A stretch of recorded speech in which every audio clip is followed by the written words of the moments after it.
Hey, do you know what? Neither do I. I already forgot.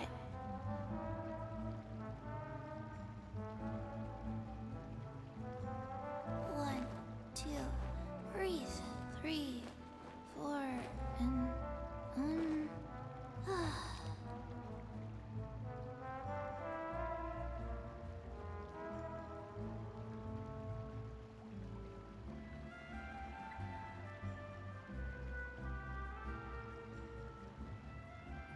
let's go somewhere cooler.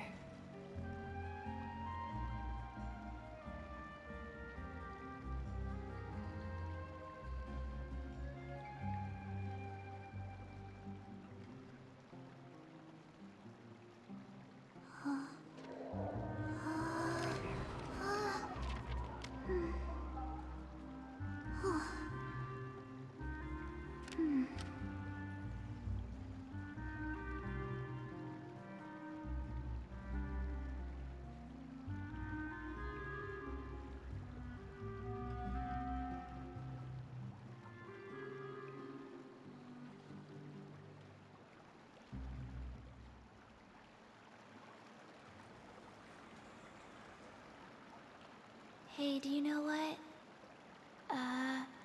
Neither do I. I already forgot.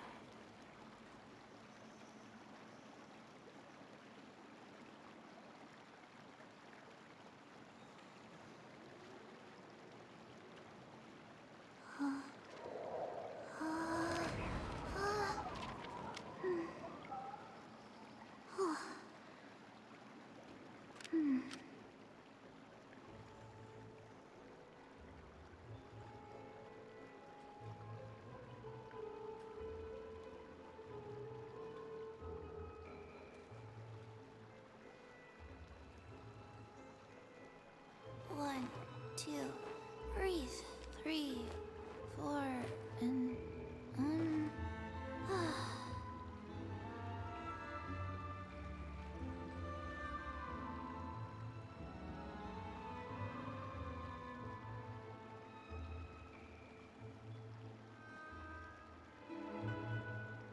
One, 2, 3, 4, 2, 2, 3, 4.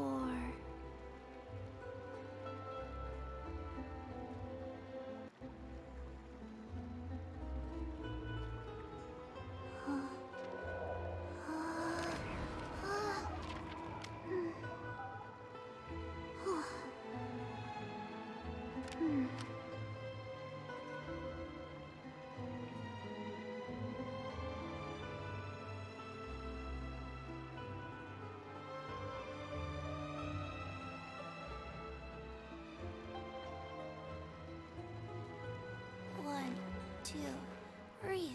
3, 4, and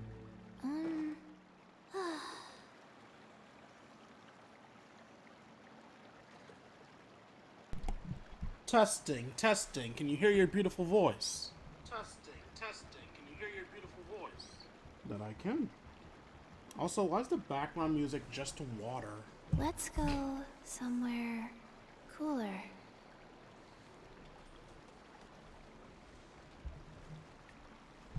There's no music down here? Really? Huh. 1, 2, breathe. 3, 4, and Oh, there it is. I hear it really lowly in the background. God, can you fuckers not afford music down here? What's up, Twitch? It's your Lord Savior King D353 here. Oh God, why?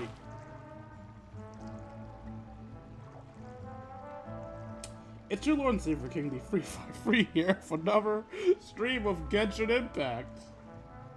In the last stream, we probably did the last Archon Quest. In this stream, I learned how to swim, I guess. In this stream, we do the next Archon Quest.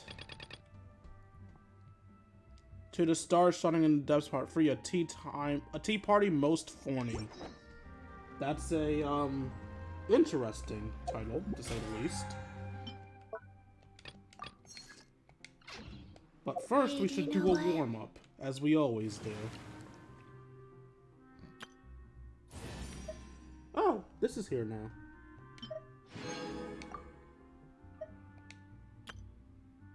So, as per usual, we'll do the character tests, tryouts, warm-ups. I don't remember what these are called. Trials. Character trials. We'll do the character trials as our warm-up. I actually plan on pulling for Nouvelette anyway, so let's see what he can do. Nouvelette's charge attack releases a surging torrent. After fully charging energy, dealing continuous AoE hydro damage to all opponents in the direct line in front of him. He can move freely and adjust the direction he's targeting during this time. His elemental skill and elemental burst creates source water droplets. When storing energy for his charge attack, he can absorb source water droplets for a certain distance, storing his own HP while reducing the time required to fully charge his torrent. In addition, his elemental skill deals Pneuma, I think that's the good one, aligned hydro damage.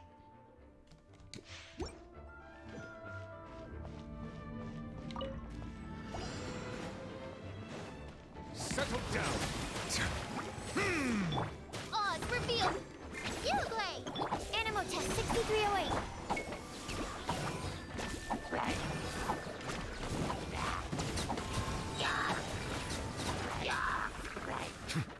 The tides beckon. Bow your head. Oops. I didn't realize how slow the small Serena was. Settle down.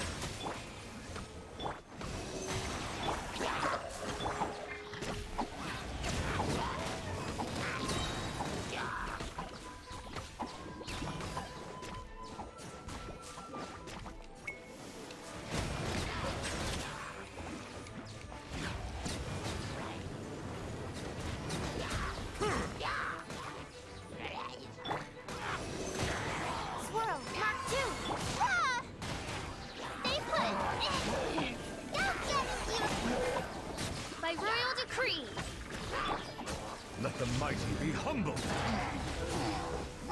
Silence.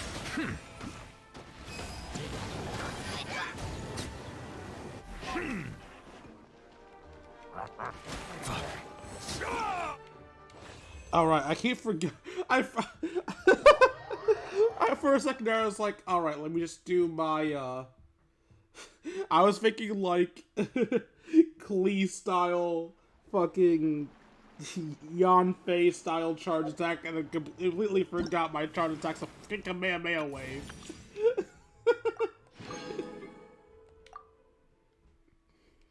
Yeah, I don't need to read how Hu Tao works. Hu Tao is my fucking main.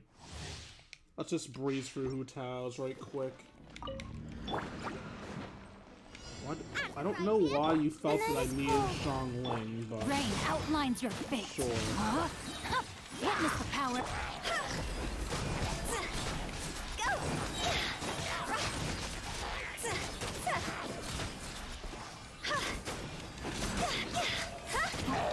Cross over! My guiding stars! Nice and spicy! Eat this! Know my soul. Let me weave you a verse. Don't be scared.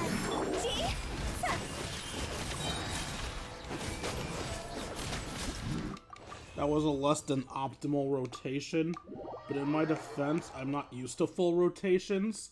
I'm used to shielder at the bottom, sub DPS to the right, main DPS up top. Is it 12 yet? It is 12.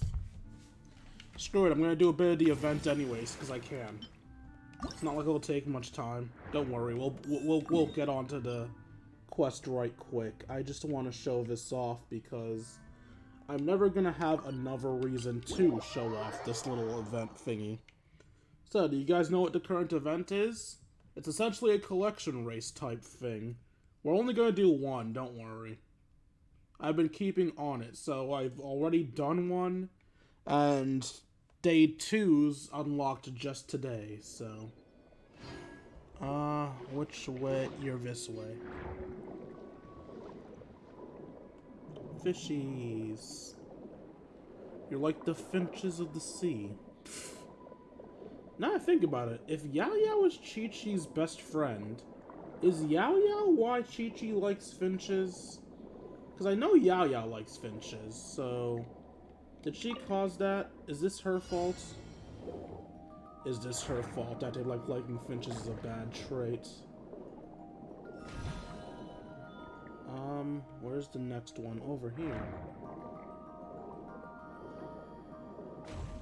And then to the right again.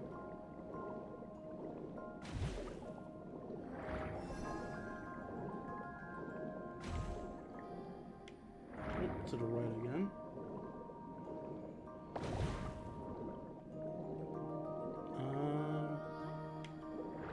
Just still to the right, eh? Oh!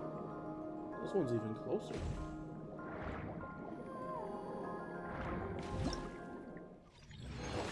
I didn't even collect them all. There were still some left. Was it just a certain amount you needed? I mean, clearly, I got the reward. Alright, now we'll actually do the story quest. We've warmed up plenty. Oh, what's this? Why is my book lit up? Oh, I got half of my things for the day. I'm pretty sure the story quest would have been all of my things anyway.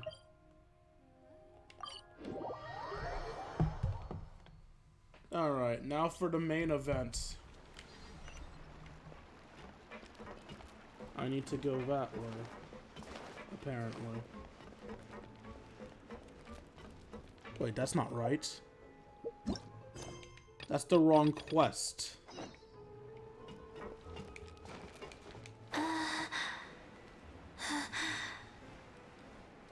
You good, Chi-Chi?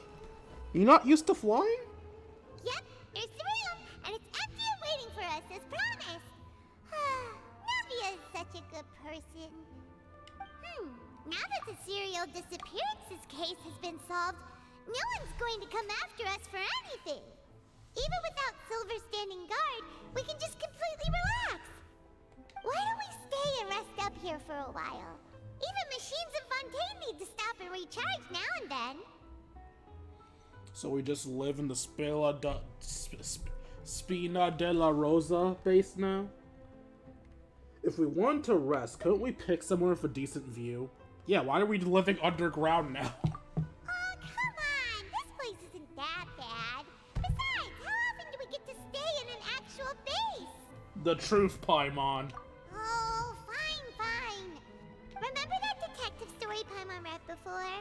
Well, the author is about to release a new book, so Paimon wanted to buy it as soon as it came out and have a quiet place to read it. Is the surround teapot not quiet? Fair enough, just don't spoil the ending for me this time. Then it's agreed. Come on, let's get some sleep. We'll need to be up first thing in the morning to get in line and buy a copy. You know, we could totally just cheat the system, put our fucking teapot in line, and just pop out as soon as day breaks.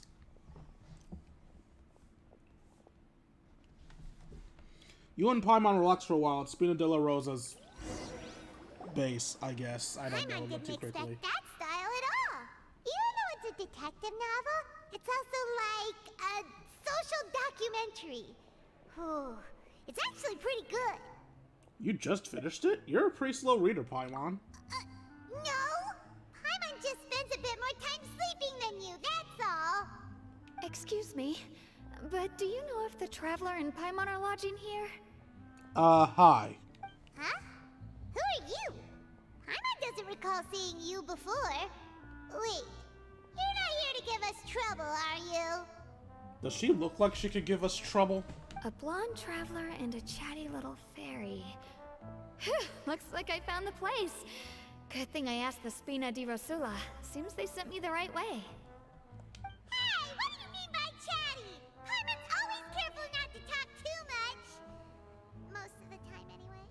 This is you being careful?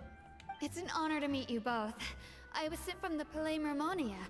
Monsieur Neuvillette wishes to see you. It seems he has something important to discuss in person. Neuvillette?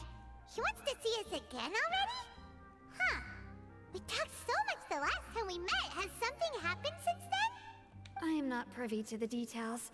It would be best if you came to the Palais Mermonia and asked Monsieur Neuvillette in person. If you say so, but Paimon has a bad feeling about this. I too have a bad feeling when talking with the cops. Now that I've delivered the message, I'll take my leave. Thanks! We haven't left the room for a few days, so we'll head over once we've freshened up a bit. 2 stars shining in the depths. Doggy. Oh my god, it's a golden retriever. You will be mine. Random fun fact for anyone who gives a damn. Golden retrievers are my favorite type of dog.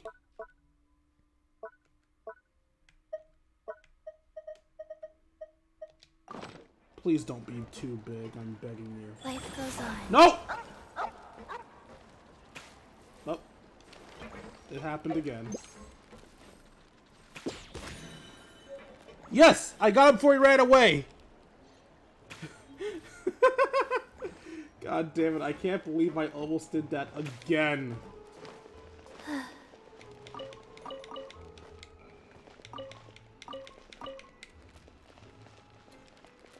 Can I find a food place down here before I go? I'm pretty sure there's some recipes I can buy down here. Perfect. Never mind. I could have sworn there was a food place down here. Am I dense? Are you it?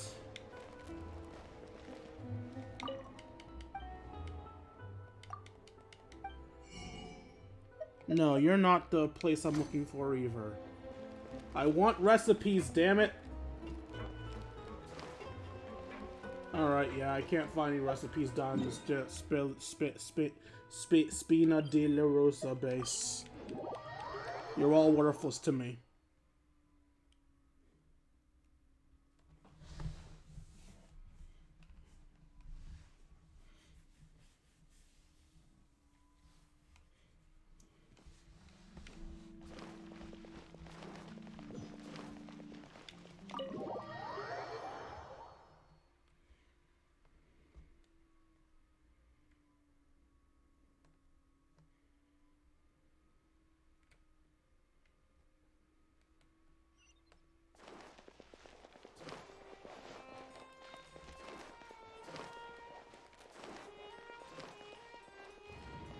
Actually, I should just do it the right way. Yes, hello. I have an appointment for Mr. Neuvillette. Ah, that way? Okay. Oh, I should have done it in Chi-Chi's voice. Chi-Chi has an appointment with... I forgot.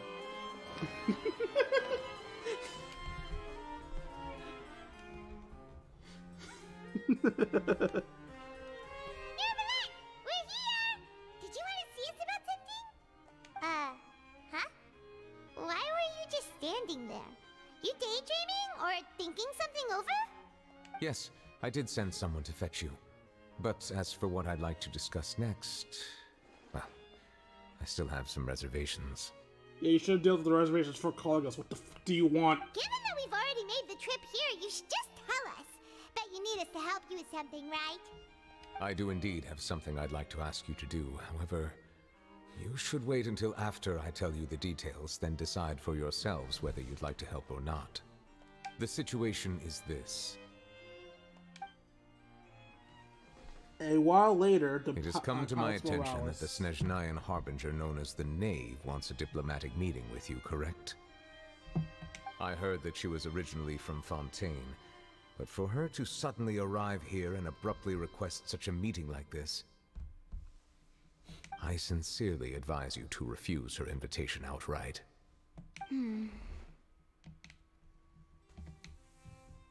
I'm sure you're aware that her purpose is most likely related to Child's recent predicament. We convicted one of the Snezhnayan Harbingers in a court of law, but we have yet to provide any form of detailed report on the matter. This does indeed provide an opportunity for Snezhnaya to put pressure on us. I believe we should adopt an evasive stance until we can provide a proper explanation and have a preliminary plan on how to deal with the matter. No, we shouldn't. I think we should agree to the meeting. Oh?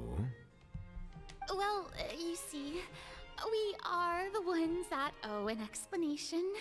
If we keep putting off the meeting, it could easily result in the problem escalating, right? Ah, this is one of the rare times where Furina's talking sense. It's like a fight between two friends. If they don't agree to see each other and talk in person, isn't it possible that the friendship could end entirely? Though diplomatic relations between Fontaine and Snezhnaya could be considered as friendly, it is only superficially so. You wouldn't go so far as to say that our nations are friends, as you did in your example. It was just an analogy. An analogy, okay? Moreover, even if we were to talk in person, if we don't have sufficient information prepared, it is quite possible the result wouldn't be restored relations, but a complete falling out. I don't think we should overthink those possibilities yet. Even if the logic of the divine is not immediately apparent, its wisdom will only be revealed with time. Oh god, she's acting like that again. We're fucked. Besides, you'll be at the meeting. If any problems do pop up, you'll have no problem navigating them. I must clarify that interacting and communicating with people outside of court is not my cup of tea. It seems you think too much of me. But more importantly, when did I agree to join the meeting with you? You mean you won't come? No, that won't do. I can't go to the meeting alone. You have to accompany me. I must take you with me. Oh. God, you really are just a fucking child. Lady Furina, could there be something else regarding this matter that is being kept from me? No, not at all. What? Look, I am the Hydro Archon of Fontaine, Focalor, the god of justice who is loved and adored by many. Not by me, though. So I only hope that justice will be served in this matter. Don't overthink it. I'll go find someone to arrange the meeting. Okay, so I still don't like Focalor or Furina or whatever the fuck her name is. But I must admit, it was kind of a nice change of pace seeing a character actually moving about during a cutscene. The time for the meeting with the knave and Lady Furina insisted upon arrived. Though it could officially be considered a diplomatic conference, I prefer to see our meeting today as an ordinary tea party. Okay. Why did I get a close-up on I your lips? assume you see it the same way, Miss Furina? Oh god, the X's, that's mildly terrifying. Oh, you're only 11? Okay, yeah, no, we could kick your ass, like, easily. We beat Senora's ass and she's stronger than you.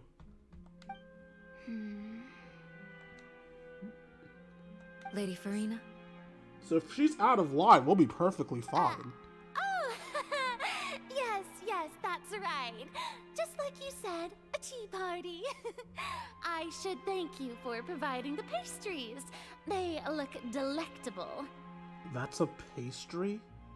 That looks like the worst made cake in existence. The fuck is that flour on top of it? To make this tea party even more lively, I've invited someone else to join us today.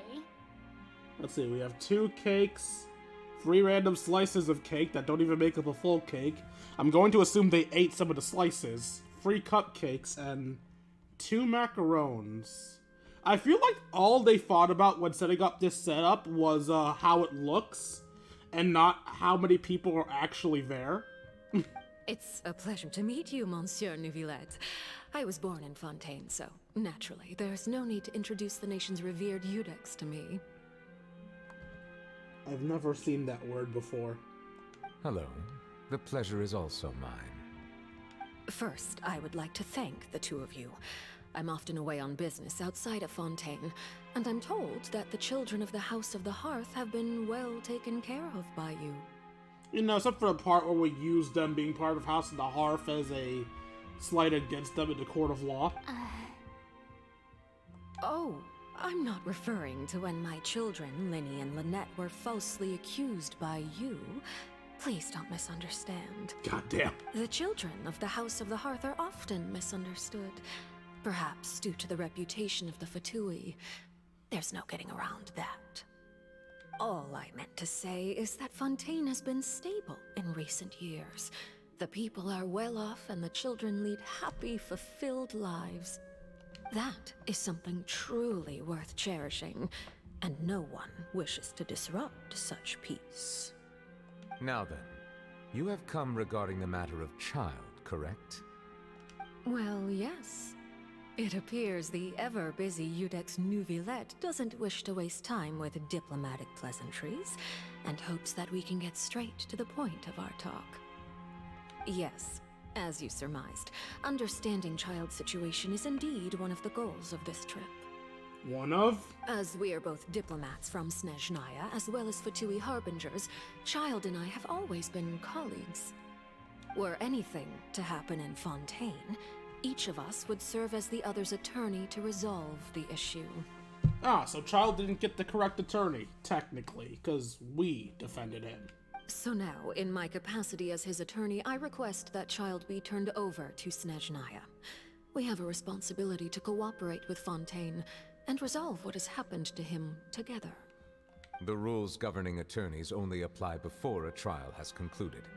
Since a verdict has already been rendered, we see the case as settled. I apologize for being unable to grant your request. An outright refusal. Very well. I respect all the rules of Fontaine's courts, just as I respect you as Chief Justice. Okay, why don't we back up a step? You don't need to transfer Child to us. I only request to enter the fortress of Meripede to see Child and confirm his condition. That seems fair enough, honestly. It's not like you couldn't even manage to fulfill a simple request like that. Right, Miss Farina? About that. The fortress of Meripede has always been completely autonomous.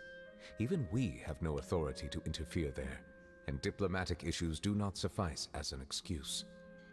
However, if you absolutely must confirm the situation of the Harbinger, I have a proposal. Ah, so that's why we have to enter the Fortress of Meripede. The knave showed up already? Well, Linny did say that Father will be returning soon. We didn't even know that Linny was from the House of the Hearth at the time, so we kinda overlooked that information. Please be careful, Neuvillette. The knave won't be easy to deal with. Yes, thank you for your kind advice. I'm well aware of the situation. I also noticed that Lady Farina acts a little odd and unnatural whenever I bring up matters related to the knave. Could the knave be threatening Lady Farina or something? Farina seems like a bitch. I don't mean that as in she's a bitchy person, though she might be. But I mean a bitch as in she seems weak, so yeah, I could believe that. If that were the case, then why wouldn't Lady Farina inform me? And what means could the knave possibly have to twist the arm of an Archon? So maybe that's not very likely. Even though Farina can act a little weird at times, she's still an Archon. In reality, this problem is even more thorny than it appears. According to reports from the Fortress of Meripede, Child recently disappeared under mysterious circumstances. Disappeared? Did he escape? The details are still unclear. We cannot rule out an escape, but there have also been no reports of him outside of the Fortress of Meripede. Special guards oversee the fortress, and its internal systems are extensive. Combined with the special characteristics of the surrounding terrain, an escape should not be possible. I suspect that there's something else behind Child's disappearance. I was only willing to share this information with you because you are friends of Child, and it is my duty to see justice done. So this is what you wanted to see us about before. Yes. I would like you to go to the Fortress of Meropide and investigate Child's disappearance. This was my proposal during our meeting with the Knave. Rather than allowing her to intervene, I offered to send someone to find out about Child's situation and report back to her in detail. The Knave did not seem satisfied by my proposal, but she still agreed to go along with it for the time being. Her words were, "We will talk more once we have that report." So that means we bought ourselves some time. But why do you want us to go? Wouldn't it be more convenient to have an official from Fontaine do this? Firstly, you're already acquainted with Child. Your eyes may discern relevant details there that others would miss. And secondly, is the consideration of the unique nature of the Fortress of Meropide. Isn't it just Fontaine's prison? I would not define it so crudely. The Fortress of Meropide is not affiliated with the court system of Fontaine on paper. It has always existed as an autonomous entity. Early in Fontaine's history, criminals were punished with exile, not imprisonment. Even today, sentences against convicted criminals still include exile, just as before. The Fortress of Meropide may seem like a prison, but it should in fact be regarded as a gathering place for exiles. All we do is dispatch guards to keep watch and help maintain security, but we have no right to get involved with any other matters. Although I do have a personal relationship with the administrator there, neither myself nor the courts have the right to be directly involved with the investigation, no matter how serious the grounds. Oh, Paimon gets it now. That's why you need us to conduct our own investigation as a third party, right? Correct. I will arrange false charges against you so that you may secretly investigate inside the fortress during your detention. This will save us a lot of unnecessary trouble. So, are you two willing to accept my proposal? I still don't get why Child's our friend, but since you're in a tough spot. Yeah, no matter how you look at it, it seems we're the best choice. Alright, we hereby accept this difficult task. Reluctantly. You two have my sincere thanks. This matter is of critical importance to Fontaine's current situation. Also, I hope that both of you can keep this operation a secret. We will rendezvous at the Fortress of Meropide's entrance on Erinius once you've prepared yourselves. I will arrange for someone to take you inside. Prepared ourselves? Is there something we need to prepare? Perhaps you could enjoy a good meal and have a nice bath. I'm afraid that living conditions inside the fortress are nothing like those on the outside world. Oh, right! Even though we'll be there on trumped-up charges, we'll be in prison for real. On second thought, is it too late to back out? You didn't even consider the fact that we'd be in prison? Please do not worry. Since you are sacrificing both your time and quality of life for the sake of delivering this report, you will be compensated according to the highest standards permitted to legal staff, regardless of the outcome. Now that's more like it. Come on, traveler, let's go eat the best meal we can find. We'll eat so much that we won't need to eat another meal for a whole month. Your treat. Are you leaving now? I hate you. In that Paimon. case, please take this cake as a token of my personal gratitude. You guys didn't even eat the treats? Did I obtain a cake? I did not obtain a cake. I feel lied to. Betrayed even.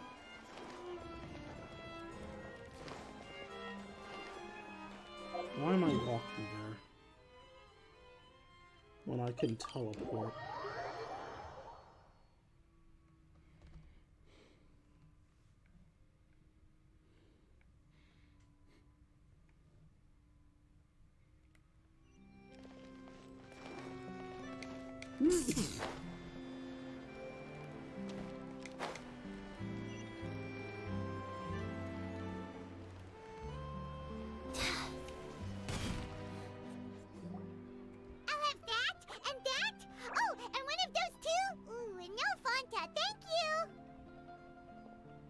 You sure ordered a lot.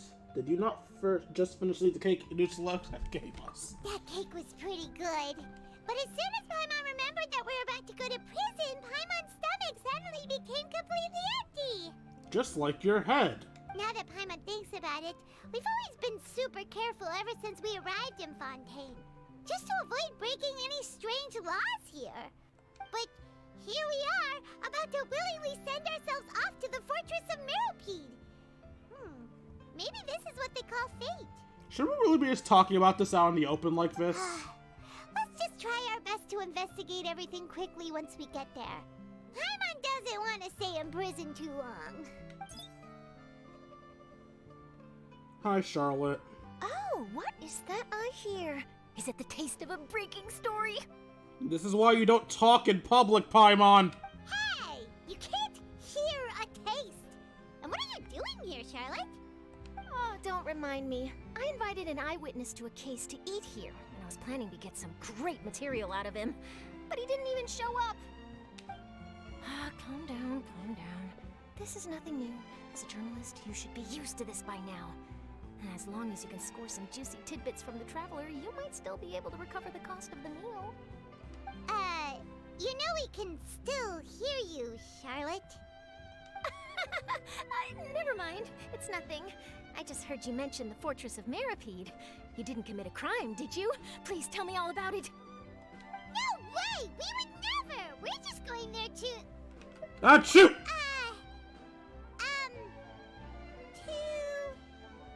Oh no, Paimon almost forgot that Neuvillette told us to keep it a secret! You fucking dumb fairy! We're going to serve our sentences and redeem ourselves for spoiling the ending. Huh? So stupid. You're being arrested for that? Yes, because this country sucks! Oh. But now that I think about it, I suppose that's not completely unreasonable. That's pretty despicable. Almost as offensive as committing theft. Goddamn, really? You mean Paimon really did something that serious?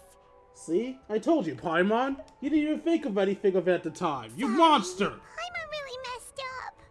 Well, in that case, it's nothing particularly newsworthy after all. Oh, how disappointing. Sorry to disappoint you. Oh, right. There's still a chance. Since you're going to be at the Fortress of Meropide, would you be willing to help me gather some material for a story? No. About that, Paimon doesn't think we'll have any time. Oh, it's nothing difficult. All you have to do is think of a way to get some time face-to-face with the warden of the fortress. He was awarded the honorary title of Duke in Fontaine. Sounds really cool, huh? Only those who have made significant contributions to the nation have been conferred this title. It's incredibly rare. On top of that, the Fortress of Meropide has never been under the jurisdiction of the courts. Practically nobody, including journalists like me, knows anything about the person in charge there. Oh, if I could write an exclusive article about him, I bet it would sell a boatload of papers. You make it sound easy, but it really depends.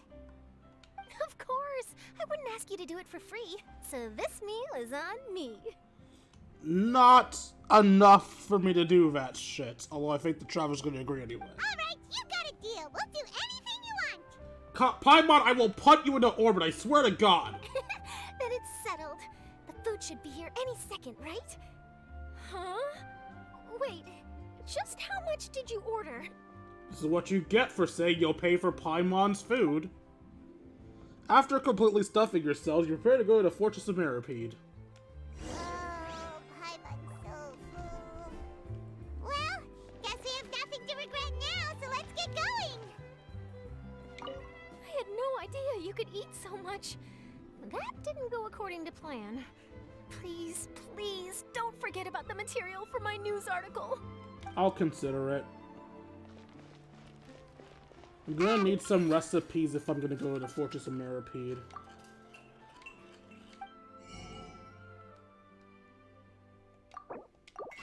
Now I can make crepes while in jail.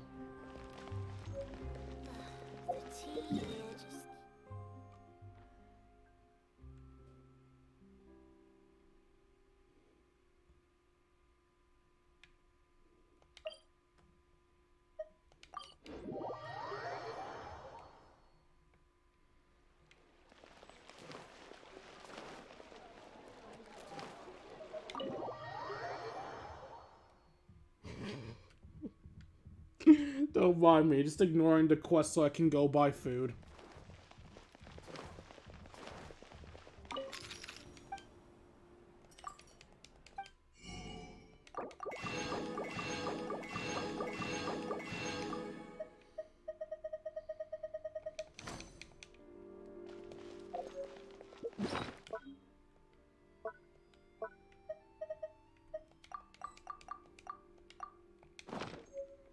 And even with all of that, there are still some recipes I'm missing. I don't know where the last restaurant is.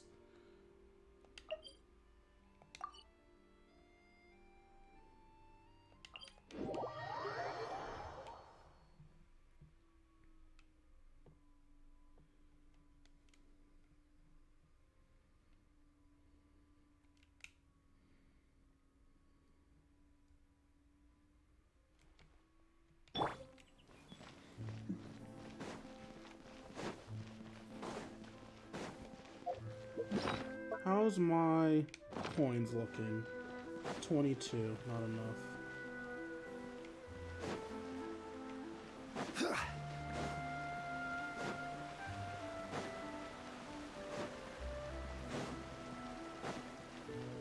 wonder what this is. You know, it doesn't matter.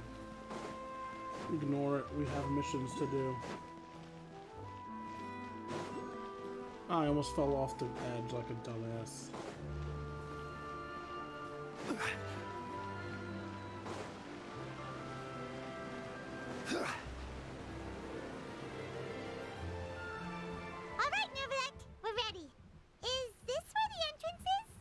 You have come, just as promised. Yes, this is the one and only entrance to the fortress of Meripede from Irenaeus. Careful. You may want to step back a bit. Ooh, so you have to go down from here? Is the prison underwater? Utilizing both the barrier of the water as well as the fear humans have of the depths, the fortress of Meripede is naturally the perfect place to confine and guard criminals. But do not worry. It is not nearly as frightening inside as you may think. You will see if... Oops. Paimon hopes you're right. Don't know about you, but just thinking about being at the bottom of the sea like that gives Paimon the heebie-jeebies. Oh, and there's one more thing. I mentioned that I have had personal dealings with the administrator of the fortress, Writhsley. He's a very shrewd fellow. Yeah, we heard about him too. He's that Duke, right? Correct. He is the highest-ranking manager of the underwater prison. Even though you are going there to investigate at my behest, it would behoove you to avoid any confrontation with him or any of his subordinates. The Duke rarely ever leaves the fortress of Meripede, but that does not mean he is not privy to all that is happening inside and outside the fortress. He is quiet, but not unaware, so please bear that in mind. I'll keep that in mind. All right. That's about all the time that we have to talk privately. I'm counting on you two. Don't worry, we won't let you down. Good. Madeline! I'm here, Monsieur Nervalet. These two are the newest convicts, I presume? Don't worry, they won't escape on my watch. Yeah, you be sure of that, lady. Like we would try. Please follow me, you two. I'll process your paperwork for entering the Fortress of Meripede. Note, involvement in other quests. Current quests, Star Saga the Depths. Continuing current quests may cause parts of the following quest to become unoccupied. Progress cannot be made in current quest. Unwished Osmanthus wine tastes the same as I remember. Continue the current quest. But where are those? Also, as I was watching that scene, I realized something. We have an excuse to theme team. Let's go over to the Arataki gang. And let's make our team nothing but criminals. So we need the Traveler, because we were wanted in Liyue. And we want Yao Yao, who is also wanted in Liyue for some fucking reason. Theme team, go! Meet the new and improved Arataki gang, including children for some reason.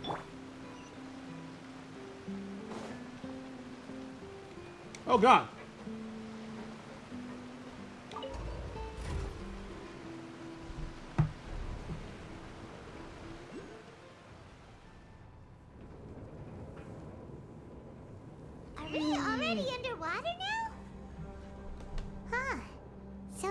is what it feels like to be a criminal in Fontaine. You two seem to be taking this pretty well. It's rare to see convicts in such a good mood.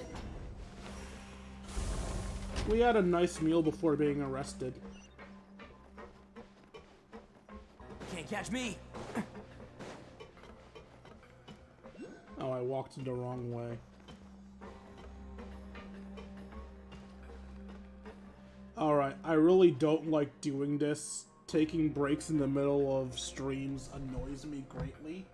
But, I'll be right back. I got to handle something.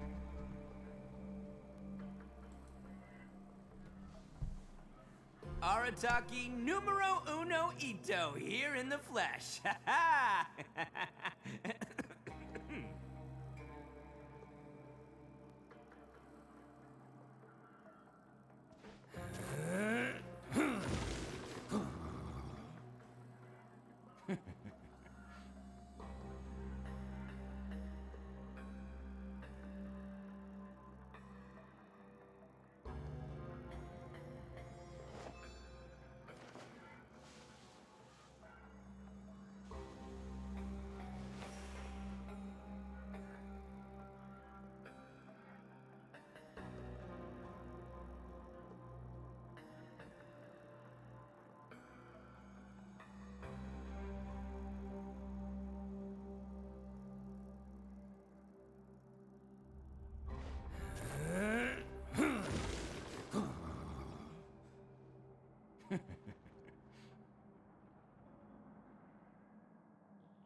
Best flavor in the world? The sweet, sweet taste of victory. And that's why I've never spent a single more on any of my snacks. I've won them all, fair and square. That's right.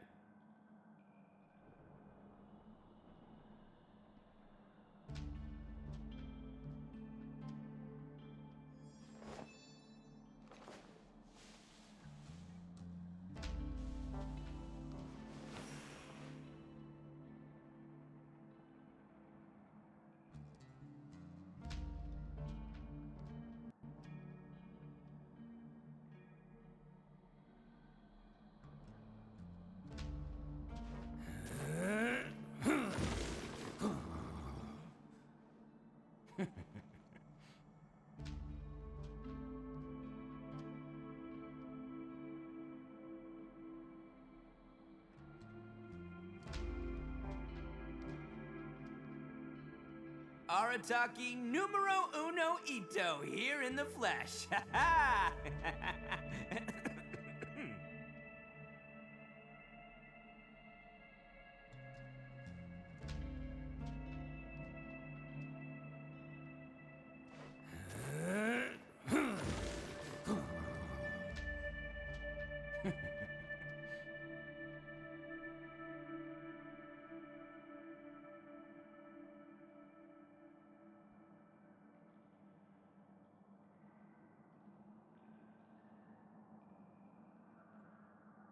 Don't underestimate the beetle. They can be some of the toughest little guys around. Yes, you can. Yes, you can. Want to know what's on this beetle's diet? Sweat and tears, that's what.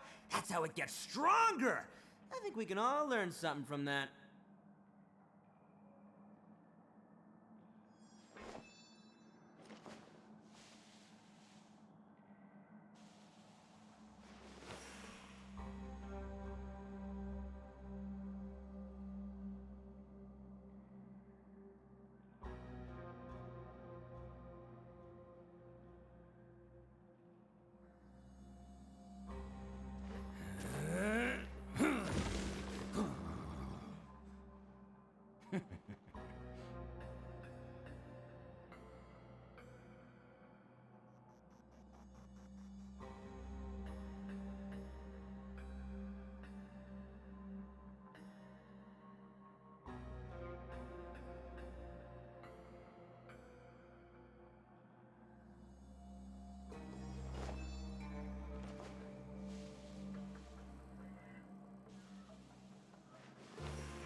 Arataki numero uno Ito here in the flesh. Ha ha!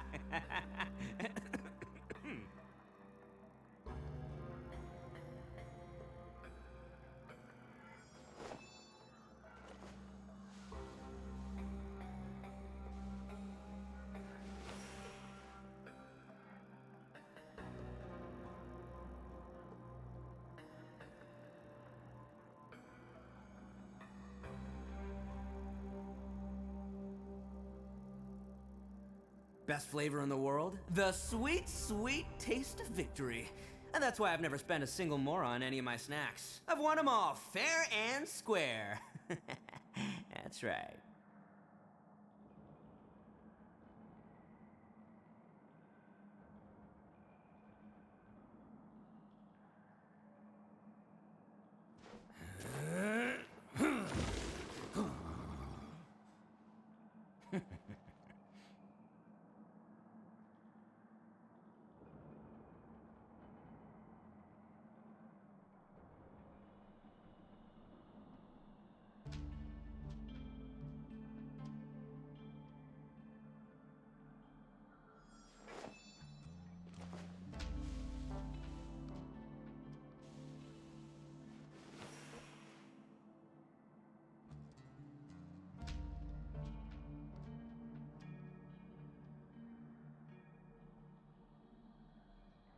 Arataki numero uno Ito here in the flesh. Ha ha!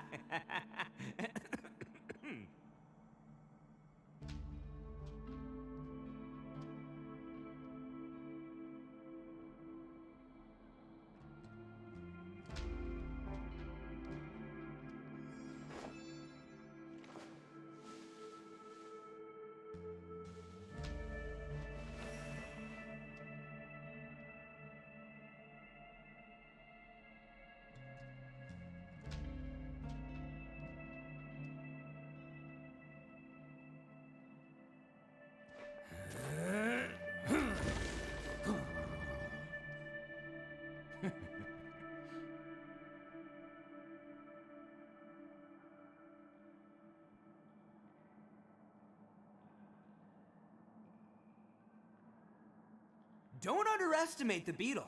They can be some of the toughest little guys around. Yes, you can.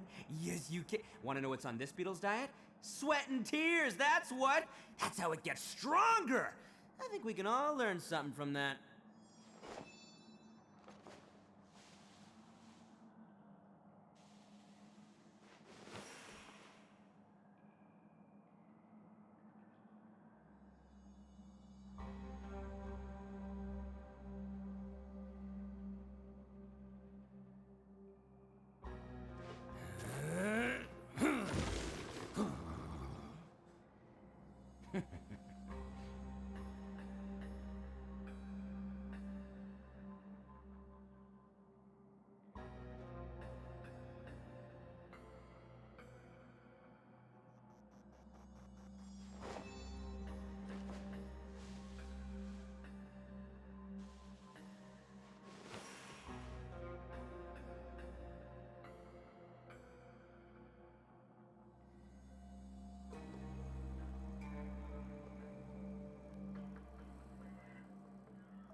Alright, I'm back. Thanks for Arataki numero uno waiting for ito here in the flesh.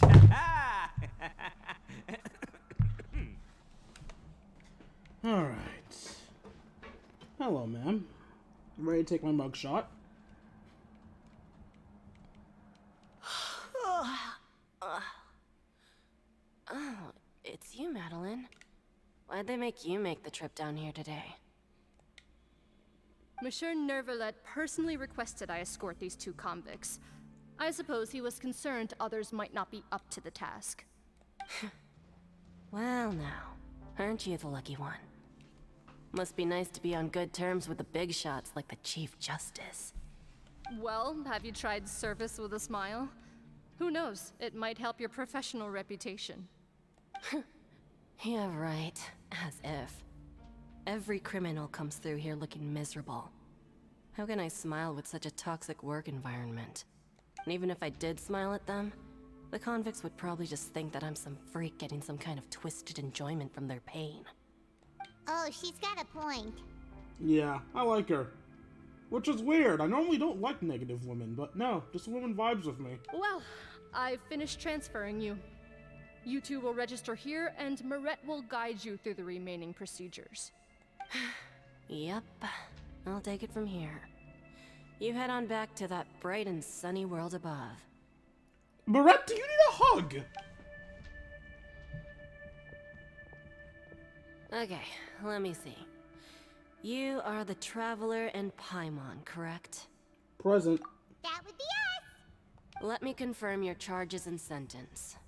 Let's see.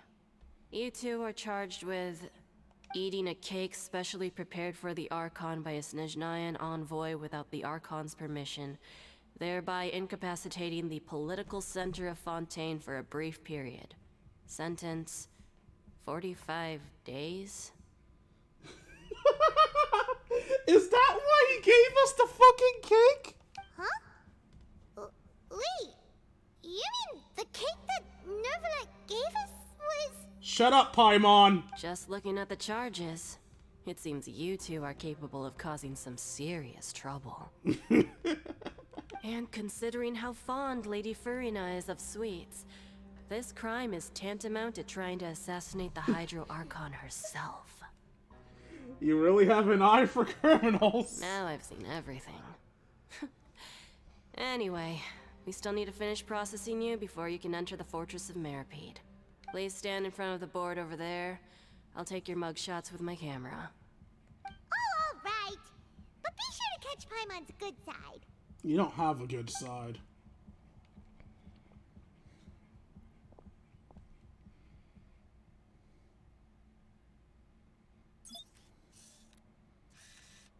There's no numbers. I can't tell what the traveler's site is.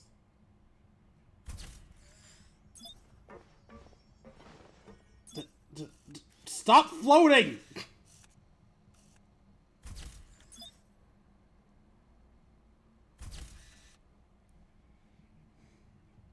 Under Marette's guidance, shit happens that I can't read. And we're done. Thank you for your cooperation. Next, someone will be along to guide you inside the fortress. Please be sure to cherish this opportunity for rebirth. Huh? Rebirth? Isn't that a little much? We're only gonna be here for 45 days! You two are the new inmates, right? Follow me. Oh, okay! Paimon is Paimon, and this is the Traveler! If his response isn't "don't care," he's immediately unrealistic. Save it. Not like I'll remember your names. Move it. Yeah, there we go. That seems about right.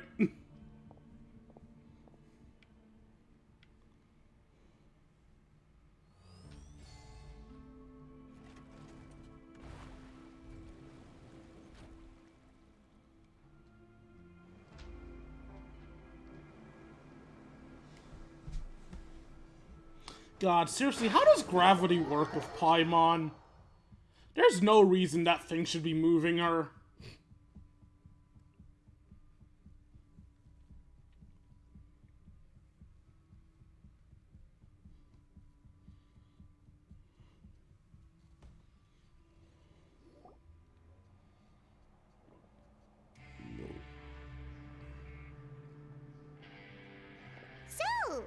Are you one of the guards here? Is there anything we should be careful of while we're here? Yeah, pissing me off.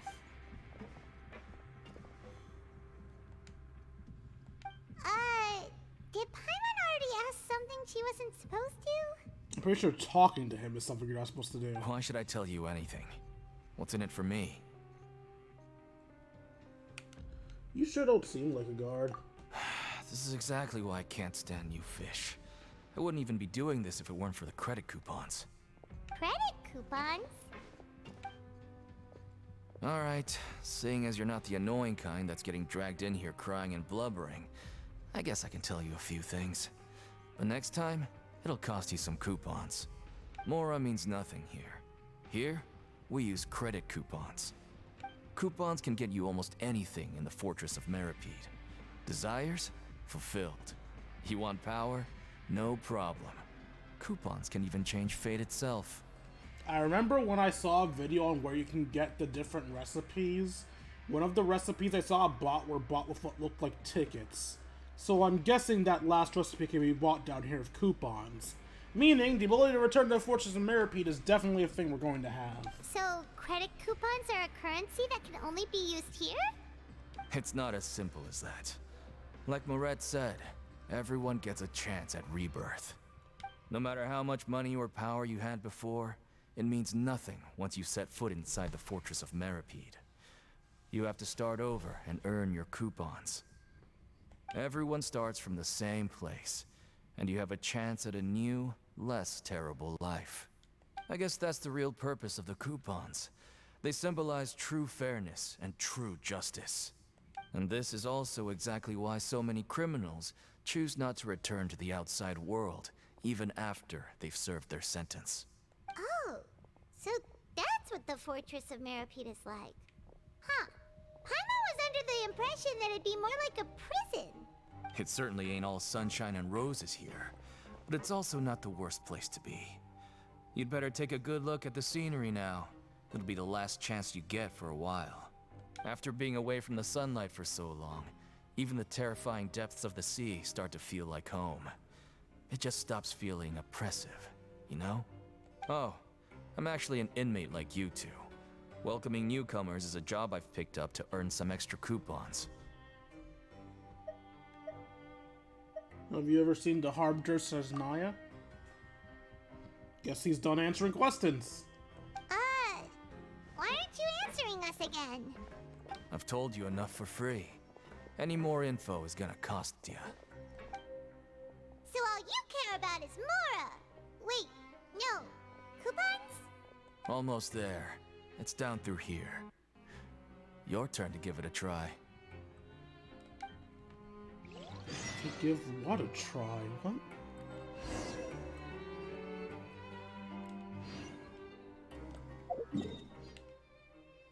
Ah, we have a teleportation waypoint.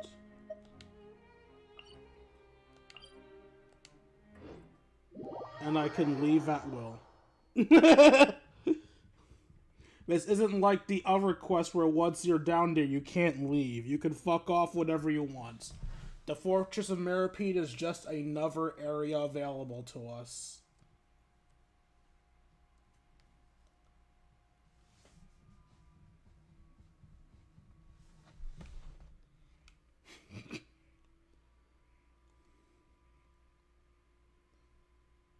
Yeah, it's definitely another area. You can tell by how long the loading time is, because they like straight up undid the entire world map. Sometimes testing things requires a bit of waiting time in the loading stream, I'm sorry.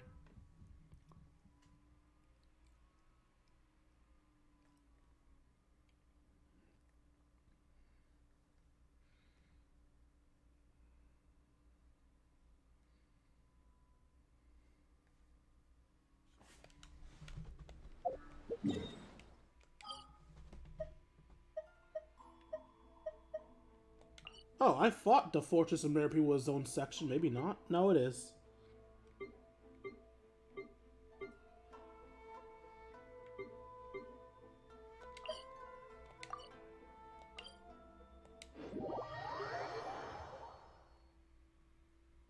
Alright, we're back in the Fortress of Meripede.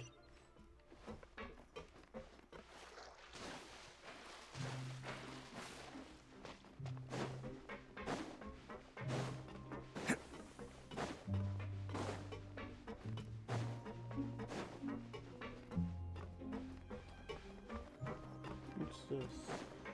Just a wheel. What's down here? Nothing. Okay.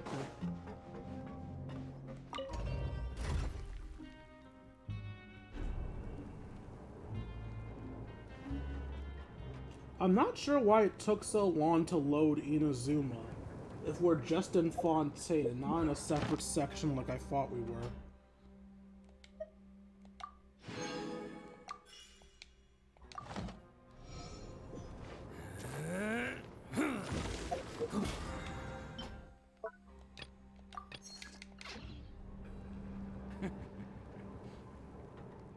So, we're going even deeper now?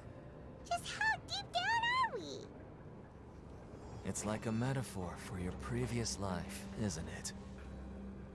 Our lives weren't that bad.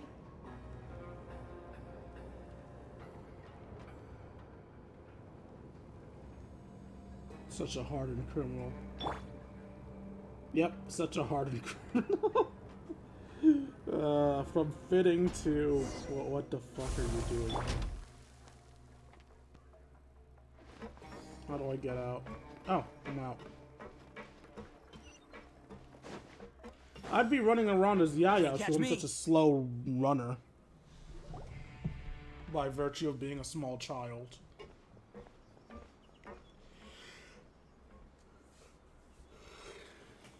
So this is the actual entrance to the Fortress of Meripede? Huh. It looks like there are other new arrivals, too. Oh, they sure don't look happy.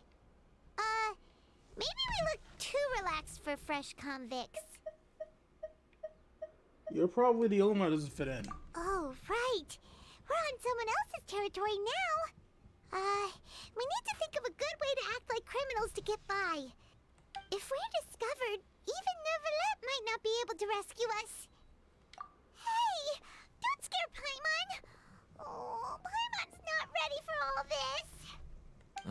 Look, I don't really know you, and I have no idea what kind of crime you committed, but you wouldn't have happened to anger someone important, did you? Someone important? Paimon doesn't think so. Wait, why are you suddenly trying to talk to us now? He feels pity for your pathetic ass. Now's not the time to worry about that. Anyway, it's over there, so you just go on over there by yourselves. I've done my job, so good luck. Thank you. Have a nice day. What was that all about? Wait a second. Are there usually so many Gardermechs around here? Apparently not. Does that mean that... They're already onto us?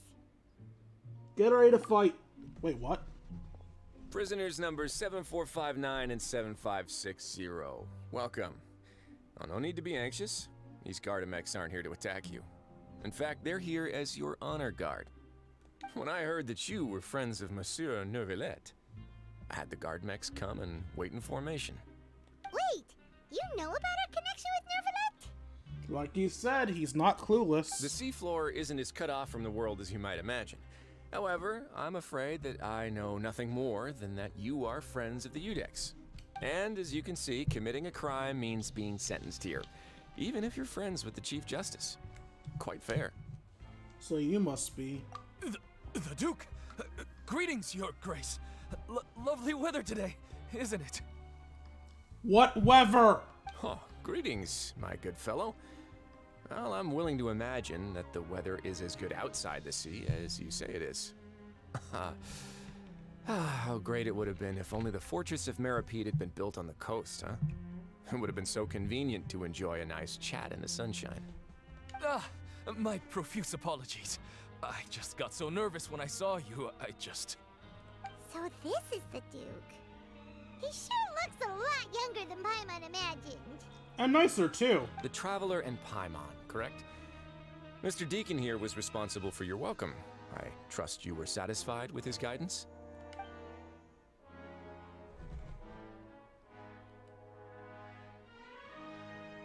He's taking great care of us. Splendid chap, really. Outstanding. Well, Deacon, I recall we discussed fate during our last work meeting, I believe that fate will reward all those who take every aspect of their work in life seriously. When you return to your bunk, you'll find the guards have issued some extra credit coupons to you. Oh, thank you. Thank you, Your Grace. Oh, and you too. I can't believe you gave me such praise. If you need anything in the future, anything, please, come find me anytime. No credit coupons necessary. See, this is what happens when you treat people nicely. Well, I believe that concludes the introductions. We've already taken enough time here. Deacon, if you would. Yes, Your Grace. I'll take my leave now. Please, follow me. To make you feel more welcome, I'll show you around the various facilities of the Fortress of Meripede. I hope it'll help you adjust to life here. He's going to personally give us a cure? Huh. Paimon can't figure out what this guy's thinking at all. Let's just roll with it for now. No wonder Charlotte's so interested in him. He's one of those mysterious types. Alright, let's keep up with him. Is he? He just seems like a nice guy to me. Am I just not smart enough that I think he doesn't seem that mysterious?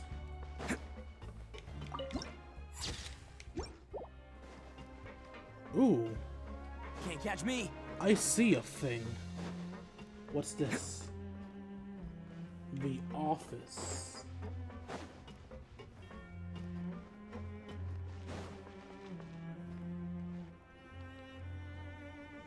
There's no need to be so reserved. The label of criminal is nothing but one of many identities. And being criminally inclined here at the Fortress is just one of many ways to survive. Is it really okay for the warden to think like that? We're real criminals, you know. What if we're too difficult to handle? Then I'll beat the shit out of you. Well, then maybe you'll be able to carve out a name and a place for yourselves in this underwater world, But before you go in swinging, please remember that in the Fortress of Meripede, it's better to not cause trouble for yourself or for the guards. Now, we've arrived at a very important place, the Coupon Cafeteria. You can come here and claim one welfare meal each day. Welfare meal? You mean it doesn't cost anything? That's right. Criminals are essential to Fortress operations, so we must guarantee that they at least have the basic means to survive. And by basics, you mean one meal a day. Got it. But that's not how it was. Back in the day, it cost you reward coupons just to get a cup of water here. For fish like you who just arrived with nothing, you'd have to go to work hungry until you earned enough coupons to eat. It was only after His Grace became the administrator that we got the free meal rule. Now everyone gets a square meal every day, even no-good slackers who've never picked up a wrench in their whole lives. Nobody starves to death here. I feel like you would still starve to death off one meal a day, unless it's some really calorie-packed meals. In the Fortress of Meripede, credit coupons are the only currency, and everything must be purchased. In some sense, you could say using the coupons is a form of trade. But trade is always conducted by people. So if we want trade here to prosper, we need everyone to work hard and live their lives. If nobody could even afford a meal, then the whole fortress would be up in arms. That would only make things more difficult for me. So, rather than saying that we're giving everyone a free meal here, you should say that everyone's hard work has improved the living conditions in the Fortress of Meripede. Your Grace's reasoning is correct, but what I said is also true. Whatever the case, hard work is rewarded here. You'd be hard-pressed to find anywhere else as fair and reasonable. Right! Paimon sees your point. By that logic, this place doesn't seem so bad after all. Oh, wait, no. We should have dropped our guard so quickly. But it seems the inmates really respect the Duke because of his attitude, right? We should still try to verify the truth with our own eyes. Let's continue this way.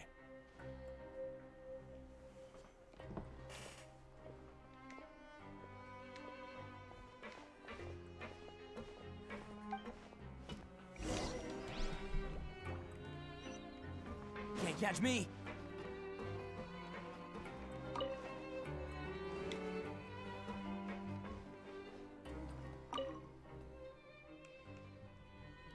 Greetings, what can I do for you? I'd like a welfare meal, please. Understood. Enjoy your meal. A welfare meal from the coupon cafeteria, as it's... I can't read that. Where's my welfare meal? There it is. As it's free, there's an element of surprise and risk. Used to obtain a meal and a fortune slip. What?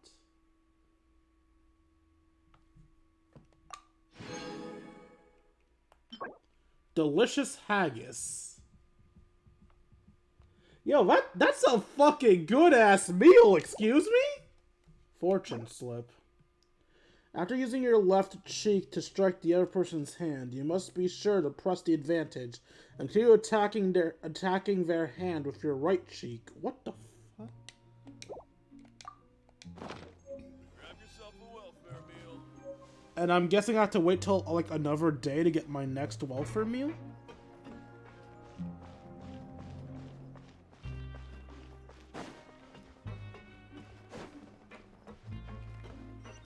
I can't reach the...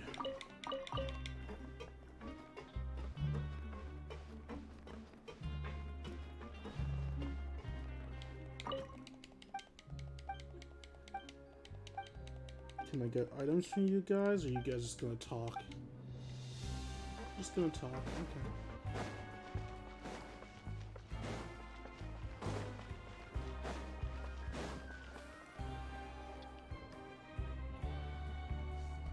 This place is known as the Khaenri'ah Ring.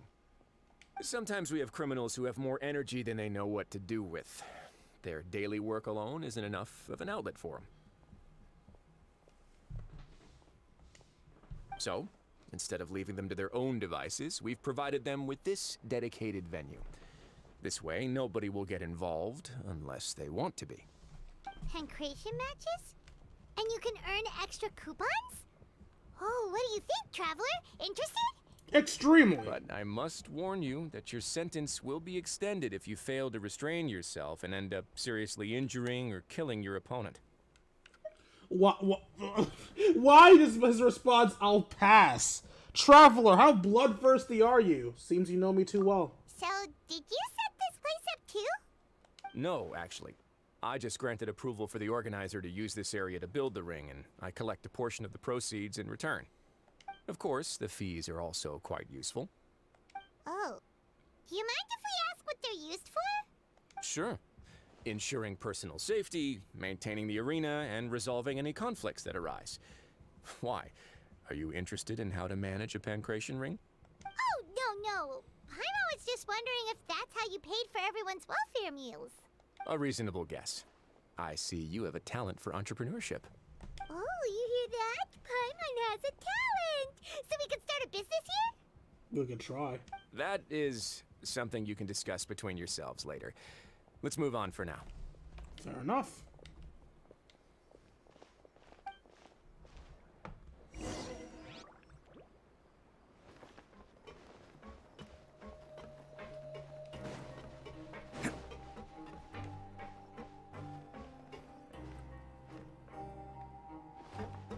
Can't catch me.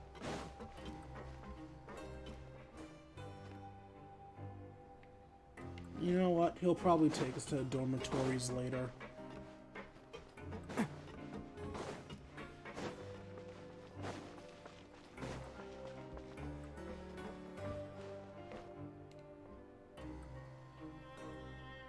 wonder if I can dive here.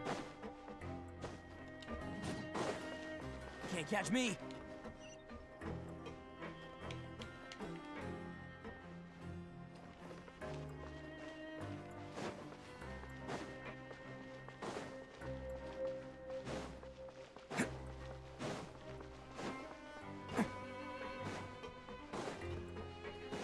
Oh no, we were supposed to go this way, okay.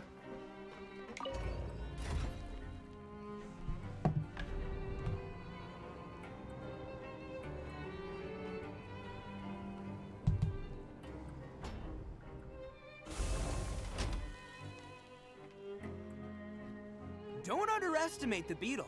they can be some of the toughest little guys around. Yes, you can. Yes, you can. Want to know what's on this beetle's diet? Sweat and tears, that's what. That's how it gets stronger. I think we can all learn something from that.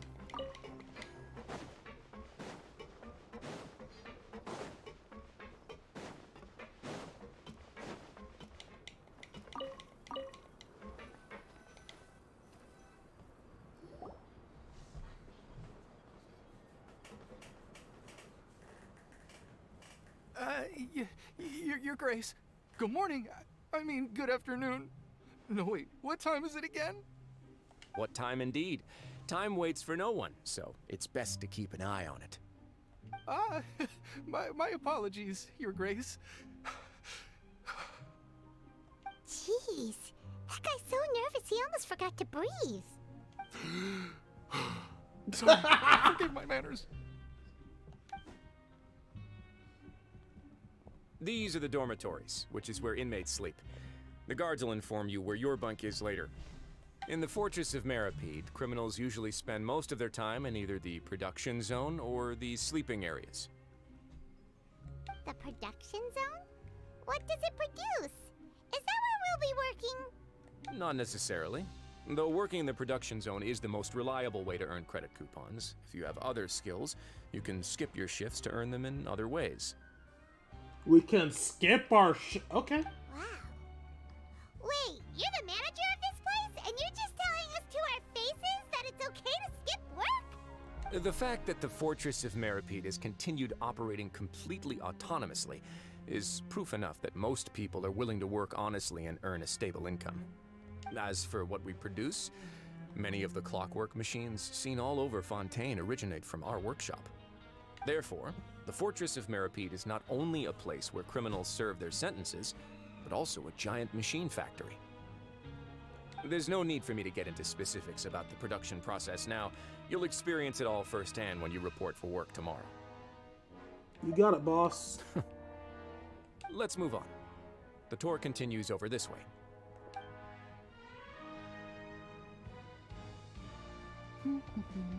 What?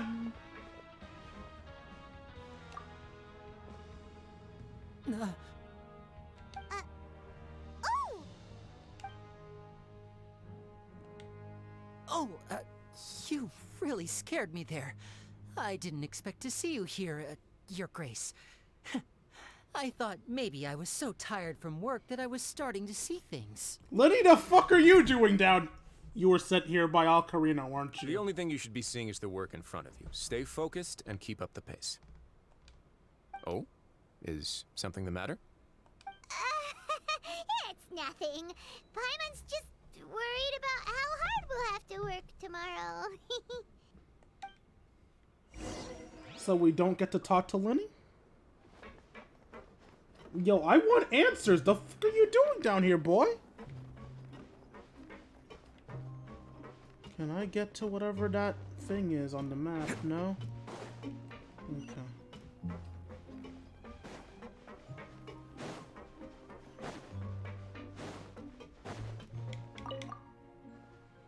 On the left is the mailroom, on the right is the infirmary. Don't mix them up.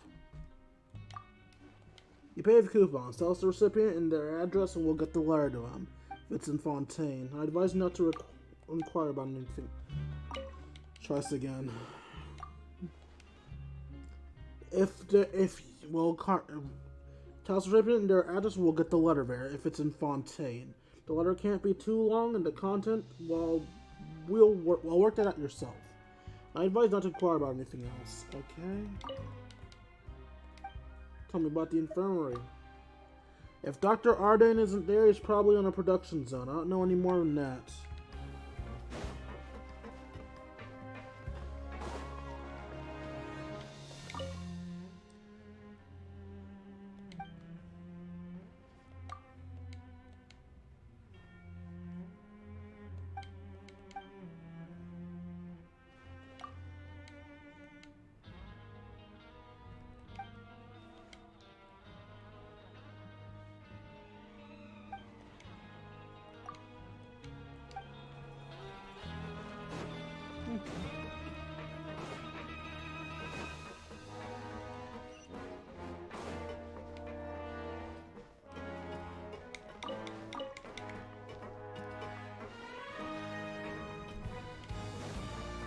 Oh, perfect. A great sword for... for Ito. Hello, little one. You're adorable. Oh, she's so cute. Why are you in jail? What are you doing in the infirmary at a time like this? Oh no, you didn't injure yourself, did you? Not yet, unfortunately for you. But thank you for your concern, Sigewinne. Oh, then you must be here for those two. So here's a cursed thought. Do you think she's in jail because fucking Amelusine is bestiality, and some man got way too horny? Or some woman, actually. Fuck, did you come out of a human or a Amelusine? For some reason, I can't imagine you coming out of a Amelusine. You have too many human features. Oh my god, some woman rode a Amelusine like a goddamn jackhammer, didn't she? Allow me to introduce you. This is the infirmary, and Sigewinne here is the Fortress of Merapede's head nurse. Hello, new faces. They call me the head nurse, but I actually handle all the nurse-related work all by myself down here. So are you like an actual nurse? It's one of those cases where nurse is just female doctor. Since you seem to have some rare downtime with no patients, perhaps you could find the time to join us for dinner? Oh, then these two must be some important convicts. Sure, I'll join the welcome party. Thank you. Your presence will be the pièce de résistance for today's tour. Oh, so the tour part is over now? I believe I've already covered the primary aspects of life here in the fortress. As for your work, there'll be someone else to guide you through the details. Is there anything else? I seldom conduct tours, so why don't you just ask if you have any questions? Well, this is our first time here. Paimon's not sure what to ask. Then let's head back to the coupon cafeteria. Maybe a meal will help you think up some questions. You should at least try to be excited. Our free meals are actually pretty good here. I noticed, man. In real life, I'd like the meals here. Fuck.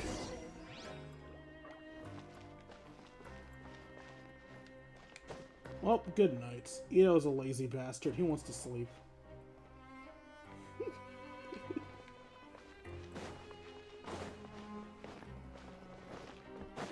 I could probably just dive down below. So I'm just gonna switch to Yao because I can. And we're gonna jump off the roof like a mad woman.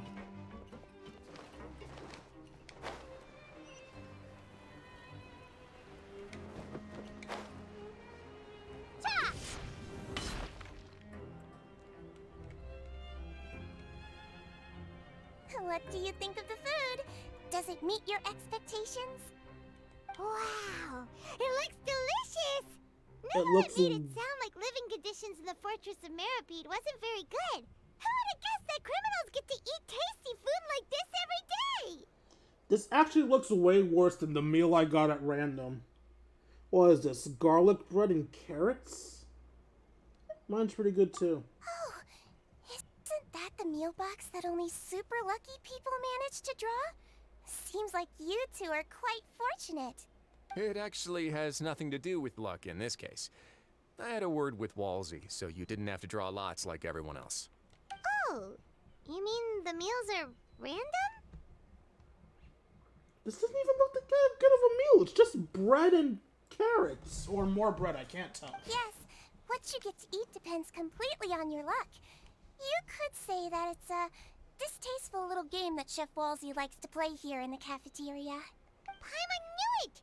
If criminals got to eat tasty food like this every meal, the crime rate in Fontaine would skyrocket for sure! Excuse me, did I hear you mention Nervilette just now?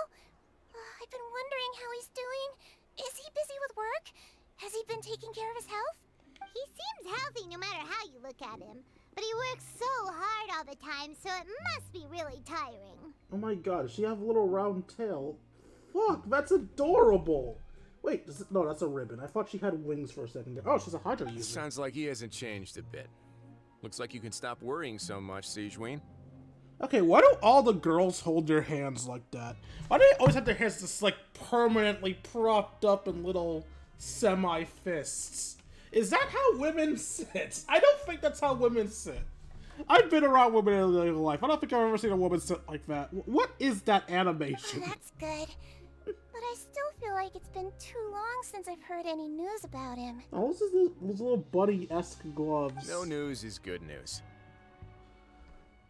Actually, I guess those aren't bunny gloves, but rather, Melusine gloves. Maybe next time I've got something to discuss with him, I can invite you to accompany us.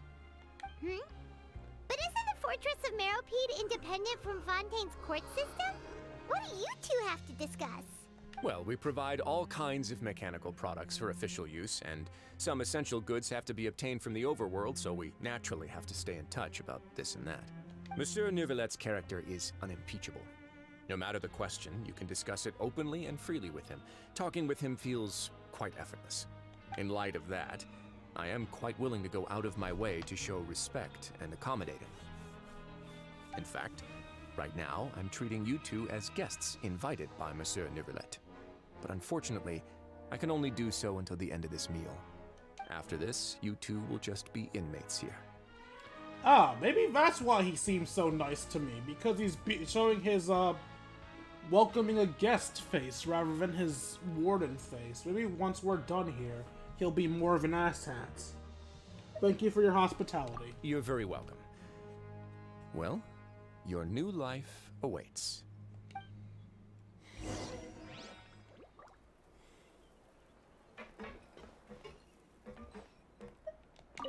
Are you finished eating?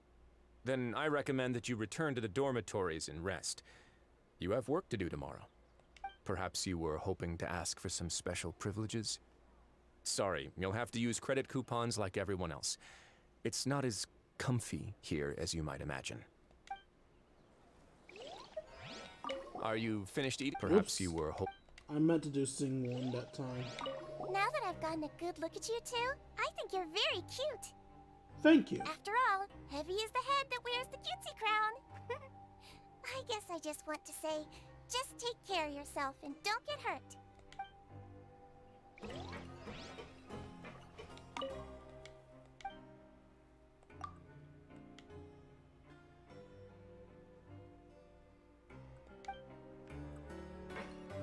So, can I just, like... Can I, like, grind meals here?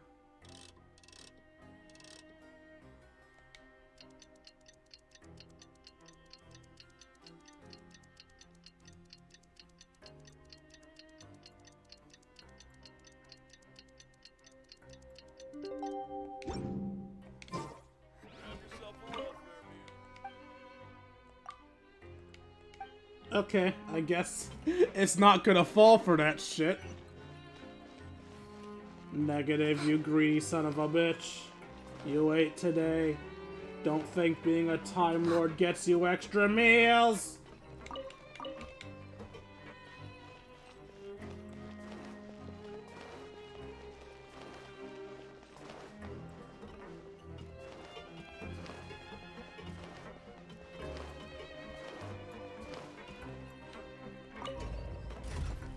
Alright, Yao, you filthy, stinking criminal, time for bed.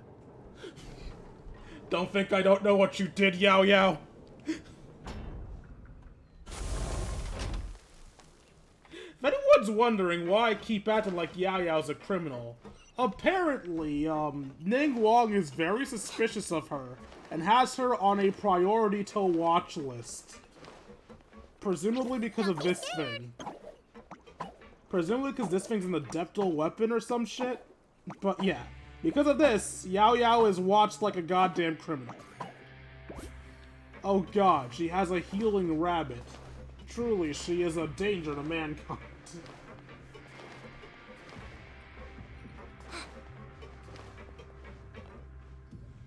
The Traveler and Paimon, right? Listen up. As new inmates, the only thing you need to worry about is what to do and when to do it. Don't make any extra trouble for yourself. Your bunks are right over there. Follow me.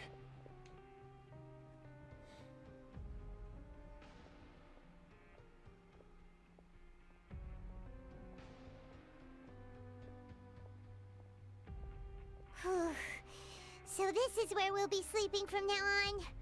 Oh, Paimon can't believe this! The days of staying home and reading detective stories are like a dream now. By the way, Traveler. We saw a lot of things worth investigating just now. Even though the Duke didn't say it too directly, judging from what he said at the end, it seems that he was only welcoming because we know Neuvillette. We are criminals, and Paimon did eat that cake, but we're actually here to help Neuvillette. Is it possible that he knows we're here on a mission? Or is Paimon overthinking things? He probably knows Morning's letting on. Yeah, Paimon thinks so too. He probably knew why we came here from the very beginning and intentionally wanted to send us a message. Maybe something like, "Hey, I have my eyes on you, so don't try anything funny." Well, even if that is the case, there's nothing we can do about it. We're already here, after all. Yeah, you're right. It's not like we can go back to Neuvillette empty-handed and say, "The Duke looks scary, so we gave up." And besides, the Duke said that he was willing to go out of his way to show respect for Neuvillette, right? So, we at least need to try. But Paimon hasn't gotten a clue where we should start our investigation. There was one other important thing. You mean? Linny's presence here. Yeah, that's what Paimon was thinking too. Paimon almost spilled the beans when we ran into him. Fortunately, based on his attitude, it looks like the Duke sees Linny as just another inmate. We worked so hard to help clear Linny and Lynette's names, and yet we turn around and bam! He's in prison anyway! If I had to guess, he's probably here for the same reason we are. Oh, right! Linny and Lynette are from the House of the Hearth. They work for the Knave, so they could be here to investigate too! Definitely. And look, there's something over there. Huh? Oh, it's a card! Paimon didn't notice it earlier. How did Lenny know where we were gonna sleep? It looks like a magician's prop. Lenny must have left it here.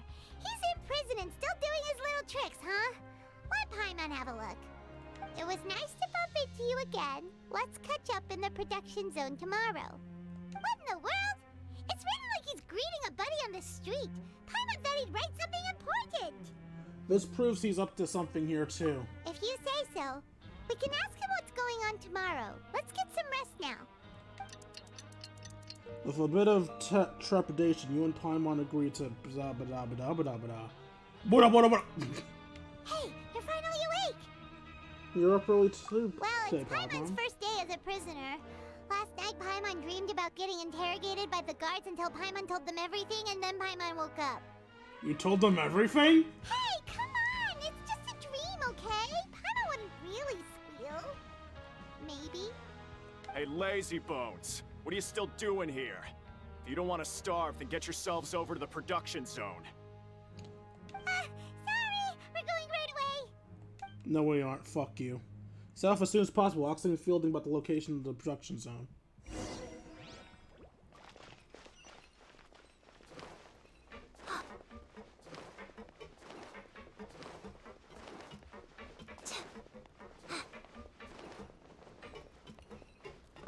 Wish everyone could stay safe.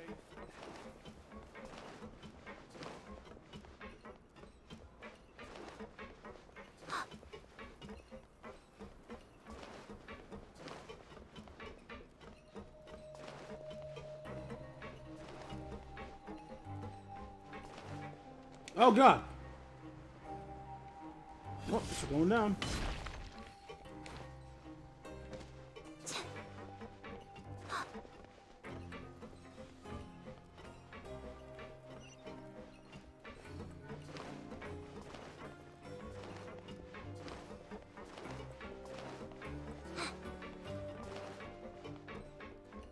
The production zone's that way, but first...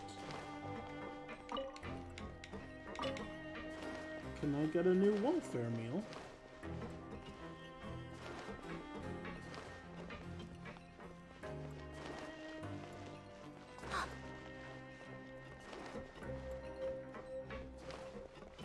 Hello, I'd like more food, please. Bullshit! It's another day! Stupid robot. Being stingy with the food.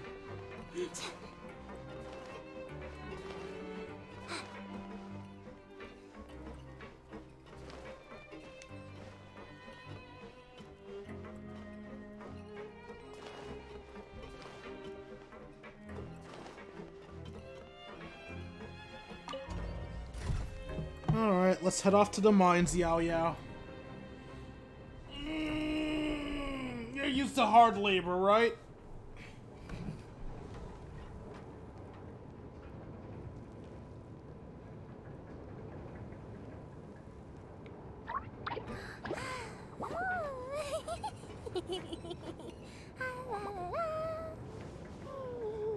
We now have 2 of the bunnies.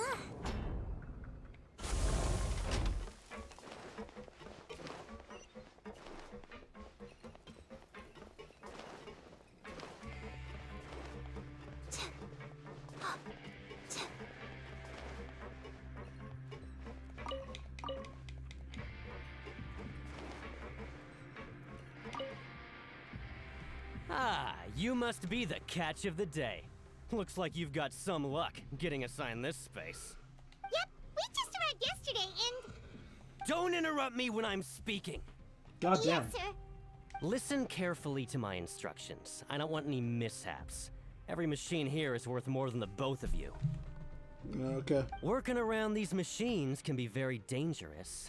Do your job well, and you can eat in the cafeteria after your shift. Get sloppy, and you dine in the infirmary. I'm gonna kick your ass. Anyway, the Fortress of Merope doesn't want to lose a single one of its machines. And it also doesn't want to waste the production potential of any inmate. You got that? Got it. Your job is to use the machine over there to process widgets. Watch carefully, and make sure you step on the pedal at the right time. If the machine gets jammed, then give it a little maintenance with your fist. Here, take this. Bring me the process widgets, and I'll give you some credit coupons in exchange. I'm gonna read that in a second. I'm sorry, y'all. I don't want to keep doing this, but I gotta keep doing this. Be right back, again.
And I'm back again. Sorry about that, y'all.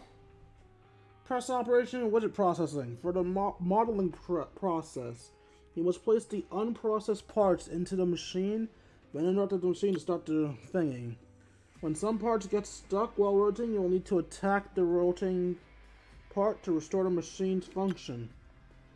When the parts base glows, jump to complete the modeling process once.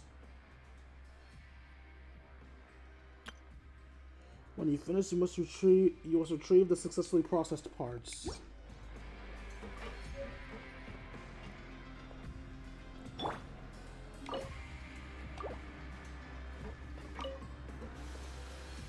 So if the machine gets jammed, you just need to attack it to fix the problem. Once the widget is hot enough to glow, jump to step on the pedal and hit the widget with the hammer.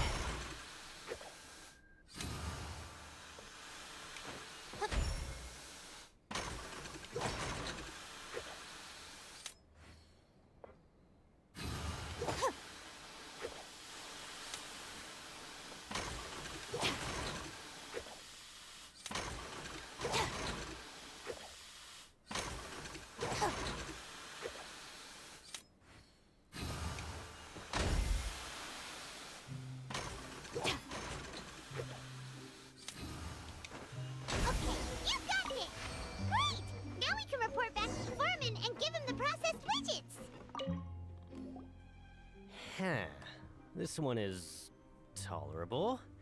Though since the processing is done by machine, the product is all pretty much the same anyway. Then what the fuck is that rude answer, fucker? Alright, I'll pass you for now. And we'll count up how many credit coupons you've earned. Paimon's exhausted. We're done now, right? Oh, that foreman.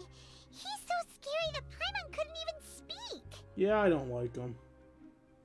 Ugh. Even though Paimon's starving and wants to head straight to the coupon cafeteria, we still need to meet Lenny first, right? He probably just finished up his work, too. He should be around here somewhere. Well, back to our hardened criminal.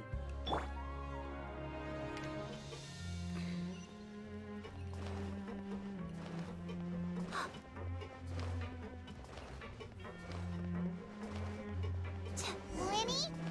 Mr. Magician? Where are you? Oh, this had better not be some disappearing act. He doesn't seem to be around here. Let's try looking somewhere else. Let's switch to Nato. Because as funny as it is having Yaya walking around here, she's a bit on the slow side. Can't catch me. Okay, we want to go up. You'll take me up, yeah? No, you take me down. No!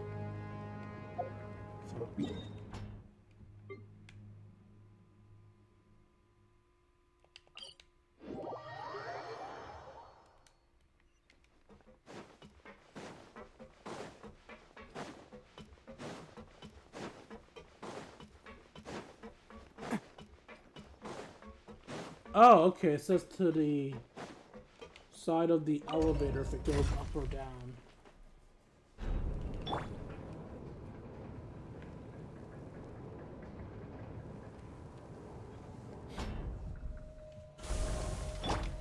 Can't catch me.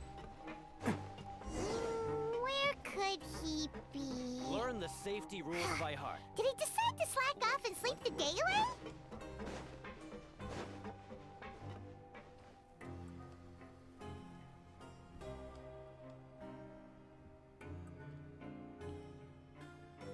Hey, over here. Oh, you scared Paimon! How did you appear out of nowhere like that? It was hiding behind a wall. Oh, you scare so easily now? Is there something worrying you these days? You little... The only thing we're worried about was trying to find you. Sorry. Come over here and keep it down.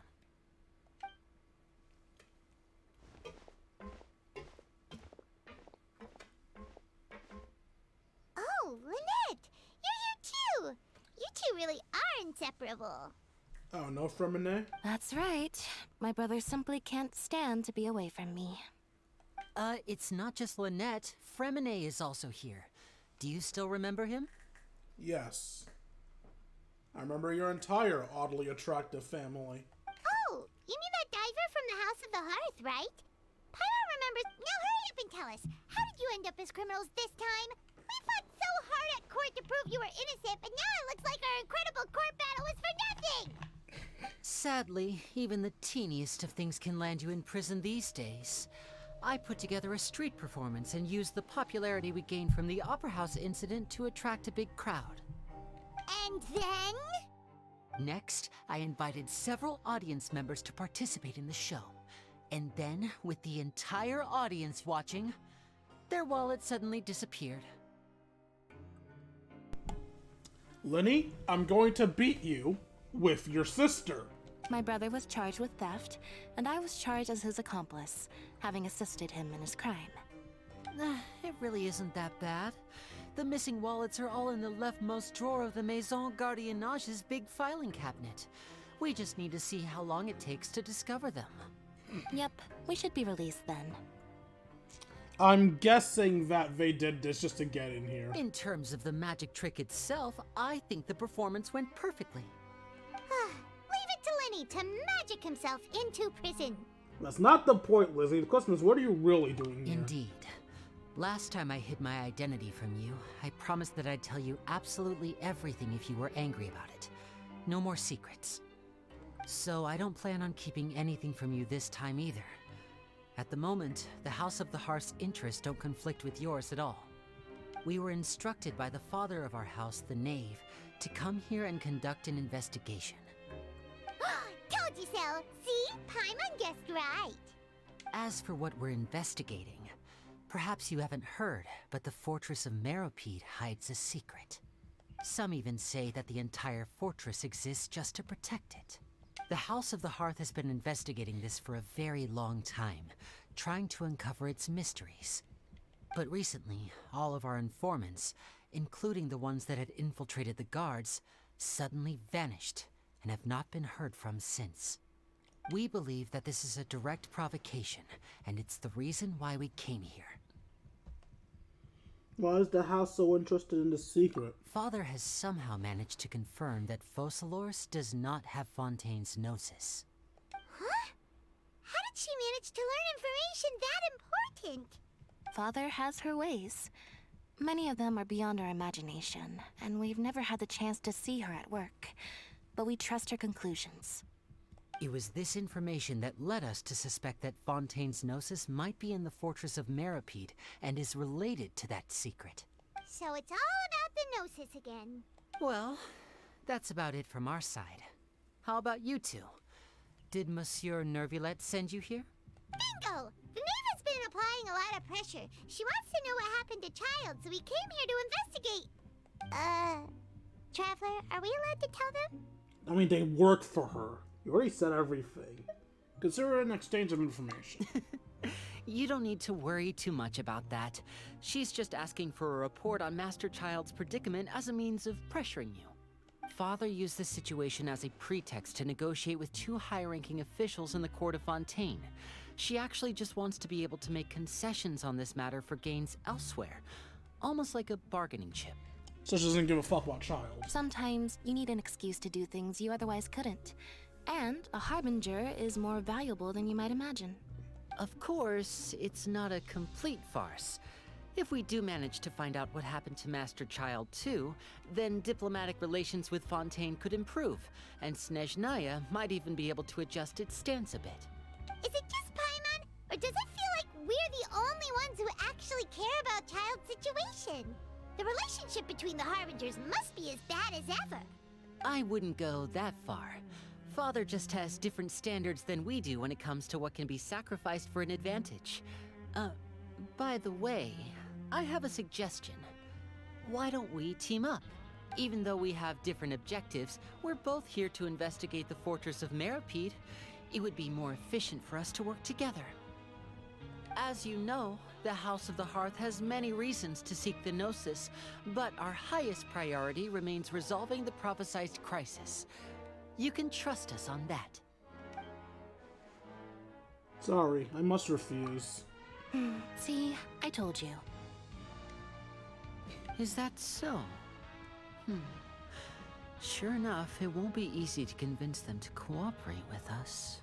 Lenny seems to be thinking pretty hard about something.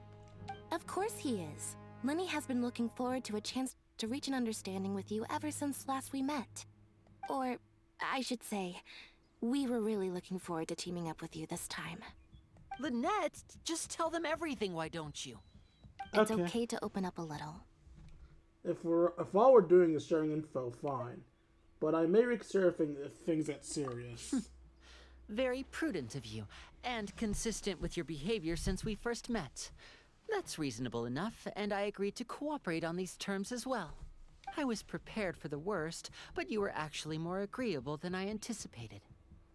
All right then, there's no time to lose. I have some information to share, so listen carefully. Since Lynette and I arrived here, our investigation uncovered the fact that the Fortress of Meripede has a forbidden zone. Most people just clammed up and wouldn't talk, but after asking the right questions, we were able to confirm the existence of the forbidden zone from the guards. You should be aware of that while you're investigating. A forbidden zone? Could that be where the child disappeared to? You're right, we'll definitely keep that in mind. Good. That's the most suspicious thing about the fortress that we know of so far. We have a few other unanswered questions, and we'll be investigating those as quickly as we can. Anyway, look at the time. You two must be hungry. You should go to the coupon cafeteria and get something to eat.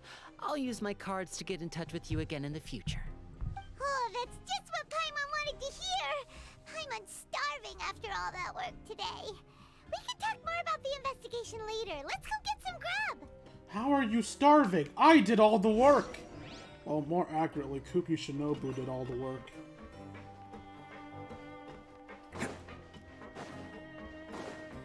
Can't catch me! Is this an up elevator? No, this is a down elevator. Why are you telling me to go to a down elevator?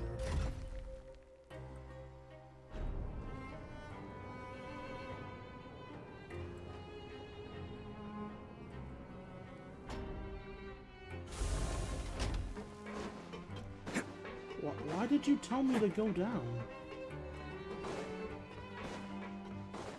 Oh, do I have to go down and then up? That's dumb.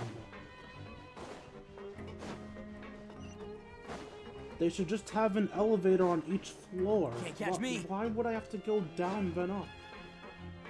I hate it.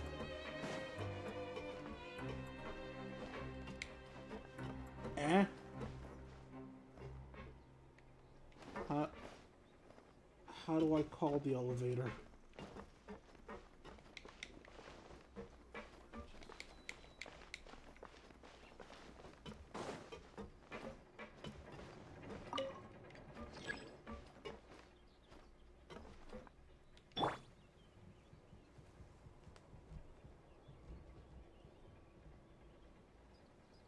That's where my vision is.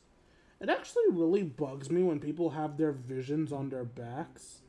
And I think Yao Yao's is the positioning that I hate the most. Because it's on her basket. How easy would it be for someone to just grab that fucking vision off of her?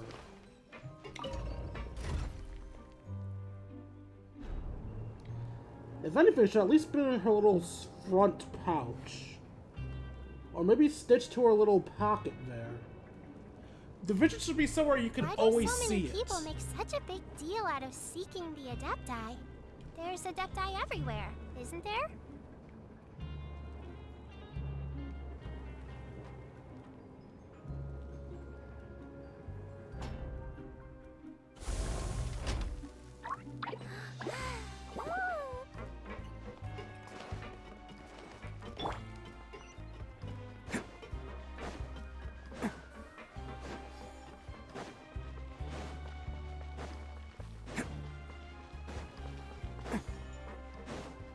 Can I get more free food now? You suck.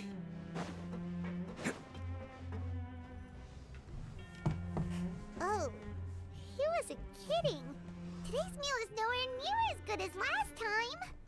Oh, who knows how long it'll be until we're lucky enough to get that super tasty meal again. It'll only be a matter of time for you again. Forget about it then. We'll just deal with the regular food for the time being. Let's just get out of here as soon as possible. But life here doesn't seem all that bad. Other than the foreman being kind of mean and the work being pretty tiring. You think so, mate? If I had a coupon for every fish who said that. Seems you fishies still haven't learned your lessons from your life up on the surface. If you take things at face value, then by the time you reach a dead end, you won't even know how you ended up on that road in the first place. Have some advice for us, old timer? I like your attitude. I can, let you in on a little something. Everyone's been telling you to just follow the rules and not cause any trouble for yourself. Am I right? But what they don't tell you is that the rules aren't exactly what they pretend to be. The rules for being a prisoner. The truth is, this place has a lot of hidden rules. Huh? Hidden rules? What do you mean? Not everyone knows about those rules, but whether you know them or not, once you break one, you might encounter something even worse than death. Really? Oh, now you're really scaring poor Paimon. Don't joke around like that! Have some advice for us, old timer? Of course. And I'd say that just disappearing would be one of the better outcomes. Oh, you mean that if there really are hidden rules, then Child's disappearance might have something to do with that? In that case, would you tell us some hidden rules? We definitely... Come on, mate. This is valuable information. The difference between life and death. Do you really think you can just ask and I would tell you? Paimon understands, but we don't have many credit coupons yet. Yeah, I know. Not like I'm going anywhere. Just come talk to me after you've saved enough. Can you at least tell us the price? Moreover, you're new fish, freshly caught, and completely out of your element. What'd be the point in even telling you anything before you've gotten a handle on your new lives? Come and find me once you've been here longer. I'm usually around the rag and bone shop. Just call me Vidoc. Bye-bye now. He left. Just like that. Huh. Do you think he's just trying to scare us into buying fake information from him? Is it possible that someone would just disappear? I'm still interested. Yeah. It might be a good place to start in our investigation. Hidden rules, huh? But, like he said, we don't have any coupons and we're still not familiar with this place. Oh, there's nothing we can do about it now.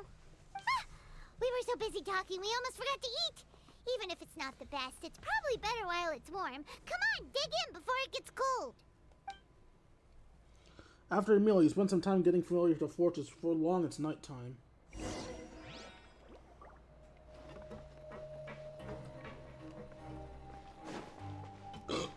Can I get free food now?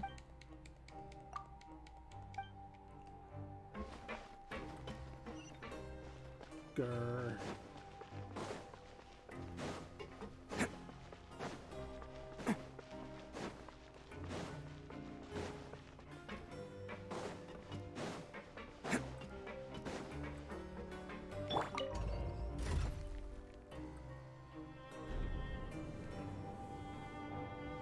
Yayo's hair looks like it would be such a pain in the ass to make every morning. Don't put off until tomorrow what you can do today. Come on, let's get a move on. Yes, I get it. I haven't uploaded to the other channel in forever. Leave me alone, Yao Yao. Can't catch me. At some point, I'll edit the other unarchived streams I have. At some point. Wait, why did I even have a point?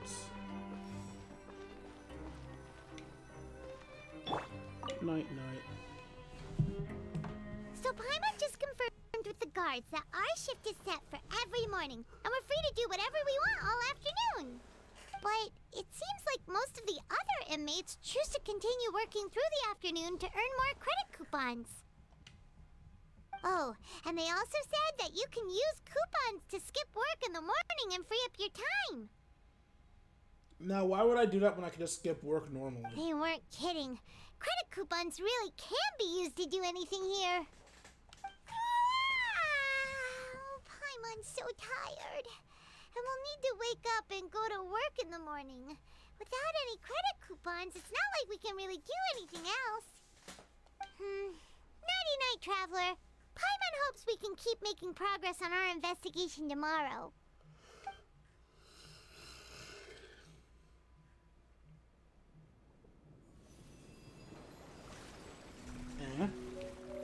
Oh, it's Child's vision.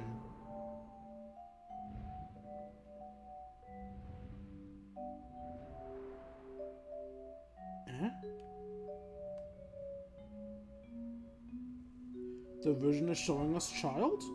I hear someone calling me.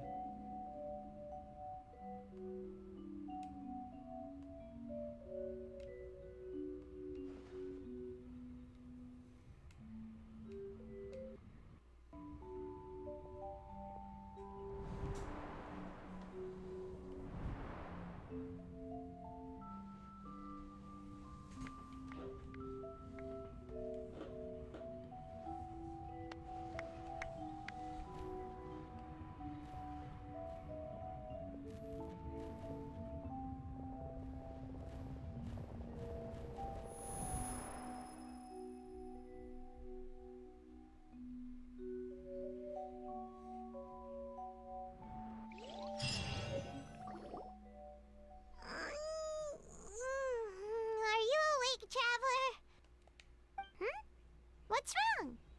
You seem to have something on your mind. Did you dream about something last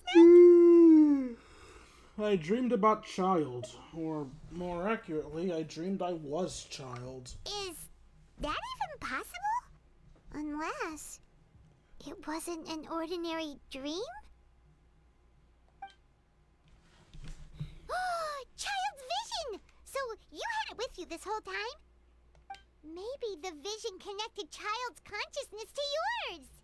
Maybe I can use his vision to see everything experienced from his perspective. And our investigation has its first major breakthrough! Good thing you brought the vision with you here. So what did you see in the dream? Do you know where Child went? The dream was a little hazy, and I didn't see anything particularly useful. Huh. Okay. Well, hopefully it'll be a bit more helpful in the future. I can't tell if it's floating there because that's how items in this game work, or visions themselves canonically float. What's more important now is that it's the start of another new day as prisoners. Let's do our best to earn more credit coupons. What's the plan for today? Let's go work in the production zone. Let's go! It's time to start working. If that guard Fielding catches us skulking about, he's sure to give us an earful. Thank you for teleporting me there, Dame. Look who decided to show up. Get your butts in gear and get to work. Time's a-wasting. Good, here you go. Remember to give me the widget once you've finished processing it.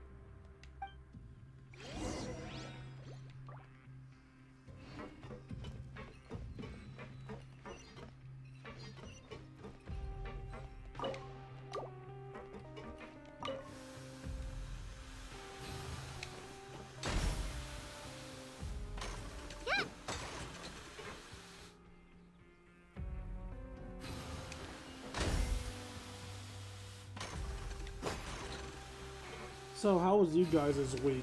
Was work stressful for you?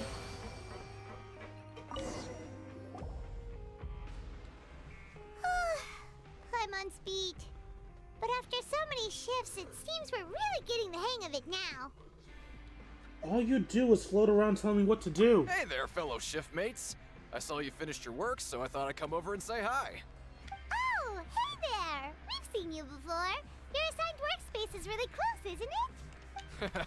That's right. The name's Rowan. This past few days, I couldn't help but notice the new faces working nearby. I guess we were destined to meet. I've been working here for almost 15 years. Even the foreman, Grainville, always calls me Chief. Whoa, you've been working here a long time, Chief. In other words, you haven't managed to improve in 15 years. Hey, not so loud. If there's anything you'd like to know, just ask me. I know the work here in the production zone better than the back of my hand. Alright, Chief. We'll be sure to come to you first. I think I've got the work model stuff out. I just haven't quite learned the rules. Did you just ask about the rules? Pretty sharp for newcomers. You've already heard about the rules, huh? Who'd you hear it from? The hidden rules, they're called, right? Alright. Seeing as I'm the one who came over here, you're already calling me Chief. I guess I can tell you a little.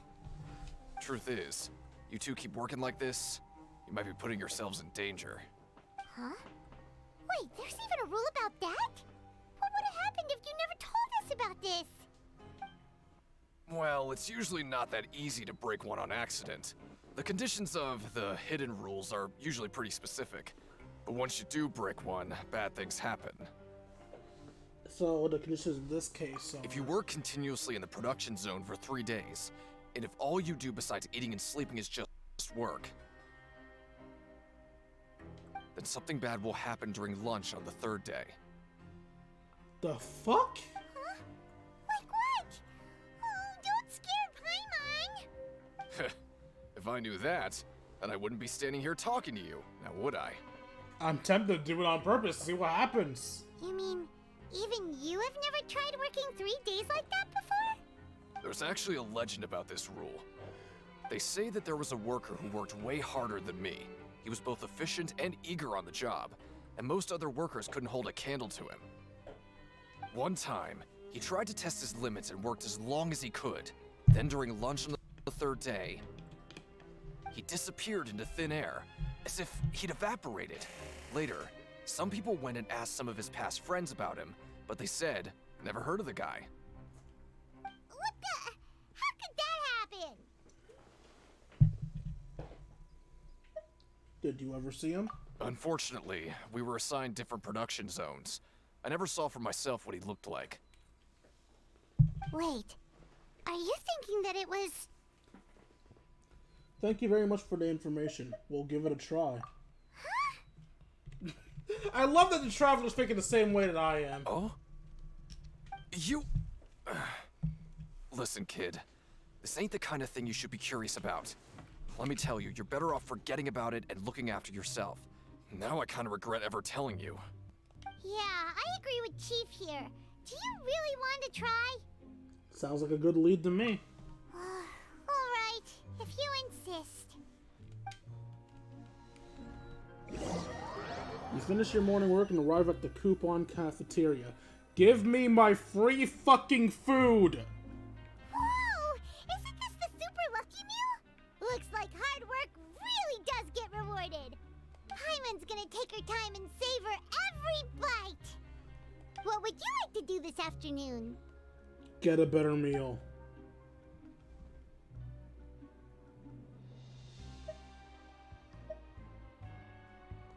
Yeah, Paimon felt like some of the people here were a little strange the moment she saw them.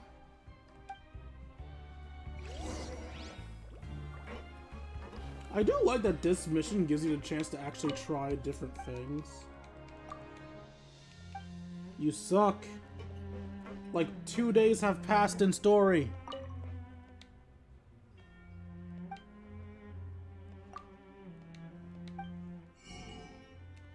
Wait, I thought I got stuff from working. Alright, so I want to save up 30, 105, 255, 555 tickets.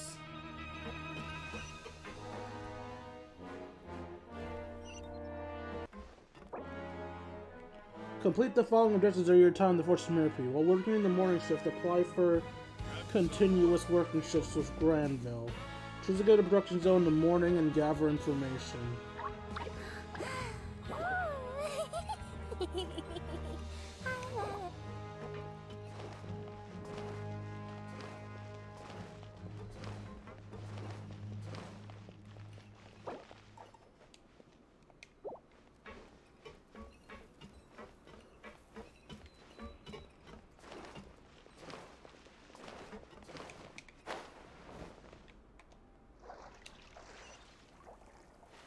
Yeah, I'm not sure how I'm supposed to go down there.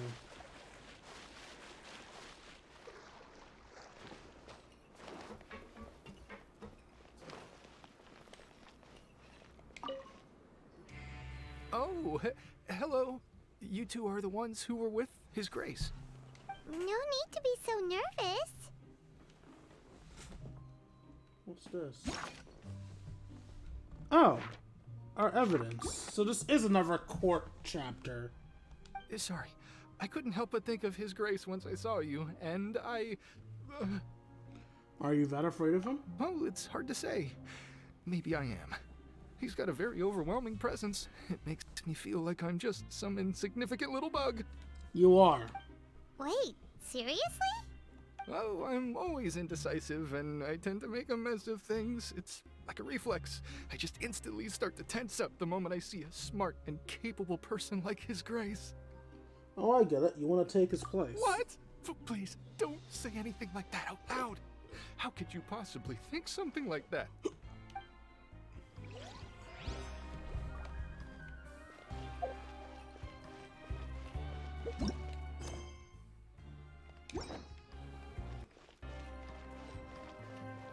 I guess we'll just follow the light. I don't even know which one it's leading me towards, but...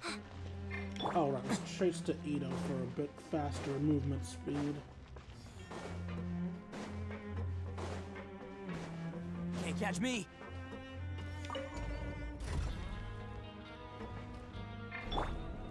Baby, are you down, down, down, down, down, down? This girl is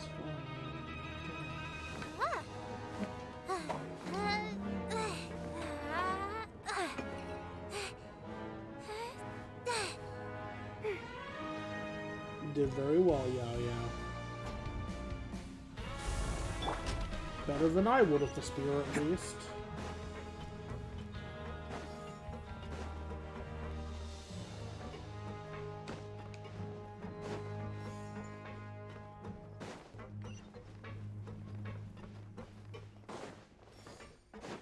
Oh, there we go. Can't catch me! Hey! It's the Traveler and Paimon! No need to tease me, okay?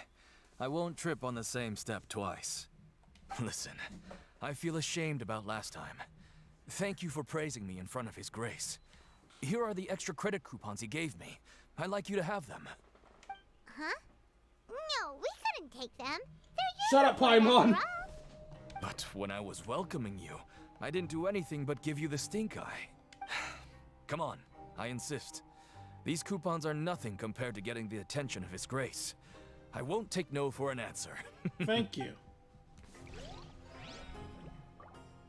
200, yes, I can get plenty of food. Recipes, recipes.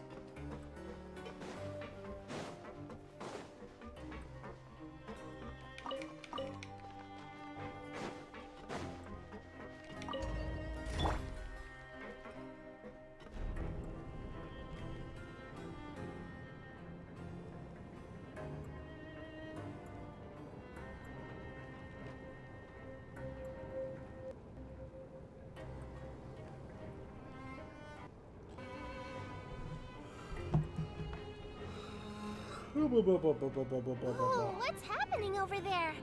Can we take a sneaky peek? Huh? Can we?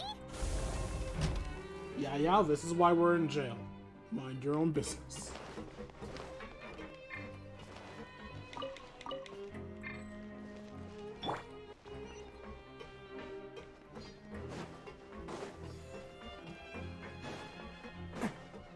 Can't catch me!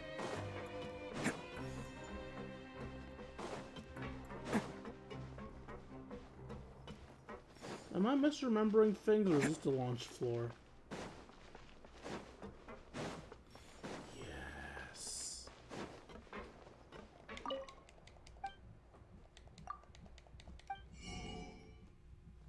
I just got coupons! Fuck this place. Can't catch me.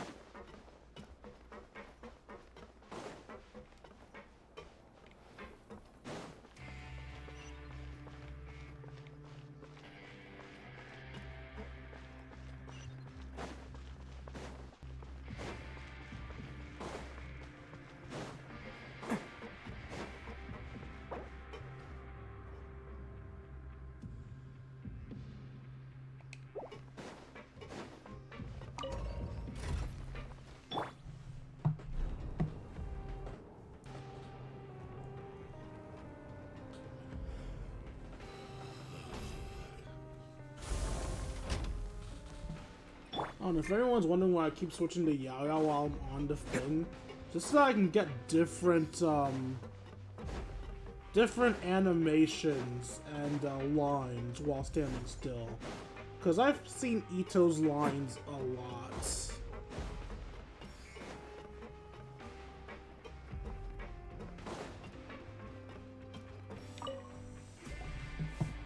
Oh, wonderful.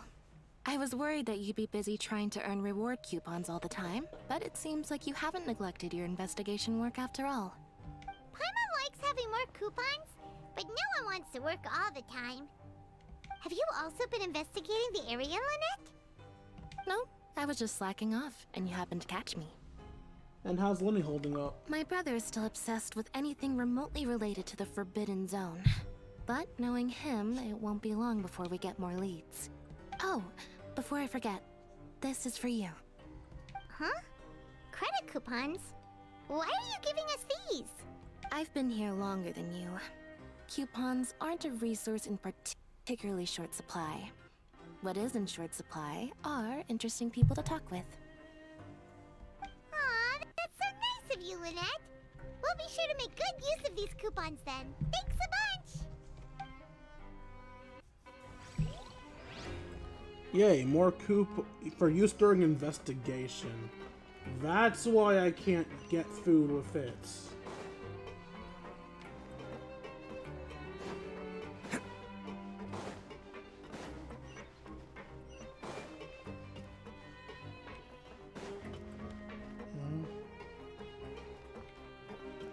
Wait, which?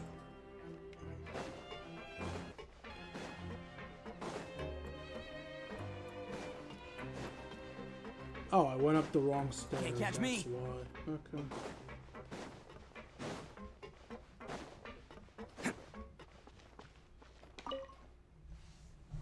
Oh, you want to stop investigating and go rest? I guess so. Okay, you should rest up. We'll be back at it tomorrow. Aw, looks like we won't get a chance to sleep in as long as we're here.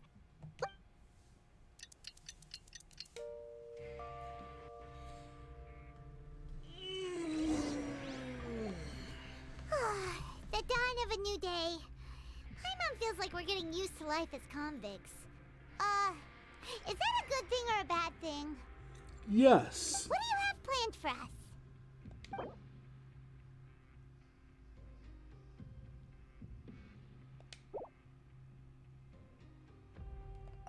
Let's go! Credit coupons, here we come! This is already our third time, isn't it? Look who decided to show up. Get your butts in gear and get to work. Time's a-wasting. If possible, I'd like to apply for free consecutive working days. Oh? What's with suddenly wanting to work so hard? You need coupons that badly? Sure. Let's just say we really want to test our limits. To investigate the hidden rules, you and Paimon start working despite the warnings. Nice! We did well today. Let's keep it up!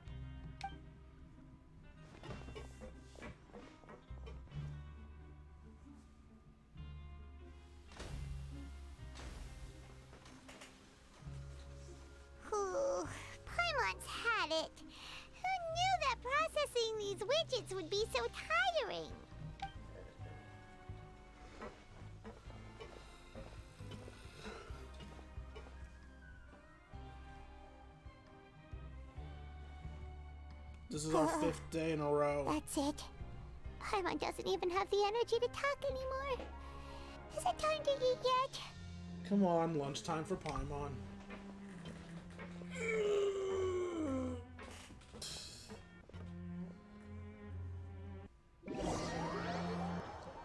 You finish your morning work and arrive at the coupon cafeteria. Oh, Paimon's exhausted. It's just work, work, and more work. Paimon's little body can't handle this much longer. Wait a sec. Now that Paimon thinks about it, haven't we been working non-stop for 3 days now? And now it's lunchtime. You're just realizing that now? Oh, Paimon feels a shiver going down her spine. What's going to happen? But it doesn't seem like anything's changed at all. And we made it to the coupon cafeteria safely. Are the so-called hidden rules only a rumor after all? Don't get your hopes up. That would be quite a disappointment. Well, there's no use to just guessing all day. Paimon's stomach has been grumbling the whole time. Let's just eat already. Paimon wonders what we'll get today. Maybe we'll get the super lucky meal. Or a super unlucky meal. Wait, what? Huh? This is... What in the world is this? What's with Paimon's food? And yours is the same. some weird purple thing? Is this stuff meat? But it looks and feels so bizarre. What kind of chef would make food like this? There's something wrong with this meat. What do you think is going on? Is this the bad thing that Rowan was talking about? Someone went missing before, and now our meals have this strange meat. No, stop right there. Paimon gets what you mean, just don't say it. Hey, isn't that Woolsey over there? He must have made the food, right? So let's just ask him about the food and be done with it. Hey, Woolsey, have a moment? What is it? I'm about to go report the numbers for today's free meal, so you'd better make it quick. It's about the meat in our meals. Look, does it seem normal to you? The meat? Oh, that. Looks perfectly fine to me. Totally normal. You better hurry up and chow down. How could this be fine? Hey, don't leave! You barely even looked at it! Hey! What should we do now? Woolsey wouldn't even give us the time of day. Is he trying to hide something? Looks like we'll have to investigate ourselves. Yeah, looks like we have no other choice. Paimon was positively famished a minute ago, but now she's lost her appetite. The strange welfare meal received after violating the hidden rules of the production zone. What would you like to do this afternoon? Investigate the clues we discovered. Okay, let's see if we can find any new leads.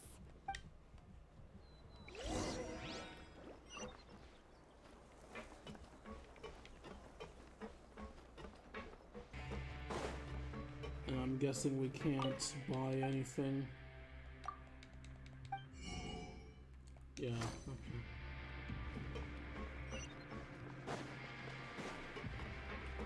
We'll go for the... Oh, right, I forgot. I can't dive down from this one. Can't catch me! So we'll have to go in the order that the thing lets us.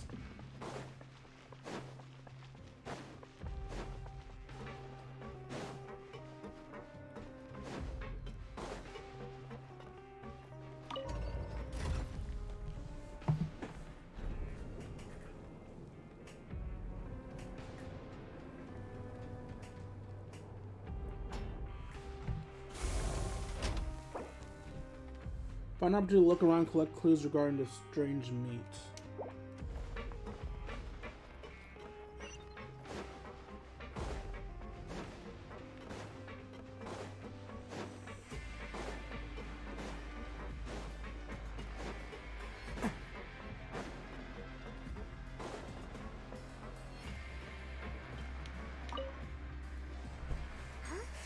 Rowan? What are you doing here, Chief? I was injured a bit just now. Nothing major. I think I just pulled something. Little mishaps like this are unavoidable at work, you know? Huh.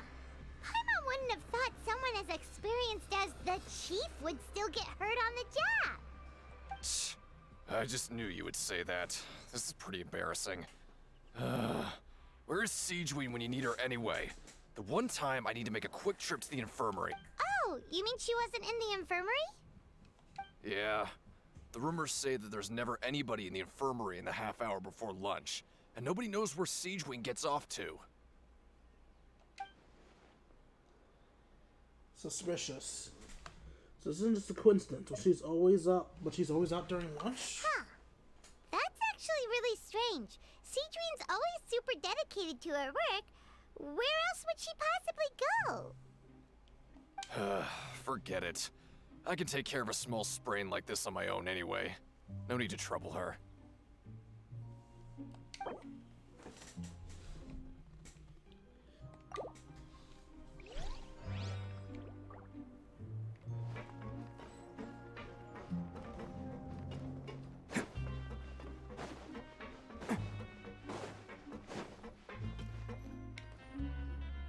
Hey, look! There's something here! Looks like a research notebook. That suspicious guy peeking into the infirmary just now. Are they a fan of Siegeween? He must have dropped this. Let Paimon read it real quick. The Melusine perceive the world very differently from humans. There are significant deviations. As a result, their sense of aesthetics and beauty is also very different from that of humans. This must be taken into consideration when giving gifts. Whoa, this all sounds pretty serious. He sure did his homework. Won't he object to us looking for his notes, or should I give him for the intel? And as for the notebook, let's take it.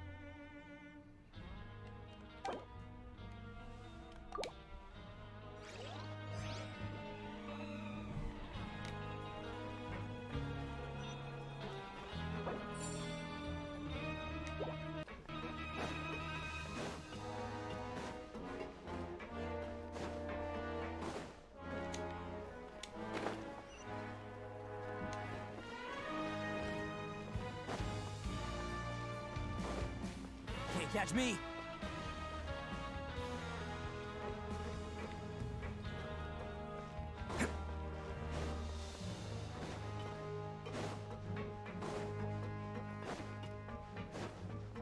Can't catch me!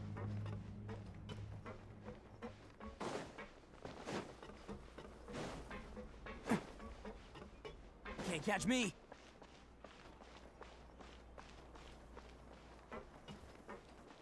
Okay, I thought this was like a separate thing, but no.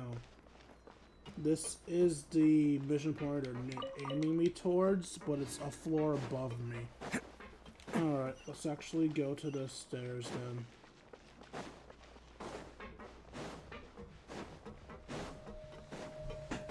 I thought maybe I found another clue that they weren't directing towards just yet. Like how I found Lynette, even though she wasn't the thing they were pointing me towards. Sorry, person, not now. I'm in the middle of a... Why do so many Archon people Quest. make such a big deal out of seeking the Adepti? There's Adepti everywhere, isn't there?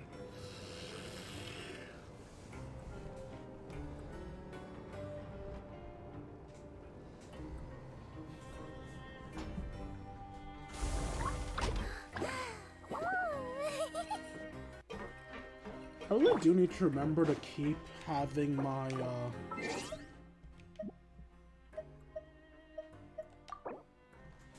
signature is currently streaming.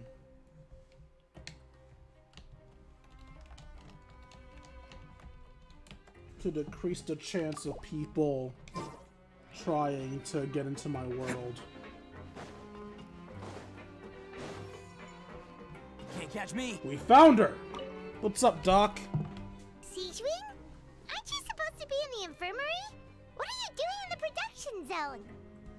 Hello, Traveler. Paimon? Everyone's usually busy around now, and we don't have any patients to look after in the infirmary. I thought I'd come here and enjoy the sight of everyone hard at work. Enjoy? What's there to enjoy here? It's really worth watching. I often stand here and observe everyone. Humans are just so interesting and adorable. I like to watch your expressions while you work. Are you talking about pets or people? Do you also happen to be a veterinarian as well as a head nurse? Oh, I can see why you think that, but you shouldn't jump to conclusions. See, we Melazines are a different species, and we see the world very differently from humans. It's very easy for me to observe everyone's condition. All it takes is one look, and I can tell which workers are exhausted. Wait, Melazines can see that? Huh. That does sound useful for being a nurse. Yes, running around tending to everyone's health is very fulfilling. But I'd much prefer it if you're all happy and free from exhaustion and pain in the first place. Take care of your body and make sure you eat well. Always rest when you're tired from work and don't push yourself too hard. We'll definitely take care of ourselves. Thanks for the reminder. The supervisor Singwin. We are from the same protections.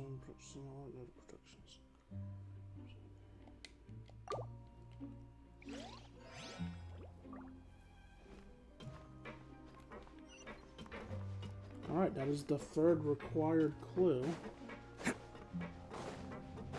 I guess we're gonna go rest now? Can't catch me!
That's an elevator.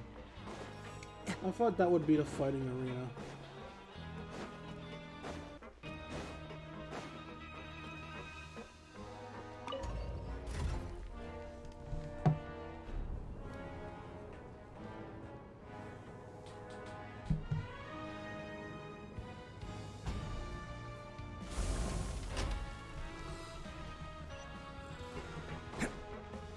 Can't catch me!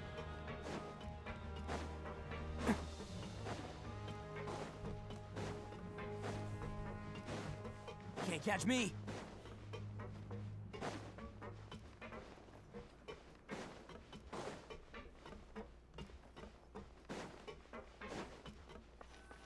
Yep, guess we're sleeping. Oh, you wanna... Okay. So after working a few days straight, we got some strange meat in our lunch. What was that all about? Has our investigation turned up anything useful recently? I think I got something, but unfortunately it's not really the child. Really? Then it looks like that part of the investigation has hit a dead end. Well, we'll keep searching for more clues tomorrow. Good night, Traveler.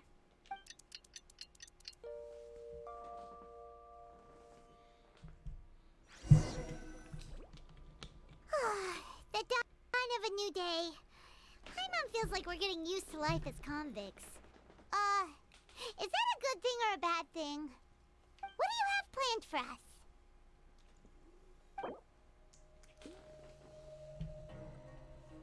Just go to the Pinkerton Ring in the afternoon and gather information.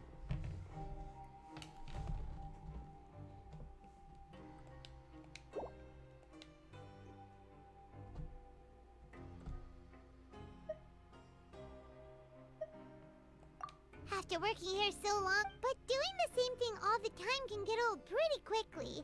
How are you holding up? Let's see if there's any really easy work. Yeah, it's good to kick back and relax once in a while.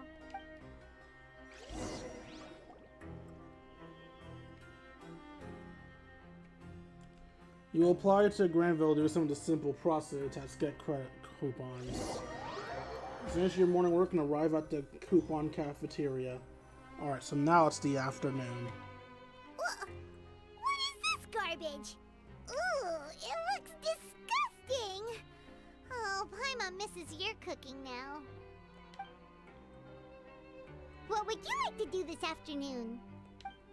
Okay, now I want to go look at the Pinkerton Lane. Maybe we'll be able to find some leads there.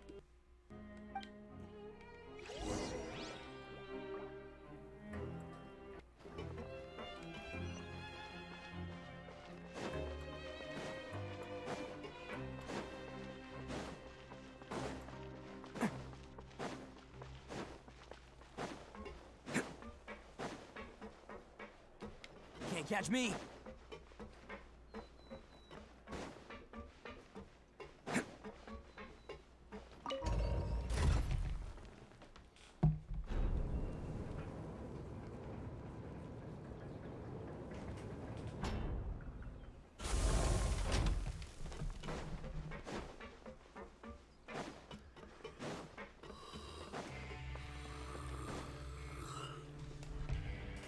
Oh, you must be the Traveler, huh? Sorry, mate, but competitors as strong as you are prohibited from participating. I don't make the rules, mind you, but I was given very specific instructions. Bullshit. Even convicts value their lives, don't they? I hope you can understand. But we have a game here that'll let you show off your strength, and you'll even earn some credit coupons in the process. What do you think? Interested? And if we lose the game, will it cost us credit coupons? Of course. That's the cruel reality facing every competitor in a place like the Pancration Ring. No, I'll give it a try. Okay, great. Let me walk you through the rules. The targets in front of you will pop up one after another. You'll need to hit the targets in the same order that they popped up. If you can complete a few rounds in a row with no mistakes, then you'll win credit coupons. But the second you mess up the order, you'll lose. Game over. The game costs 300 credit coupons to have it go. So, you up for it? Sure, got your coupons right here. Thanks for your patronage, mate. Now, let the game begin. So we're playing whack-a-mole. The targets will come up in order. When the targeting light turns blue, you must attack the targets in the order which they came up. Successfully follow these sort of 4 times will complete the challenge.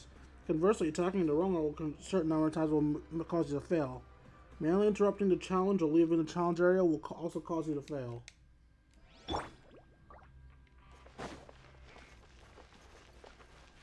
Okay, do your best to hit the targets, just like Colin said!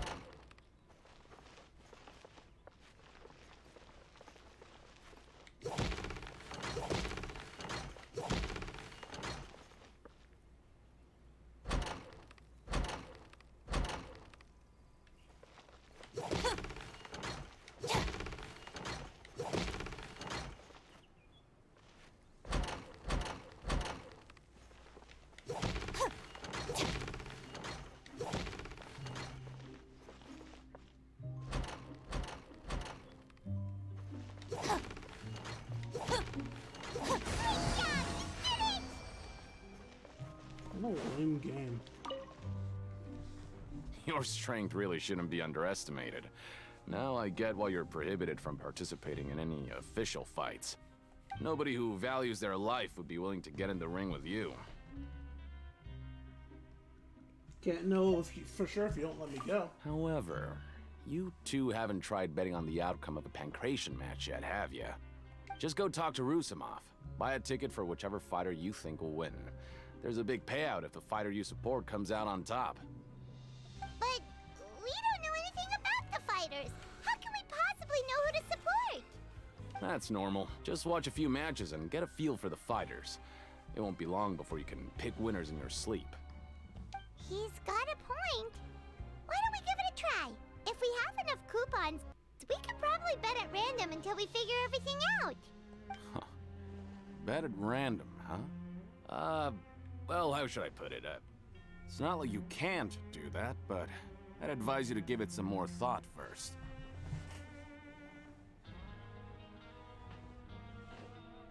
You're not gonna finish that line?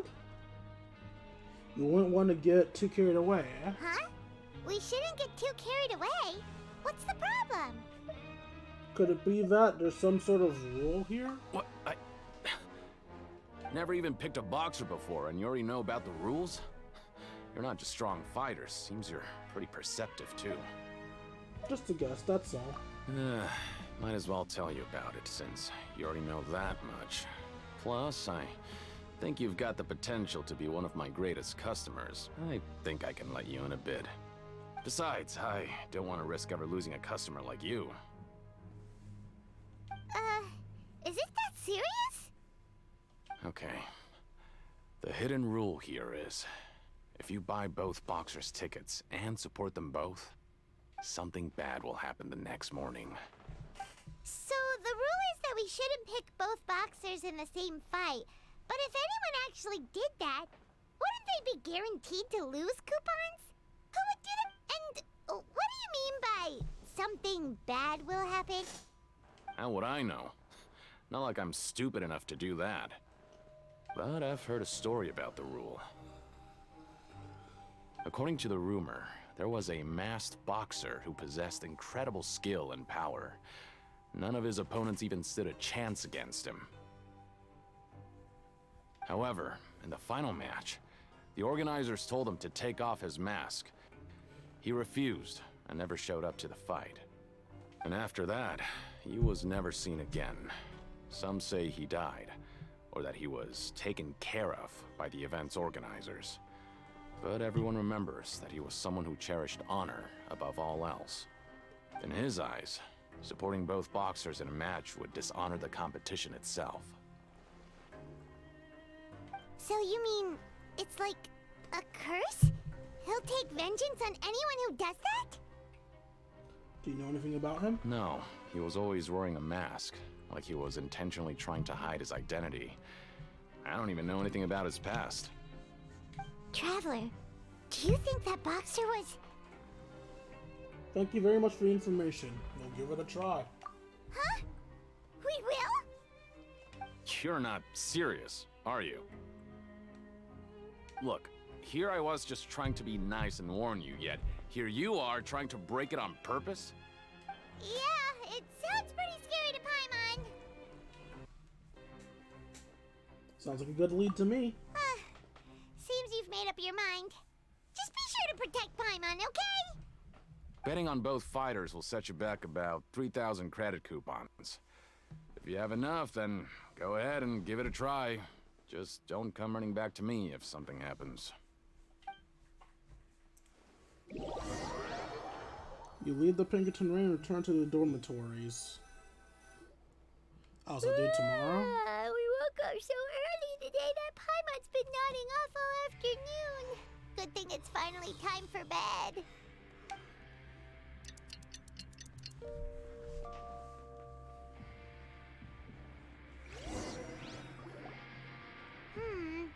Maybe we can make some progress in our investigation today.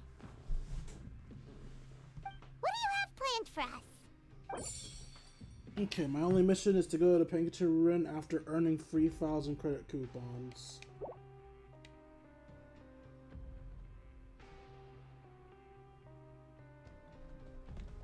After working here so long, we're really but doing the same thing. Yeah.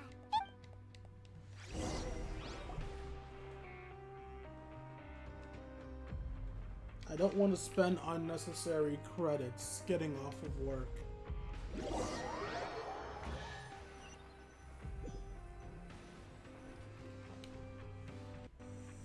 Oh, just a regular meal set.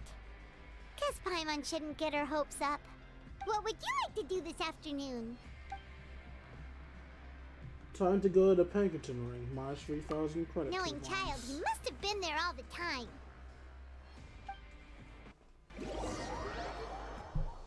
You arrive at the Pinkerton ring. I mean, shit, if I can't enter the fight, so I don't think Child can either. Are you two here to buy tickets? Better be quick about it. Another match is about to start. Who are the boxers in the next round? We have the reigning champ, Le Grappler, versus a contender from the Eastern Prison Block, Demon Horde. Are those their nicknames, or did they choose those names themselves? Either way, super weird. Since you're new around here, I'll help you out and give you a little suggestion. Even though Le Grappler is the crowd favorite, Demon Horde is a first-class dark horse with incredible potential. Anyway, for this match, I recommend that you pick... We'll buy tickets for both fighters. Huh? For both fighters? I could tell you're new to this, but I didn't think you were completely clueless. Maybe you don't quite understand the rules, no? Let me try to explain again for you more clearly. You see... Oh, no need. We're aware that we're going to lose coupons. All right then, if you're absolutely sure. Remember, no refunds once you buy the tickets. Yeah, we got it. Just shut up and take our coupons. You leave the Pinkerton ring and return to the dormitories. Seems we had a productive day. Hope we can make even more progress tomorrow. Okay, let's see what happens to us.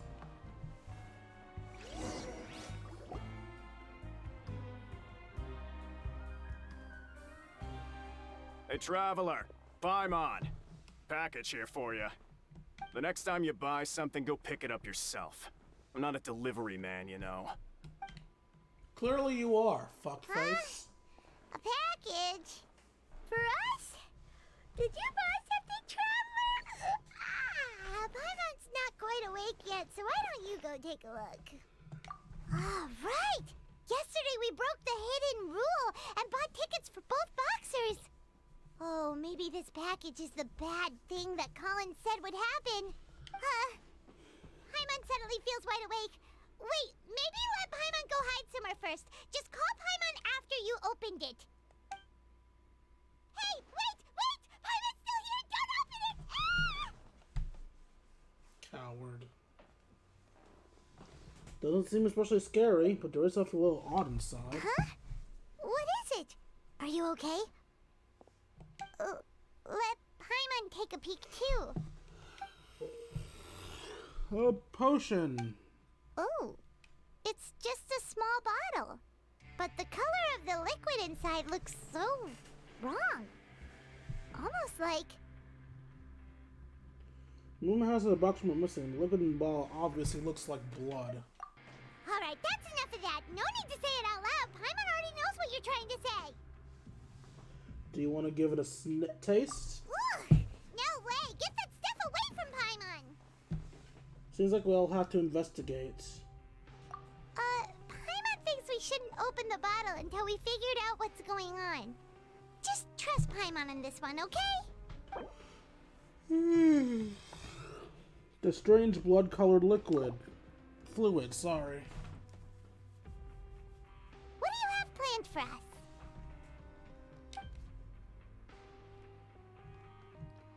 Best clues you discovered. -1 Though it feels nice to slack off a little, less work means less coupons. Let's make the most of our morning.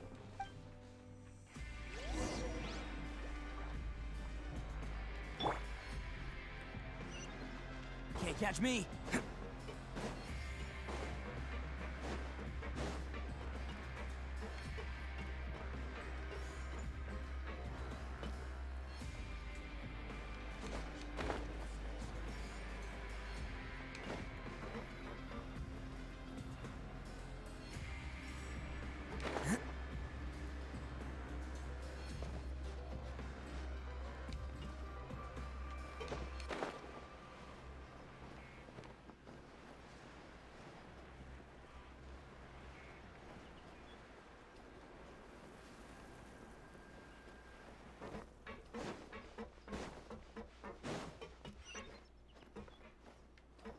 Can't catch me. Can't catch me.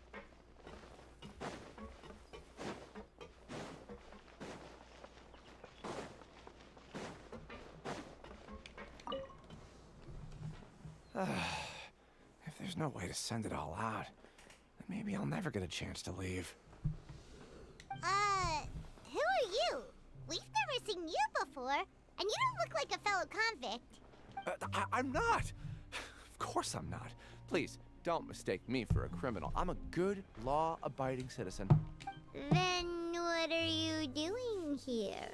You sure seem anxious about something. I'm a promoter for Fontaine, and I'm usually responsible for promoting our drink products.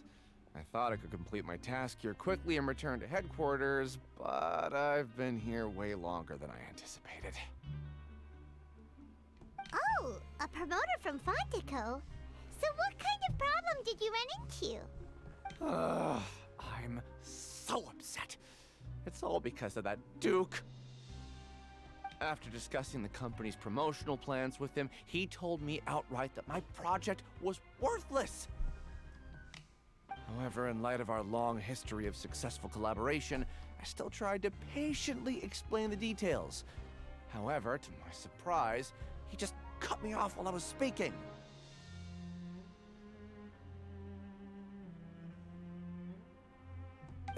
Let me take a moment and recall his exact words. I'm just gonna stop you there and say no. If anything, I'm saving you time. It seems you don't fully understand the value of credit coupons here, nor do you understand the value of your own products. The former is because you are from the overworld. That's understandable, and I don't blame you for that.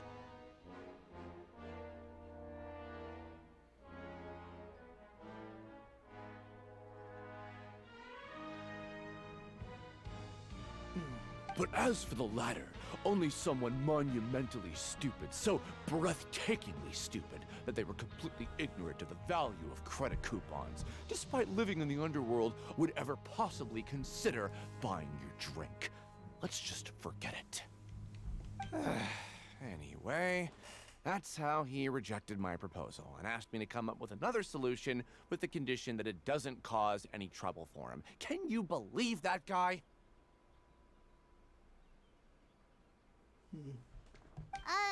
Well, he is the head honcho here. Not much you can do about that. We met him too and could tell that he's the kind of guy that's hard to pin down. Fine. I know, I should just let it go. I'm on his turf after all. His house, his rules.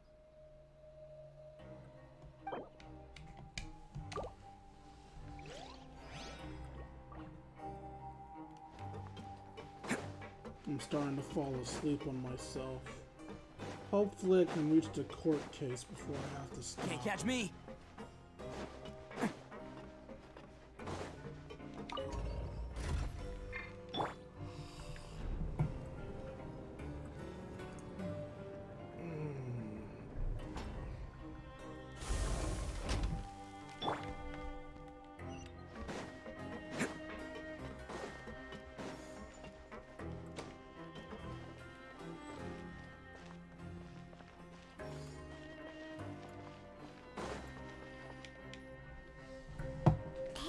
What are these papers scattered all over the ground?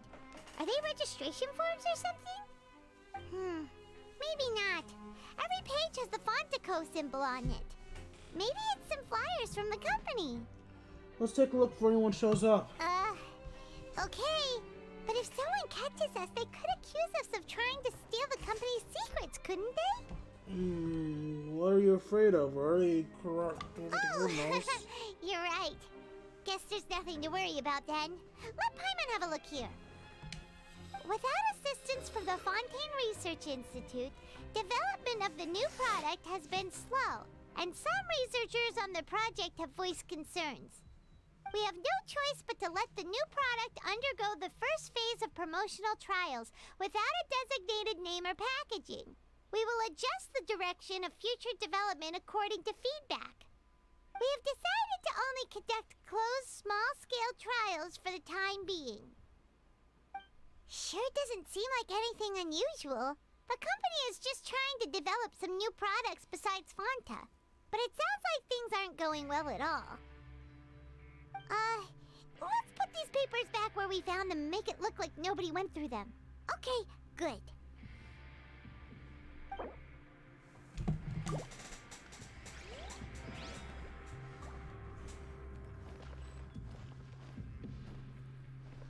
Still more clues around here.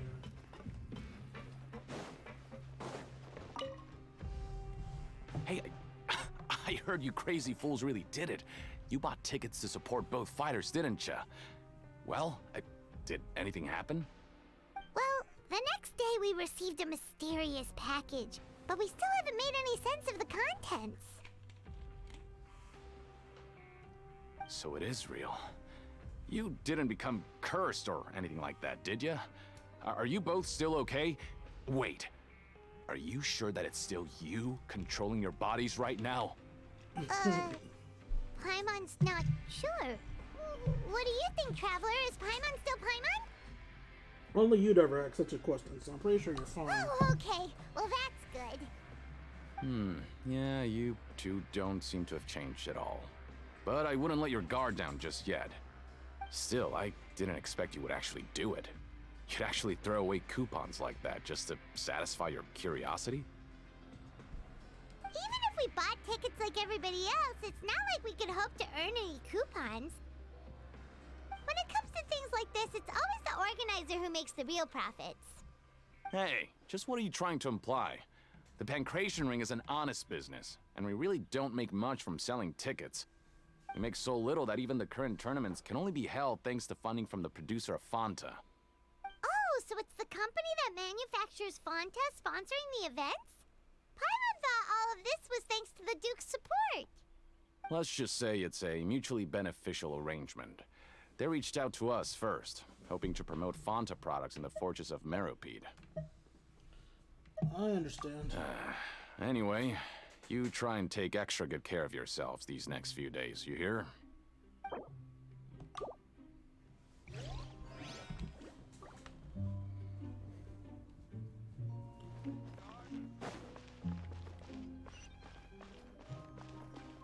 Can't catch me. Are we going to bed now?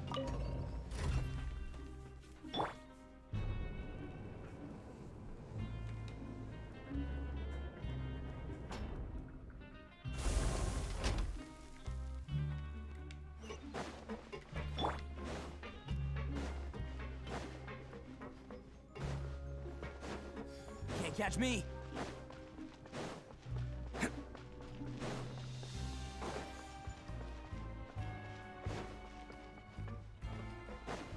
Can't catch me.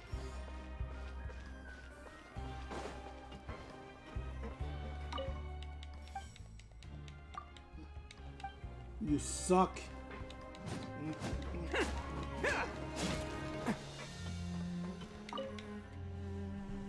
Huh. We ended up here without even thinking about it. Want to grab something to eat? I guess. Let's end the shift. Alright. But remember that we bought this time with coupons, so let's make better use of it next time. What? I did everything you told me to. Oh. Just a regular meal set. Guess Paimon shouldn't get her hopes up. What would you like to do this afternoon? We don't have any leads, do we? Let's go work in the production zone, let's go to the parking, let's go investigate. Is there anything left to investigate? I don't know.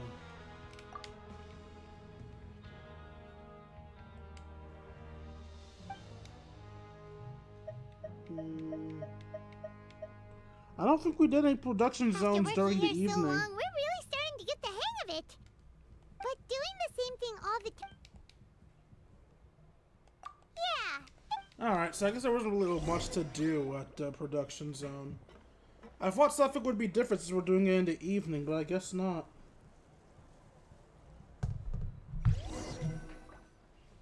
A mysterious box? A bottle of crimson liquid? Paimon still doesn't know what to make of it. Do you have any ideas, Traveler? Still nothing of Really? this. Well...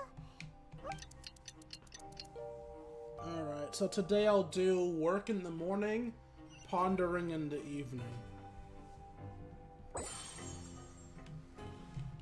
State objective complete. Okay, so we've investigated 2 of the hidden rules. Paimon Paimon didn't think this prison would have so many weird things going on. We'd better pick up the pace with our investigation, otherwise we'll never get anywhere.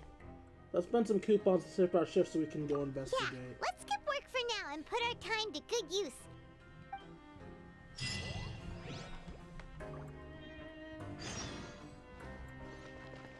Get up and talk to Paimon. Continue asking around for clues.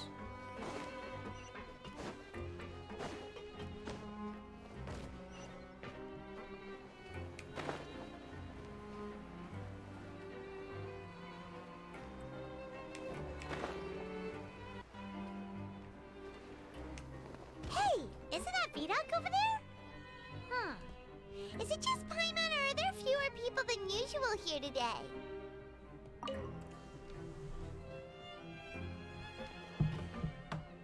Ah. Seeing you at this time must mean you've already saved up a lot of credit coupons. Or at least enough to skip work. Seems you're getting into the swing of things around here. Impressive. Very impressive. I thought for sure you'd be like, Now can you tell us about the hidden rules you know? If that's what you want to know, I guess you couldn't have come at a better time. Huh? What do you mean it's a good time? Leonid and those other pesky broke urchins have all gone to work in the production zone. I wouldn't want them listening in without paying up. We get it! Just tell us already! So, you know those pipes that make strange sounds? Don't ever, ever go near them at night. Even if you manage to avoid the guards, you might find something even more terrible there. Something even more terrible? Like what? A group of cannibals. Cannibals? In the Fortress of Meripede? Every month, they meet a few times in the dead of night. Rumor has it they might be connected to the people that have disappeared here. But what's even scarier is that they have a special proclivity. Since they have no way to dispose of the leftover remains, they have ways to transform them into other forms and keep them in the fortress forever. Paimon might already know what you mean by other forms. So that's what's going on here. Oh, Paimon's stomach doesn't feel so good. Is that really true? There's still a chance that we saw things that were cannibals. You two look pretty skeptical. No matter. Learning the truth behind dark secrets isn't necessarily a good thing. I've got things to do too. I suggest you just act like I never told you anything. Traveler, can we just trust him on this one? Oh, Paimon doesn't want her blood and flesh entombed here for all eternity? Even if it's true, do you really think cannibals would take me in a fight? Oh, so that's how you see the situation. Huh. You know, Paimon does feel a little better about it now. Alright then, just like before, let's get ready to investigate. When will all the secrets end?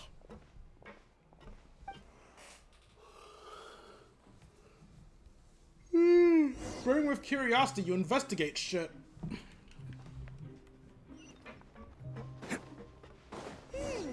Vidoc isn't here. But the guys who went to work in the morning are back. Let's go ask them.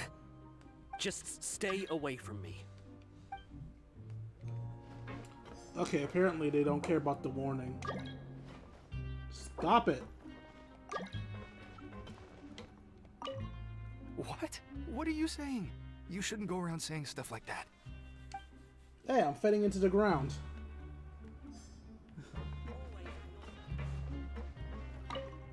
What are you talking about? Listen, you should keep your nose out of other people's business. We're pissing everyone off. News. Their attitude sure is suspicious. Like they're trying to avoid us. It's really obvious they're hiding something. Could they be connected to But cannibals? if they're being so obvious about acting weirdly, do you think they might just be trying to lure us in? Oh, this is all getting way too creepy for Paimon. Let's approach it from a different angle. We'll probably never get anything out of these guys. So you mean we still need to investigate some more? Okay, if you say so.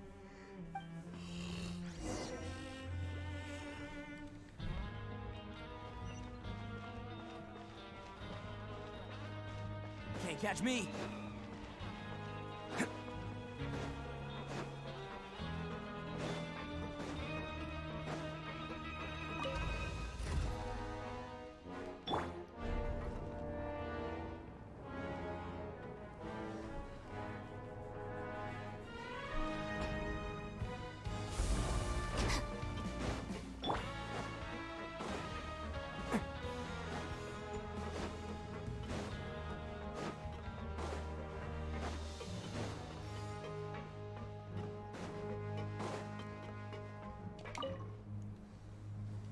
Hello, Fielding.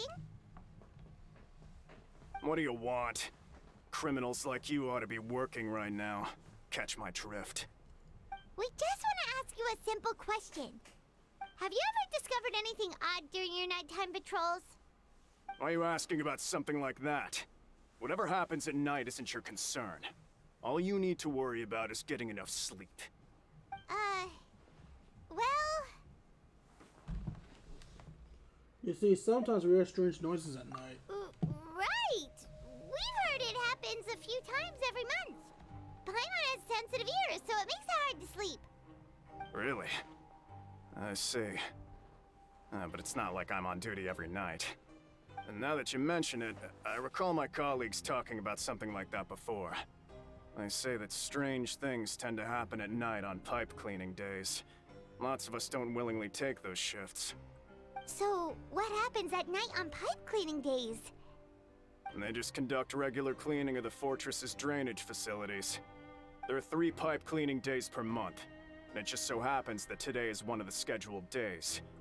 You can try to confirm the sounds tonight if you want, and if they're real, then I can report the issue to my superiors for you. Oh, okay. Then we'll keep both ears out tonight. If that's all, then I'll be leaving now. I advise you not to try anything funny, though. Even if I'm not on duty tonight, someone will still be watching you. Don't worry, we don't want any time added to our sentences.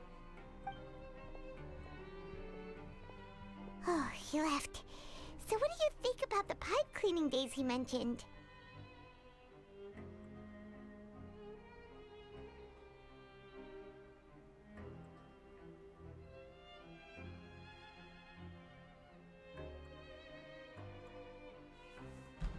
Okay.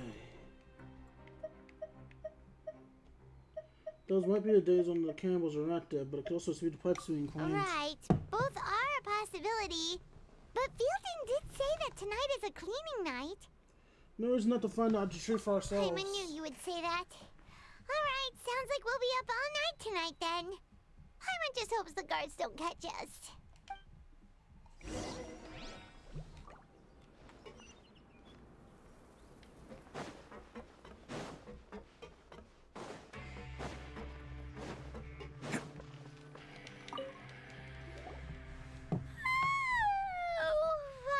So tired.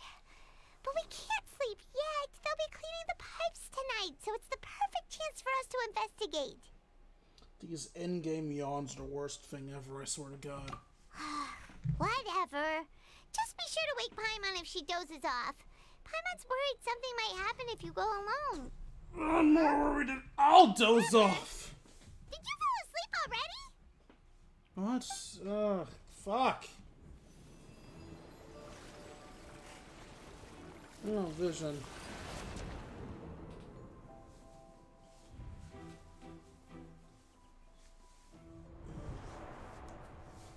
We're running. We're running.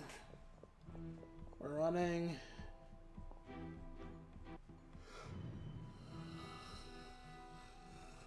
We're hiding. We're running.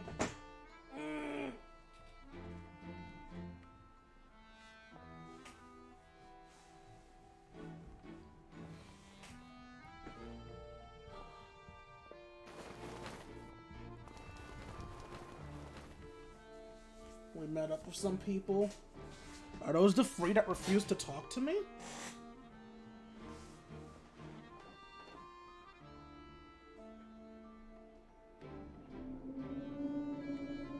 Something is calling me. I have to go.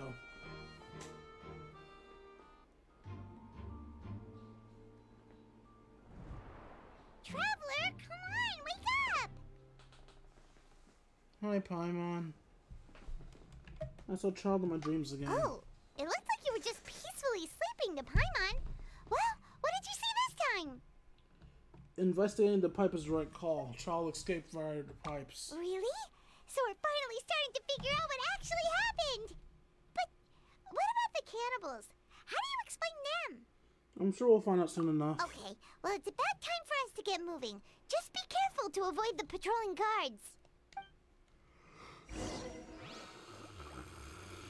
Can't I just beat the guards up? Or do we have to stealth mission?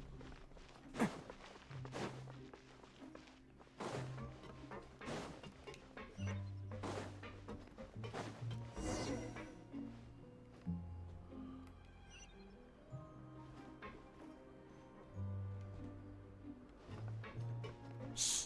Careful! We'll get in trouble if the guards catch us.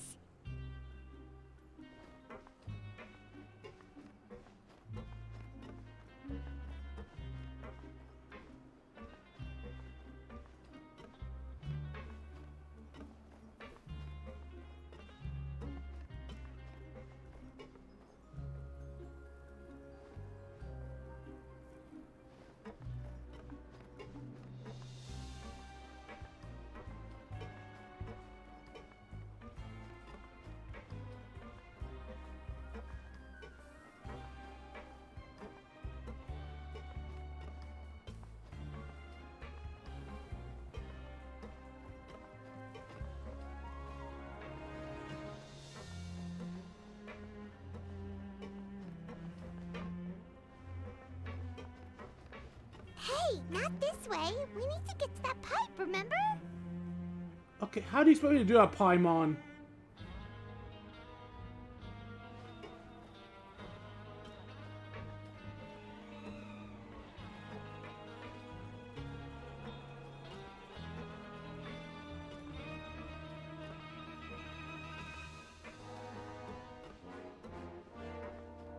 I guess we can try to walk behind that dude? I guess.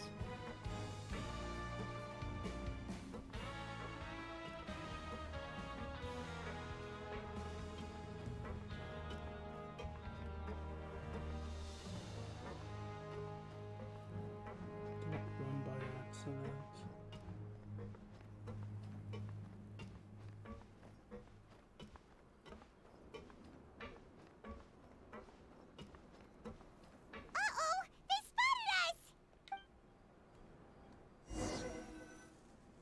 So I can't walk behind him, so how am I supposed to get there? It can't seriously be that I can walk right in front of him, can it? It would be some shit if I could just walk in front of the asshole. Like, oh, as long as there's a big enough space between you two, you can just walk right in front of his goddamn eyes.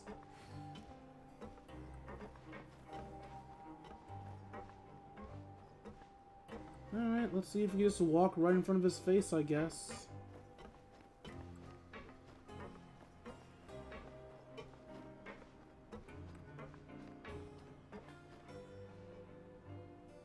Oh, why would you walk away?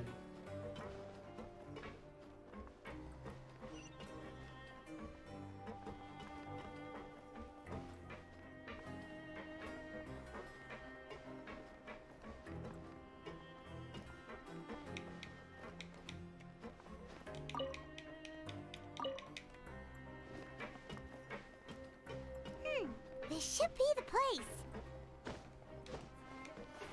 I didn't think the dude would literally just walk out of the way. Can't catch That me. made no sense.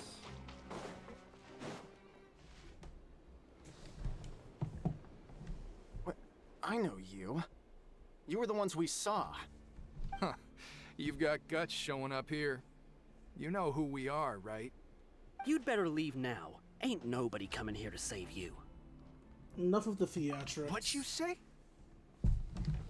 All those rumors about cannibals and hidden rules were started by you, weren't they? Yeah, so what if they were? If you push us, we can make those rumors a reality at any time. Hey, what's the point of all those rumors anyway? What exactly are you trying to do?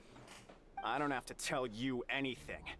If you turn around, go back to the dormitories and act like you never saw anything, then I'll pretend that you never showed up here. Yeah, scram. Nothing worth seeing here. There's something calling me. I have to go. Huh? What did you say? Isn't that exactly what Boss said when he left? Hey, do you know our boss? Yeah, Child Tartaglia. Oh, we had no idea our boss was such a big deal. He always kept his identity a secret. So, did he have you come here to find us? Oh, so you're Child's crew here? Seems like he had no problem fitting in. I'm a friend of his. We came to find what happened to him. We're the only ones who heard him say those words when he left that night. So unless he somehow told you those exact same words after that... All right. I guess that's proof enough for me. I believe you. Wow, those dreams of yours sure come in handy. We gave him the business for a while and would always give him a hard time when he first came to the fortress of Maripede. But here in the fortress, the strong will always earn respect. He was working the longest hours and racking up wins in the Pancration Ring. You could always see how amazing he was, even when he was teaching us a lesson. Oh, so we can't fight people, but Child can? Kind of bullshit. So eventually, we all decided to follow him. But one day, he suddenly told us that he had to find a way to escape this place, no matter the cost. He said it was because he heard that call again. And as his crew, if the boss wants something, then it's our job to get it done. So, we got to work and used the hidden rules that were here to make up and spread the rumor about the cannibal rule. We just wanted to give him a better chance of escaping on a night after the pipes had been cleaned. Oh, thanks to your rumor, nobody would want to come anywhere near here, prisoner or guard. Wow, it sure is easy to exploit people's fear of the unknown. But hasn't Child already escaped? Why are you all still coming here after pipe cleaning day? Because as far as we know, the pipe he went into isn't actually an exit. It should be a dead end. It leads to an abandoned factory area, and even if there were a way to escape from there into the sea, we're still way too deep. No one could ever reach the surface alive. But Boss still insisted on going in. It's like he was obsessed about it. So we told him that we'd pretend as if he never existed while he was gone. And that if he wanted to come back, he should wait for nighttime on a pipe cleaning day. That way, we could meet him here and help cover the whole thing up. So you come and wait here through the night a few times a month just because of that promise? Yeah, but it's been so long now. We already know in our hearts that he must have managed to escape somehow. Is it also possible that something unfortunate happened to him? Nothing could ever defeat Boss or slow him down. It's one thing we know for sure. Me and Nuvolet disagree. I was just brainstorming possibilities. We want to go to the spot where you lost. All right. Keep quiet and follow us. Well, if I gotta be quiet, I should switch to someone less Ito.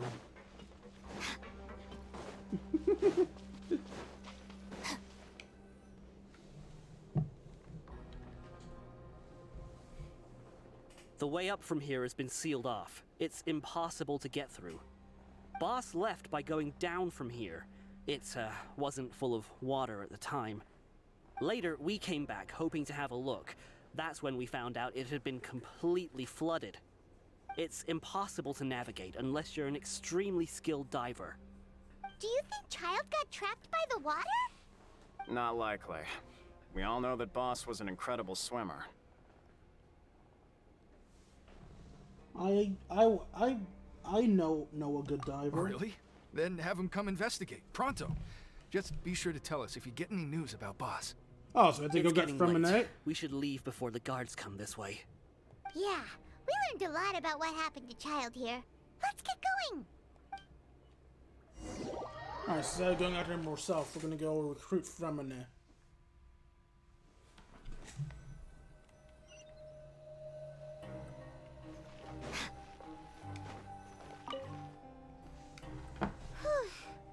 We finally learned some key information. Seems all of our investigative work has finally started to pay off. When you said you knew a diver, you were talking about Fremenade, right? If we ask Linny, he'll definitely have Fremenade help us. Ugh.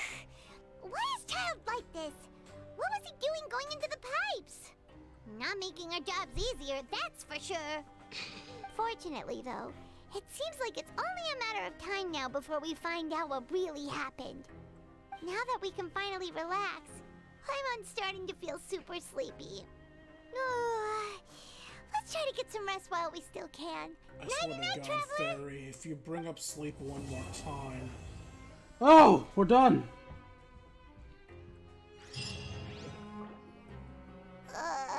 It's morning already? Paimon still needs more sleep. Oh, did we just start the next one already? Fuck. Huh? Wait, look over there! Isn't that... It's one of Linny's cards! You're right. It's been a while since we last contacted him. Let Paimon see what's written on it. Maybe you haven't heard, but today is the monthly free day. Everyone has the day off today, which makes it the perfect time to do some investigating. It's been a while since we last talked. Have you been making any progress lately? Let's meet at our usual spot in the factory area before lunchtime. I have new information. Ooh, today's our lucky day. We have the day off. From the sound of it, Lenny's been making progress with his investigation. Wonder what he's discovered. We still have some time before we meet up. Let's talk with the people here for a bit more before we go. And we just get thrown right into the second one. God damn it! Alright, guess we're still going.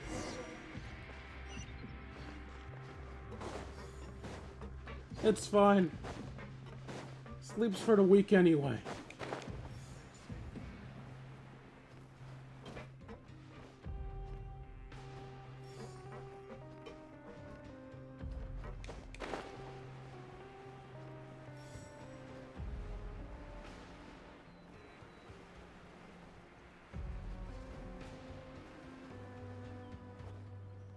Hey, you over there? Who, me? Yeah, you. Say, do you like playing card games? You know, like Genius Invocation TCG? Oh, fuck yeah! Even people down here play that game? You TCG players are like mint in the wild, literally sprouting up everywhere. Hey, come on now. What's wrong with finding fellow Invocation aficionados? Anyway, care to join me for a game?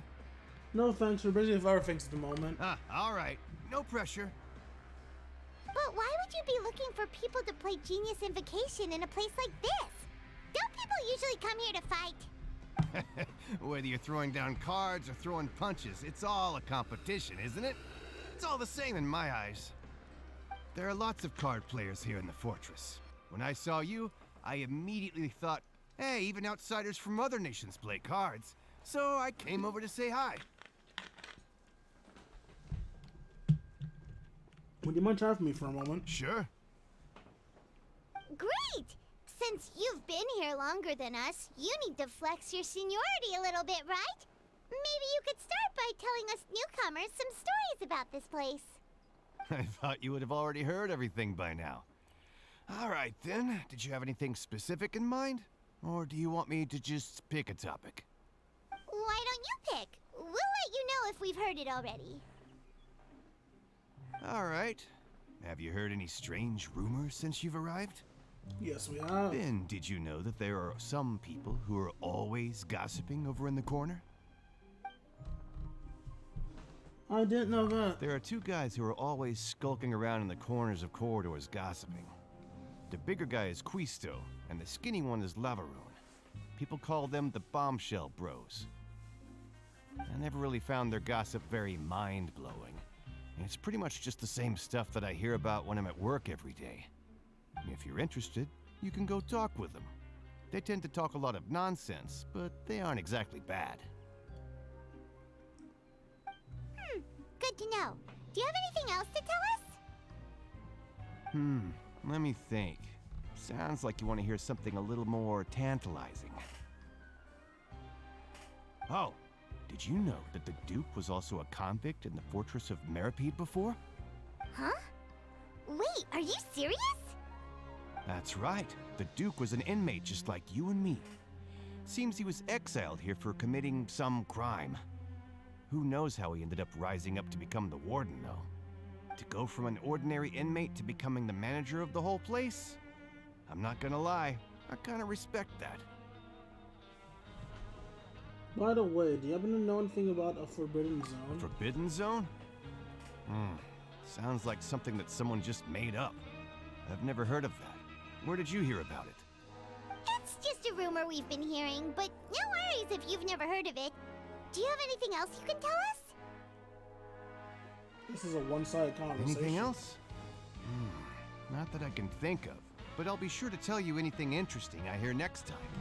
You'll have to play a game of Genius Invocation with me first, though.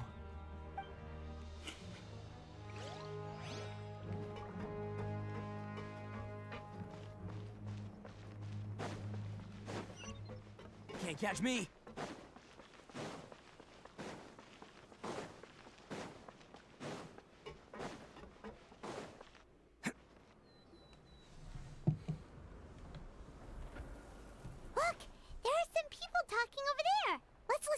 Conversation.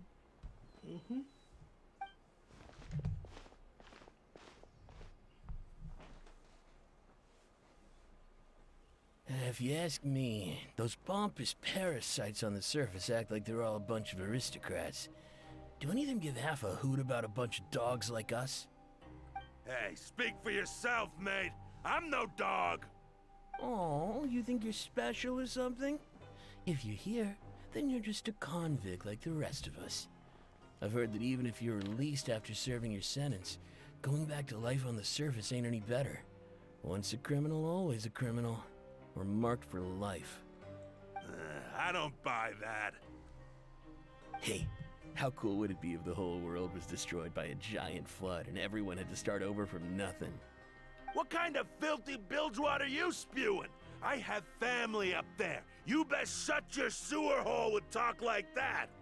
Listen, things ain't so great on the surface, but who says that you have to leave? I've heard that you can still stay here and work even after you've served your sentence. Not bad if you ask me. Who wants to live in the ruddy overworld anyway? And what makes you think they want to hire someone like you? That's one of the great mysteries of the universe, how someone as useless as you is so confident. Whoa. Sounds like they're really unhappy about the overworld. Speaking of which, Paimon never heard anyone use the words overworld or underworld when we were living up there. Is it only something the inmates down here say? Why wouldn't people up top only talk about the underworld? I think you're right. It's Northern. I think you're right. That's true.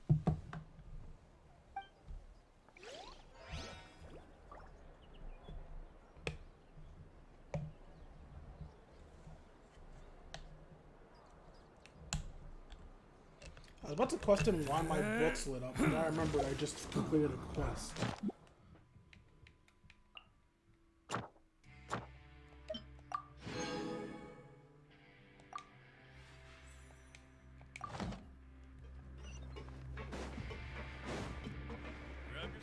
Give me free food. I hate you. Can't catch me!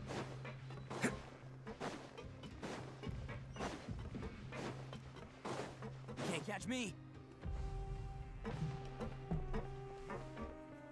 There's a group of people over there.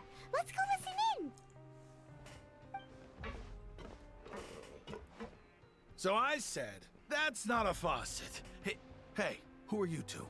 Why'd you come over all of a sudden? Oh, sorry for eavesdropping. Sounds like you were talking about something private.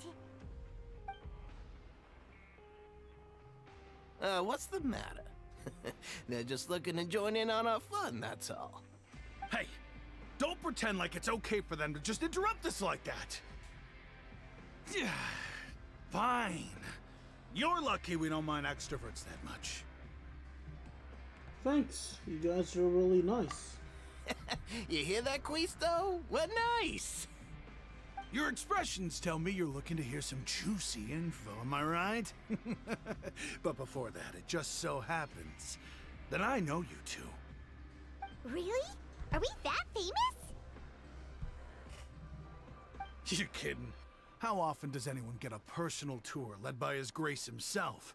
Practically everyone was talking about it. Word has it that you also caused quite the kerfuffle. Oh. Just a little mistake. A little mistake, huh? I like the way you put it. You see, people with a good attitude can join our group anytime, unlike some of the others here. Your group? I'm Quisto, and this is Lavaroon. People usually call us the Bombshell Bros, but don't worry. We're not playing with bombs or anything. It's just that our information is always so explosive, and we blow minds on the regular. So, you two really like to gossip? Whew, you sure know how to embellish. No. You don't get it. Knowing intelligence will make things better for you here. For example, knowing who's working with whom, who has the latest rumors, who's not getting along. Wouldn't you like to know all that? Oh my Archons, I'd love to know. Please don't. Whoa, all this info's worth something, you know? You should prove you're worthy of it. I don't mind him. Quisto's always this way. Just play nice and say something to massage his ego.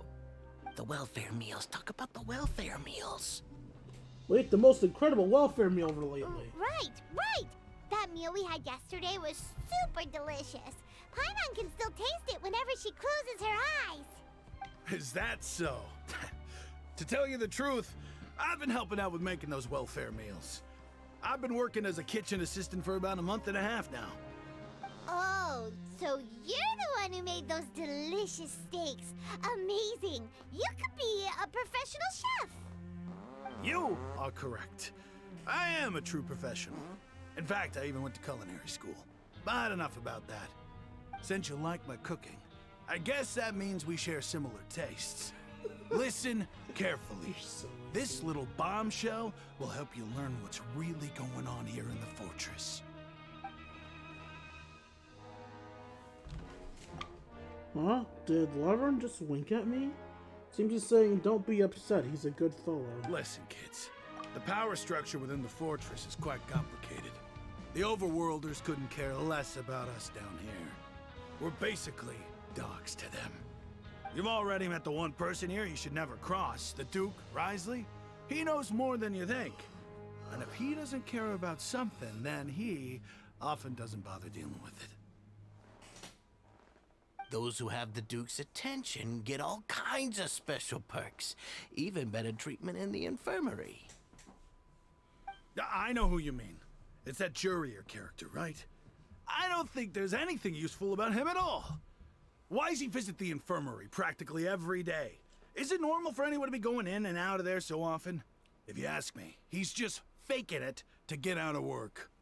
But did you know that Jurier was a talented researcher from the Fontaine Research Institute before he came here?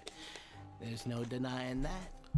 I don't care if he was a researcher that could turn dirt into Mora. Once you're in the fortress of Meripede, you're just another inmate like everybody else. Ah, interesting. According to this, to the Quizot, a person named Juriel frequents the infirmary. I should take a note of that. Speaking of which, the last time I saw him, he was passing by in the corridor with Lorvine. I also heard they started arguing in the library and got into a fight, right? Guess that's just how terrible of a guy he is. You mean he hit a woman? Wow. I never imagined he was that bad. But that Lorvine's also quite the odd one, you know? She's always gabbing away, got into a fight with a man, and she also got sent to the infirmary. Come to think of it, I always see her going to the sick bay every couple of days, too. Huh. Wait a second. You don't think? Do you think could it be that they're secretly meeting there to go on dates? But it's really hard to imagine. After all, I do remember seeing Lorvine beat Juria to a pulp that one time. And we might be overthinking things.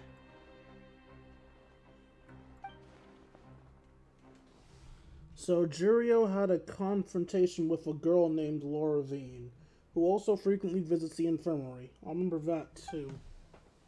Okay, we've talked to just about everyone, and it's about time for us to go meet Linny. According to the card he left us, we should go meet him in the production zone. Scam call, I can ignore that.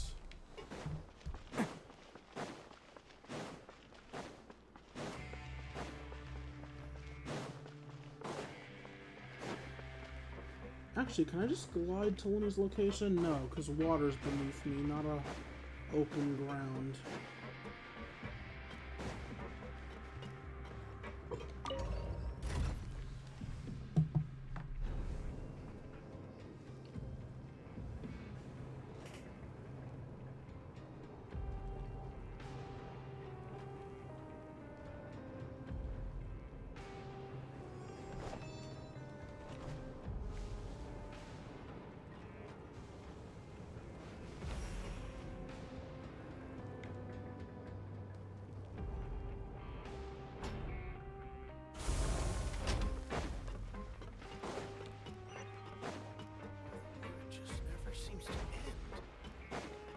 Can't catch me.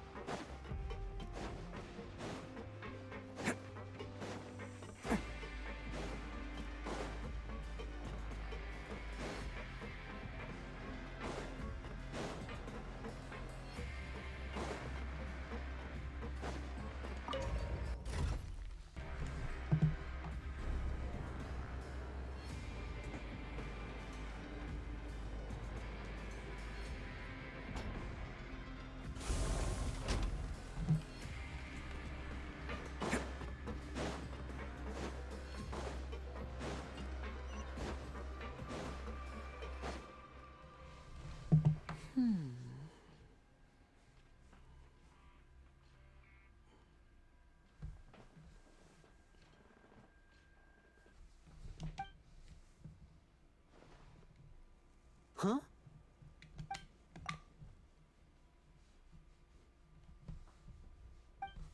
That look in your eyes. You found something?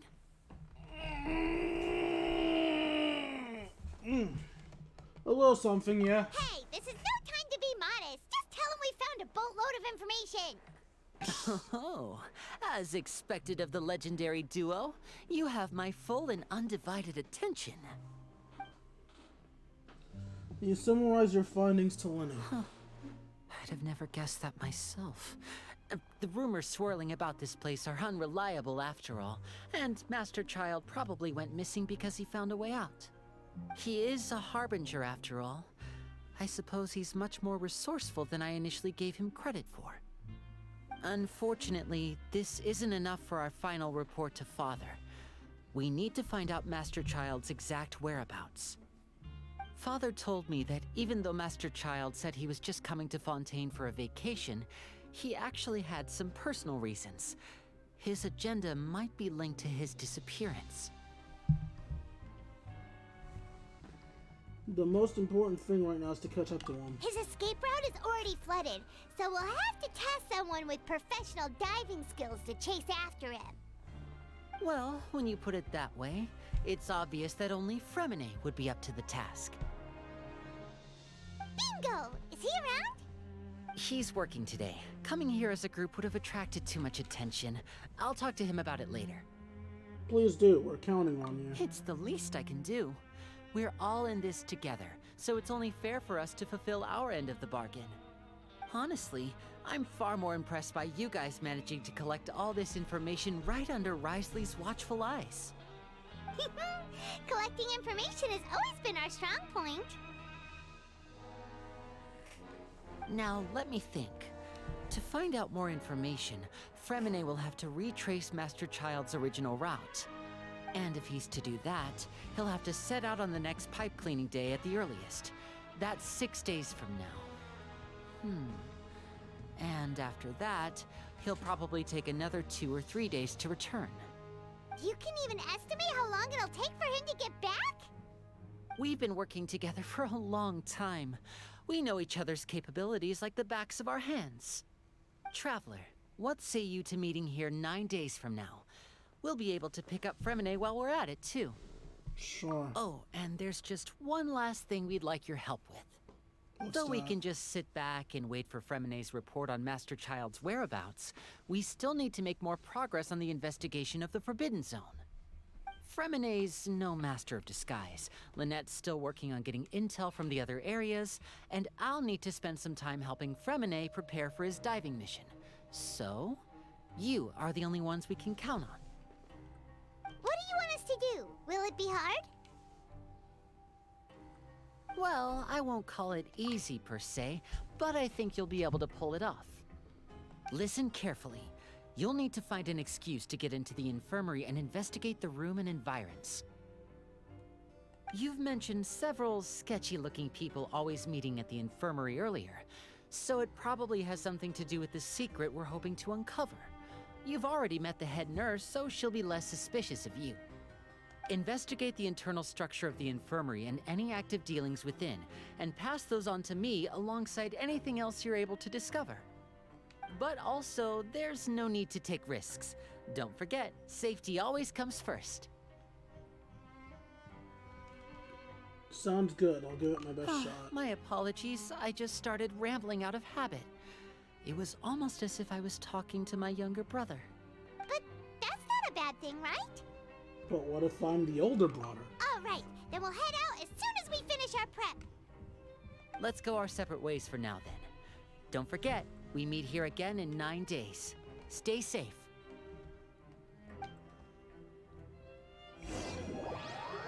After doing some prep work at Paimon, you begin slowly approaching the infirmary under the context of something. Shouldn't we have actively injured or sickened ourselves, though? She can just tell if we're healthy by looking at us, right? Paimon will take a peek. There seem to be several people inside. Let's try to eavesdrop on them first. You and Paimon in the corner try your best to avoid stuff. Several people appear to be engaged in conversation. What I feel It's not like... impossible.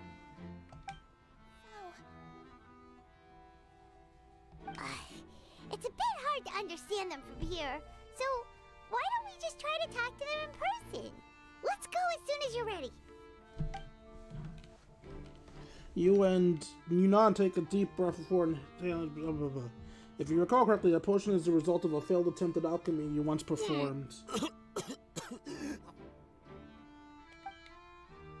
Having given a good whiff, you head to the hand push back to Paimon and... Yeah. Please help! He's sick!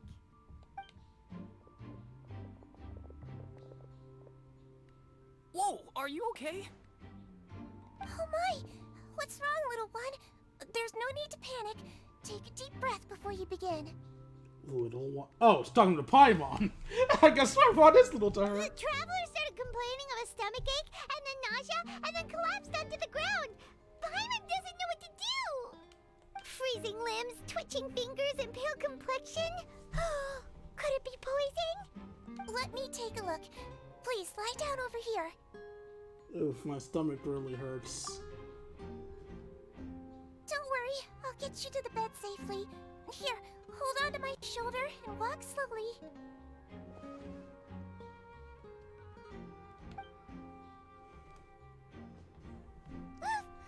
You can do it, traveler! Thank you. I'm sorry. Don't apologize. You're sick after all. Now, please relax. I'm just going to do a preliminary checkup on you. I like her eyes. Singling has taken out a few instruments and begun to do her checkup. I hope I'm not so healthy that she gets suspicious. I see now.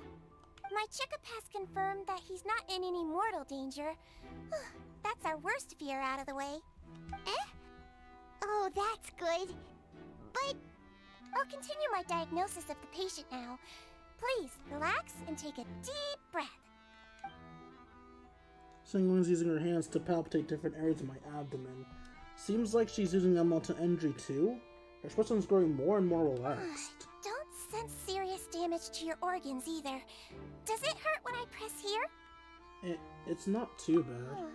And here? Oof, that hurt a little. Huh? But based on my initial checkup, there shouldn't be a problem here. Oh, how strange. That's for bullshitting. Oh no, was my acting a bit over the top? What about here? Does this hurt?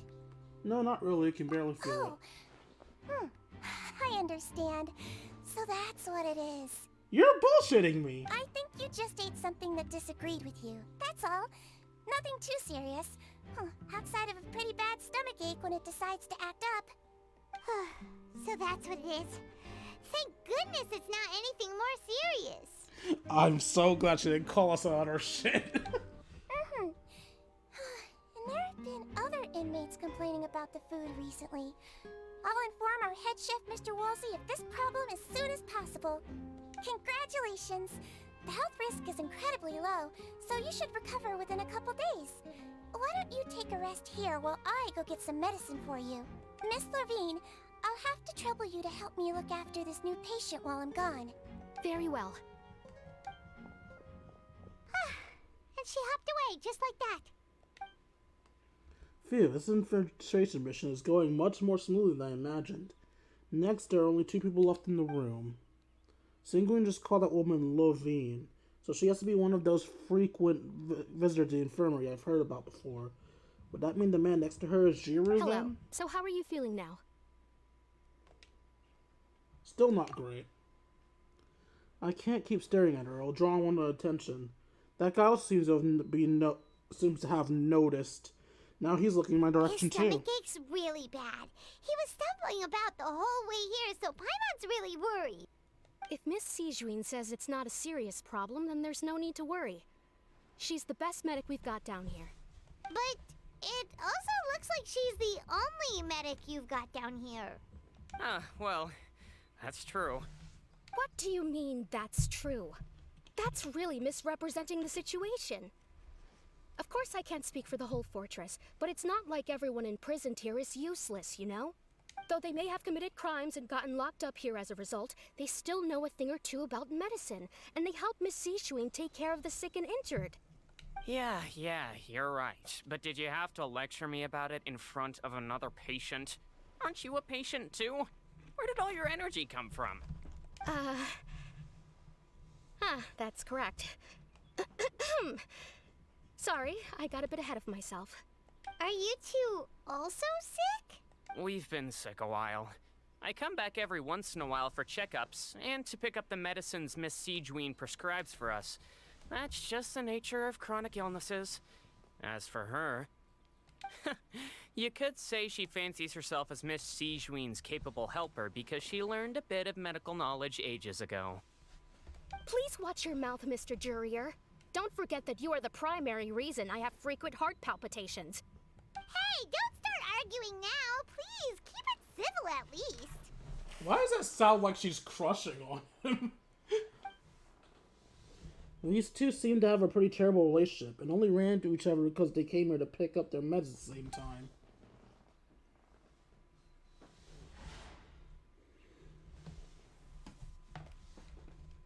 But outside the two of them, there's nothing suspicious inside the room.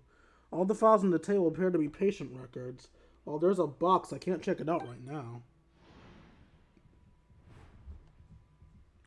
There also aren't that many furnishings in the wall. Eh? Wait. Something seems to be movable back in the ground over there. Hey! There's no need to fight! Everyone will be released someday, so there's no need to argue over silly things like this! But release. It's way too early for us to even think about that. And who the heck knows if we'd even be able to continue our previous lives? The presence of a movable hatch isn't strange by itself, but perhaps it's my adventurous intuition speaking, but isn't that a bit strange that there's a movable hatch here of all places? Is it hiding something? Please allow me to end this boring and useless conversation. Oh, and Mr. Jurier, I don't want to see your face here again anytime soon. And same to you, Miss Lorvine. Anyway, that was more than enough rest for me, so I'm going to get out of this excessively noisy place. See you later, everyone. He just slowly walked off like that? That's just what he's like. I'm sorry you had to see all of that. I'm Lorvine, and that's... Well, his name is Jurier, but I hope you'll never have cause to remember his name. Goddamn chill woman. You really can't stand him, huh? They're meant for each other. I mean, can you blame me? Who would like someone who's as arrogant and obsessed with weird research topics as he is? But there's no need to keep dwelling on him.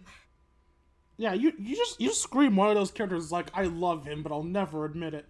I'll accompany you two for a while. Miss Seashween should be back soon, and I'm sure you'll feel better as soon as you've had some of her medicine.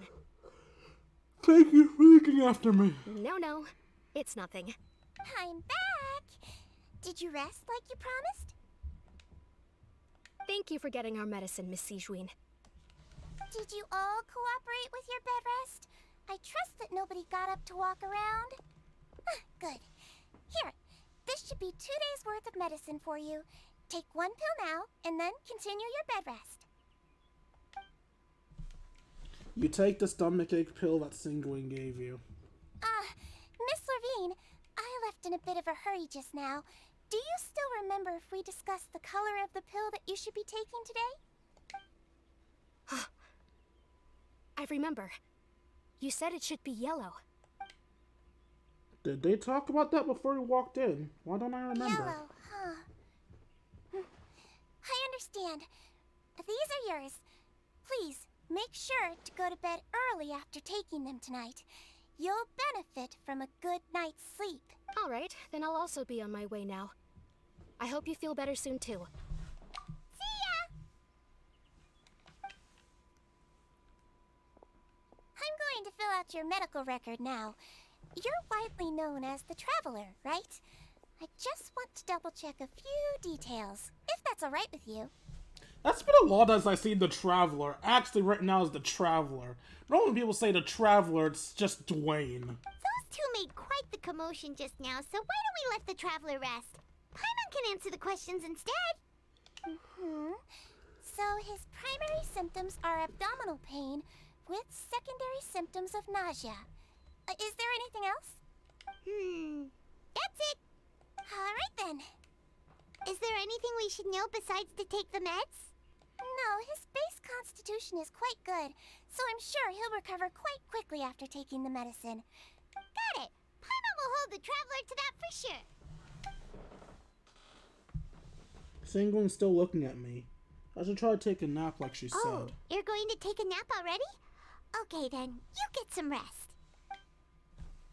You move yourself to a regular patient's bed and relax completely. The weariness from work and you can, however, still catch some hits of Paimon's conversation with Singwin. We've been to lots of places together. He may look a bit under the weather now, but he's actually super strong. So you're the best of companions. Well, don't worry, he'll recover soon. Companion. That word brings forth a wave of comfort. You're awake. Morning, ladies. How do you feel? You slept for a really long time, but we never left. I feel a lot better. Thank you both. Well, now you can go back without a worry in the world. Remember to take your meds regularly, and remember bland foods. Thank you, Miss Seashween. It's not like we can control what foods we get. We get it at random.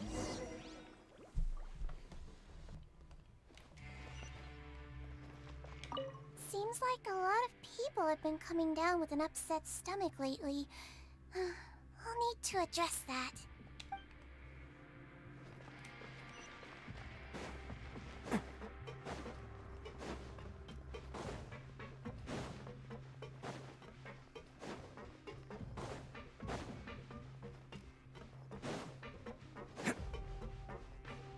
The dormitories are so close to the medic bay. That's neat.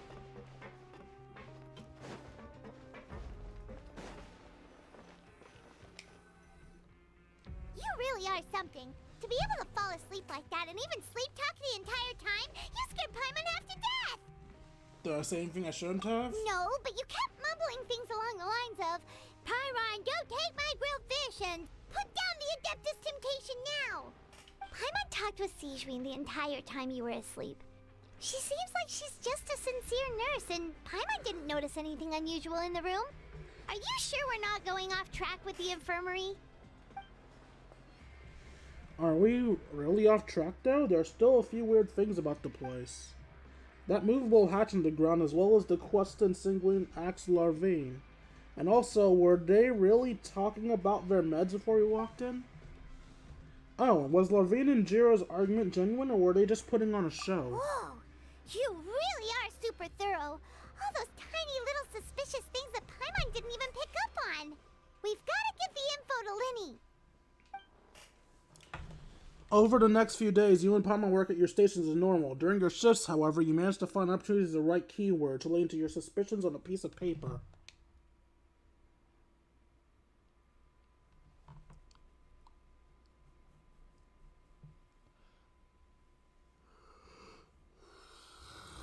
You manage to pass a slip to a busy Lynette as she happens to pass by. Her disguise is impeccable. She doesn't even look at you or change her something.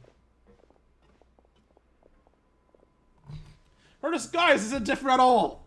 And finally, the promised 9th night comes. Today's the day! Let's go meet up with Linny!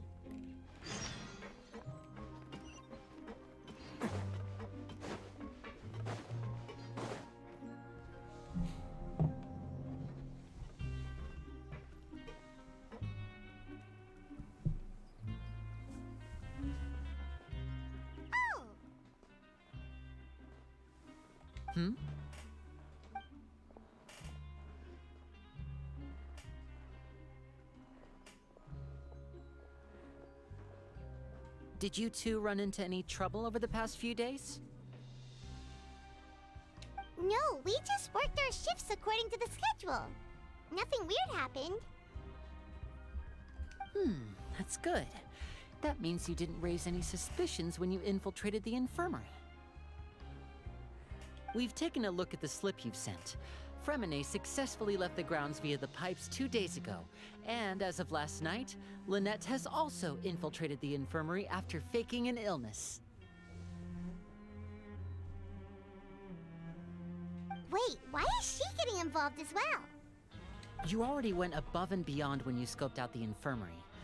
To put it more bluntly, even if we were to view that as something you did in exchange for Fremine's help, you've already done more than enough. Infiltrating a guarded stronghold is a different kind of job from a one-off investigation. We want to avoid using the same faces over and over and reduce the amount of suspicion that will fall on any given person. Lynette also felt like you have already taken the first step for us, so she should be the one to finish the job.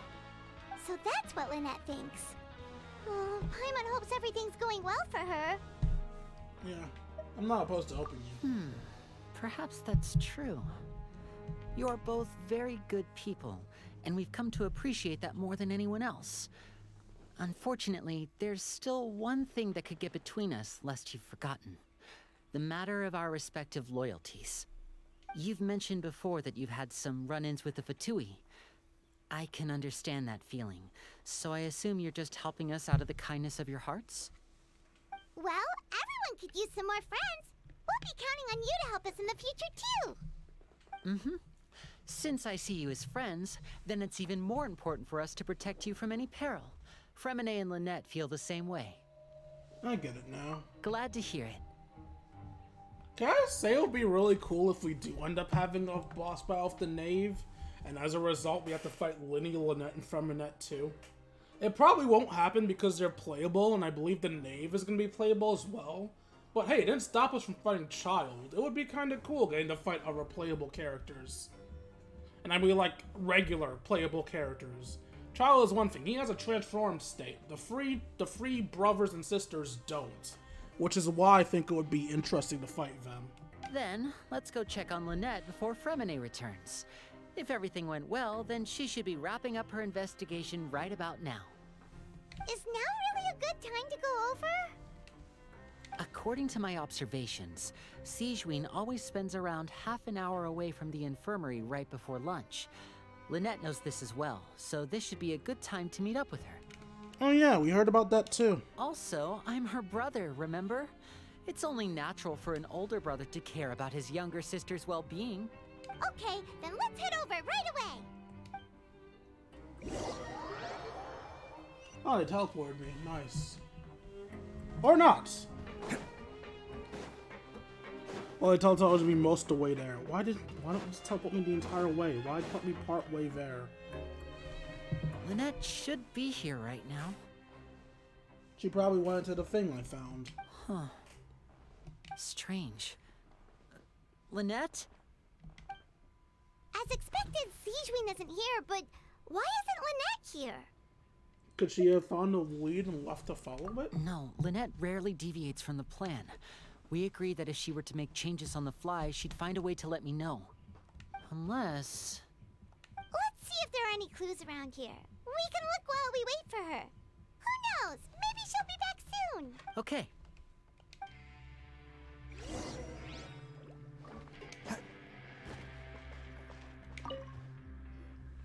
None of the beds have any signs of having been slept in. Except that one over there. That's the one Lynette must have used, right? You said she was pretending to be sick. Mm-hmm. She would have said her migraine was having a particularly bad flare-up. Generally speaking, the head nurse would then ask her to lie down and rest, while she left to retrieve the medication. But the bed's still unmade. Which means, either the head nurse didn't return the entire time from when Lynette laid down up until she left the bed, or the nurse intentionally left it this way. Oh no, that's not a good sign.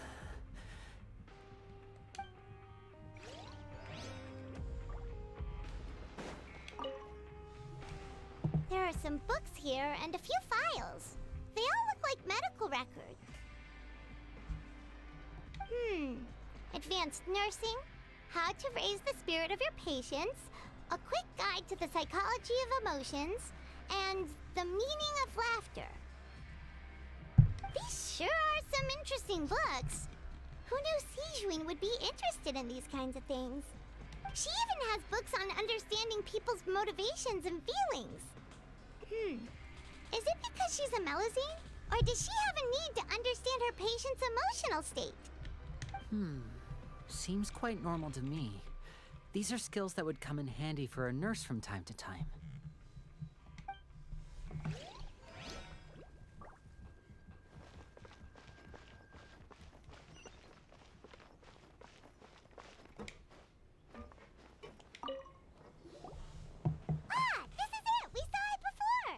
Wait, this thing? It doesn't look like it's been disguised that well.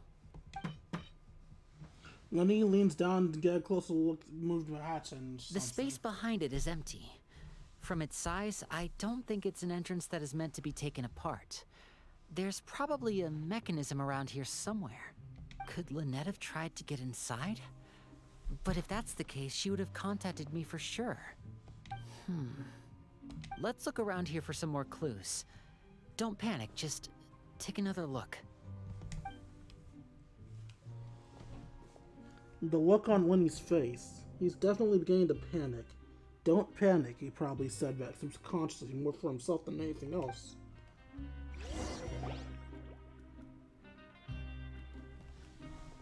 Hey, you guys, there's a slip of paper over here! A slip of paper? It's right over here, and there's a bunch written on it too.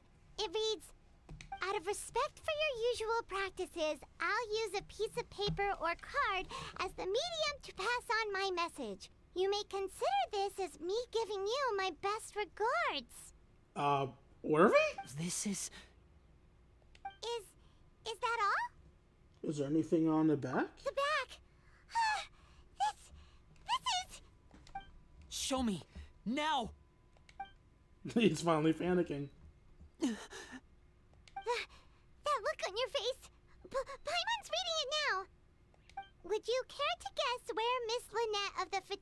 could be right now. Captured by the Duke. No. Could she have... Is she already... Wriothesley. Did he deliberately leave the infirmary unguarded to use it as bait? Wait, you mean he was aware of our goals from the very beginning? But why? We didn't run into any trouble last time, and he also never reached out to us since. Why would he choose to act during our second infiltration attempt instead of the first? Yes, that is a crucial question. Wriothesley, he doesn't do anything without a clear goal or reason. So this means he had no concerns about your activities from the very beginning. You're not from the same camp as us. You were sent down here by Nervulet, so you have no conflict of interest with Wriothesley. We're a completely different story, though. Why did he only go after Lynette? Why didn't he go after you as well? I'd like to know that, too. Why did he only go after her? Don't panic. Just think everything over. I have to stay calm. This is not like what happened last time. The situation's different now. Wait, you're right. Wait, but that means... the fact that Fremine was able to leave the grounds... Could Wriothesley have let him go as well? But what does he gain by letting Fremine leave like that? I get it now. He deliberately made them both disappear. So he's challenging me and trying to provoke me, I'm sure of it. We never should have sent out Fremine. We had to go through all that trouble to find an opening to sneak him around the guards and into the pipe, and we even thought luck was on our side. If Wriothesley let him leave on purpose, then he's probably in a terrible spot now as well. Lenny's getting more and more panicked. We have to calm him down. Lenny, calm down. Don't be like this, Lenny. Fremine wouldn't have left if we hadn't told you about Child. That was our fault. No, I'm the leader of this operation, and I'm the one responsible for this team. I was the one who failed to protect them. I'll go talk to Wriothesley. Hey, don't be reckless! Traveler, please talk some sense into him. Let me guess, I'll come with you. I simply cannot allow Lynette to be abducted again. I have to go. I'll find a way to get them back. He's rushed out the door! After him!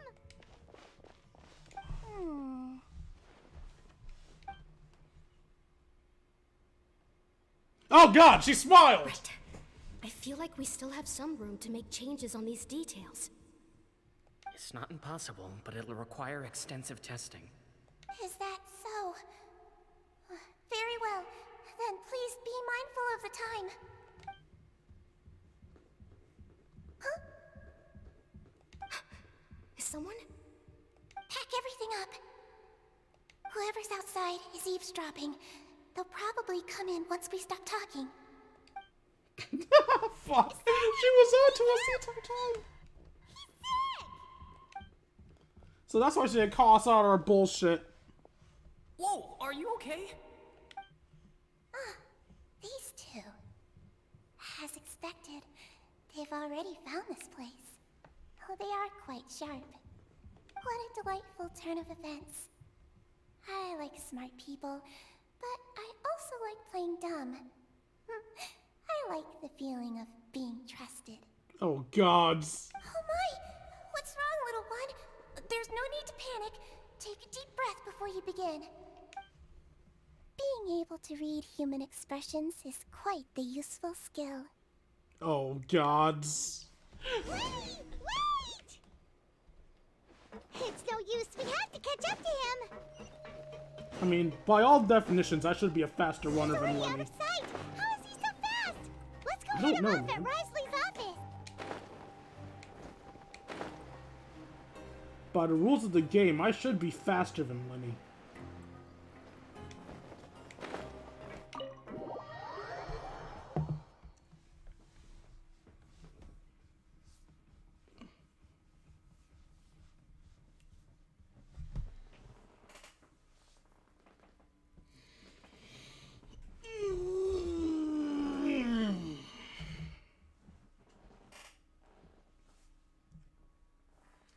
God, this is getting intense. I'm not even sure what to think anymore.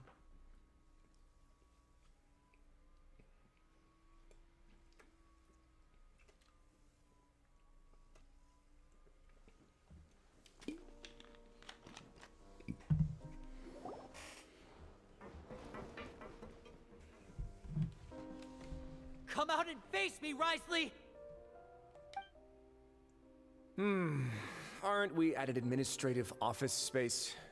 Why don't you at least try to follow even a couple rules from the fortress's indoor management regulations? What did you do to my sister? I ran into the young miss at the infirmary. I'd heard that she was suffering from quite the migraine, so I decided to invite her over for a cup of tea. I do have some teas in my collection that can work wonders against such an illness. Stop joking around! Where did you take my siblings? I have also heard that your performances are quite the spectacle. Miss Lynette would sometimes enter a box filled with water, only to emerge the next second from another place altogether. Maybe she'll appear behind you right now if you were to turn your head. Is he trying to trick me into turning my head? No, he's probably not looking to attack me right now. All of the hostages are in his hands, and he's even in the mood for small talk. That means Lynette is probably still alive. You knew we were investigating the infirmary from the start, so you deliberately aroused the Traveler's suspicions and baited us into continuing our investigation, just so that you'd be able to kidnap Lynette. As for Fremine, no, you probably didn't even interfere with Child's escape. You let him go, so you could purge the Fatui members that we had planted into your ranks. There was no need to do so. The Fortress of Meripede is a pretty pleasant place. Most people enjoy their lives here. The only ones who act differently are those with personal agendas. It was quite easy to identify your colleagues. You removed our original members and spread the news of Child's escape so Father would assign our team to come down and investigate. Fremine has also fallen into your hands, right? If you're oh so omnipotent and so in control, why would you need hostages? One correction. Lynette is in my hands right now, but Fremine is not. He's not? What do you really want? Lenny! Oh, wonderful. Everyone is here, so I'll only need to say this once. Thank you so much for cooperating with me. Where are Lynette and Fremine? Eager and to the point, I see. Alas, only Miss Lynette is currently having a cup of the fortress's finest tea. Is he serious about Although, that? as per your original plan, Mr. Fremine should also have returned to the fortress by now. But he has neither shown up within my gates, nor has he been taken into any kind of custody. So where do you think he may be right now? Wait, you can't mean you locked him outside in the sea? I closed the fortress's gate to the outside world. That's all. Fremine's a star diver, so he should be fine, right? No, we're still here, so he definitely tried to find a way to come back for us. So we can't assume he might have made a break for the surface. But why would I do this, you may be asking? To have an audience with you, of course. My intel tells me that Mr. Linney is a great magician, so it's only natural for me to want to have some cards of my own when it comes to negotiating. Besides, I do recall you mentioning to Miss Lynette that you've always wanted to have a face-to-face meeting with the Lord of the Fortress of Meripede, regardless of whether it was in a personal or a professional capacity. Well, you got your wish. So, you've been keeping tabs on us before we even set foot in the fortress. He did warn us about that. Some of my folks just happened to hear a thing or two, that's all. In any case, I will be straight with you. I was willing to play dumb and turn a blind eye, so we had a pleasant few days playing games together here. But once you started focusing on the Forbidden Zone, all of that changed. Mr. Linney, the cards are stacked against you right now. Miss Lynette is in my hands, and Mr. Fremine is still slowly being pickled out there in the brine. You know just as well as I that he cannot last out there forever. You need do but one thing to guarantee their safety. I would like you to contact your superior, and ideally invite her over for a cup of tea with me. You want to see Father? But why should she bother giving you an audience? Well, if she cares for the well-being of her dearest children, she should have plenty of motivation to join me for a parents' evening. I've heard that the bonds between the members of the House of the Hearth are like the bonds of family. I don't see why she would refuse. Why did you think Father sent us to handle the Fortress of Meripede? This place is basically a no-man's land. It wouldn't be fitting for anyone as important as a harbinger like Father to come here in person. I mean, Child's here. Oh, I see. So it's because she doesn't care for my place here.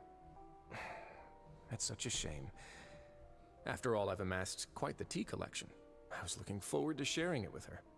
Both Monsieur Neuvillette and Lady Farina have already received many samples as gifts. Was this the extent of your master plan to get to Father? No matter how much pressure you may put on me, I won't allow you to use us to blackmail her. You people really are difficult to get along with. All I'm asking for is a face-to-face conversation. Does she truly have no interest in the fortress's secret? Mr. Linney, you have one last chance to invite your father here. He's a cryo user. If you refuse... Linny!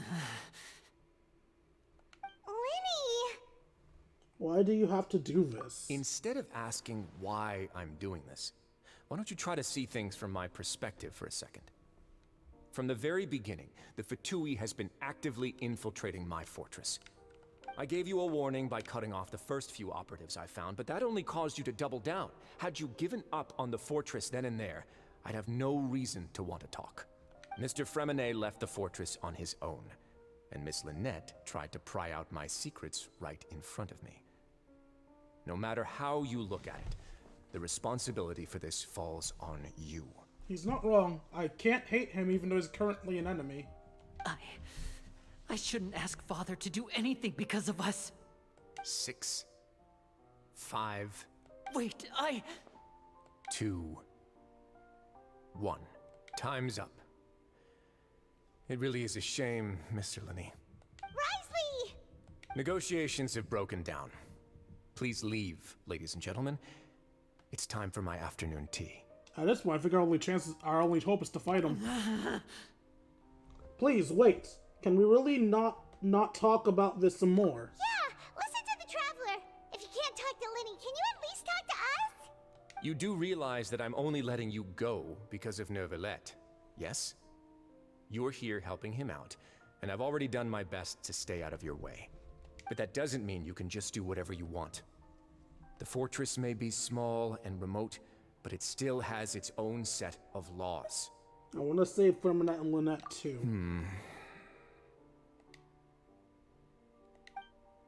Then how about this? Those who are capable deserve respect. You've spent quite some time investigating my home turf by now, so why don't you tell me a thing or two about what you found, I'll ask you 3 questions. Answer all of them correctly, and I'll agree to your request. Okay. Question 1. Regarding the hidden rules of the production zone, what is the truth behind the one about not being allowed to work for 3 days in a row? Was that an excuse for a child to get... No, it can't be an excuse to get child days off. I can't believe he's asking about the hidden rules. If I recall correctly, if you keep working without any rest during lunch hour on the 3rd day, you'll receive a portion of strange meat in your welfare meal. It's a good thing that we already run through our investigation on this. Let's see if I can remember all the clues. Should be able to find the answer if I piece everything together. If you break the hidden secret rule in the production zone, your welfare meal might contain some strange meat.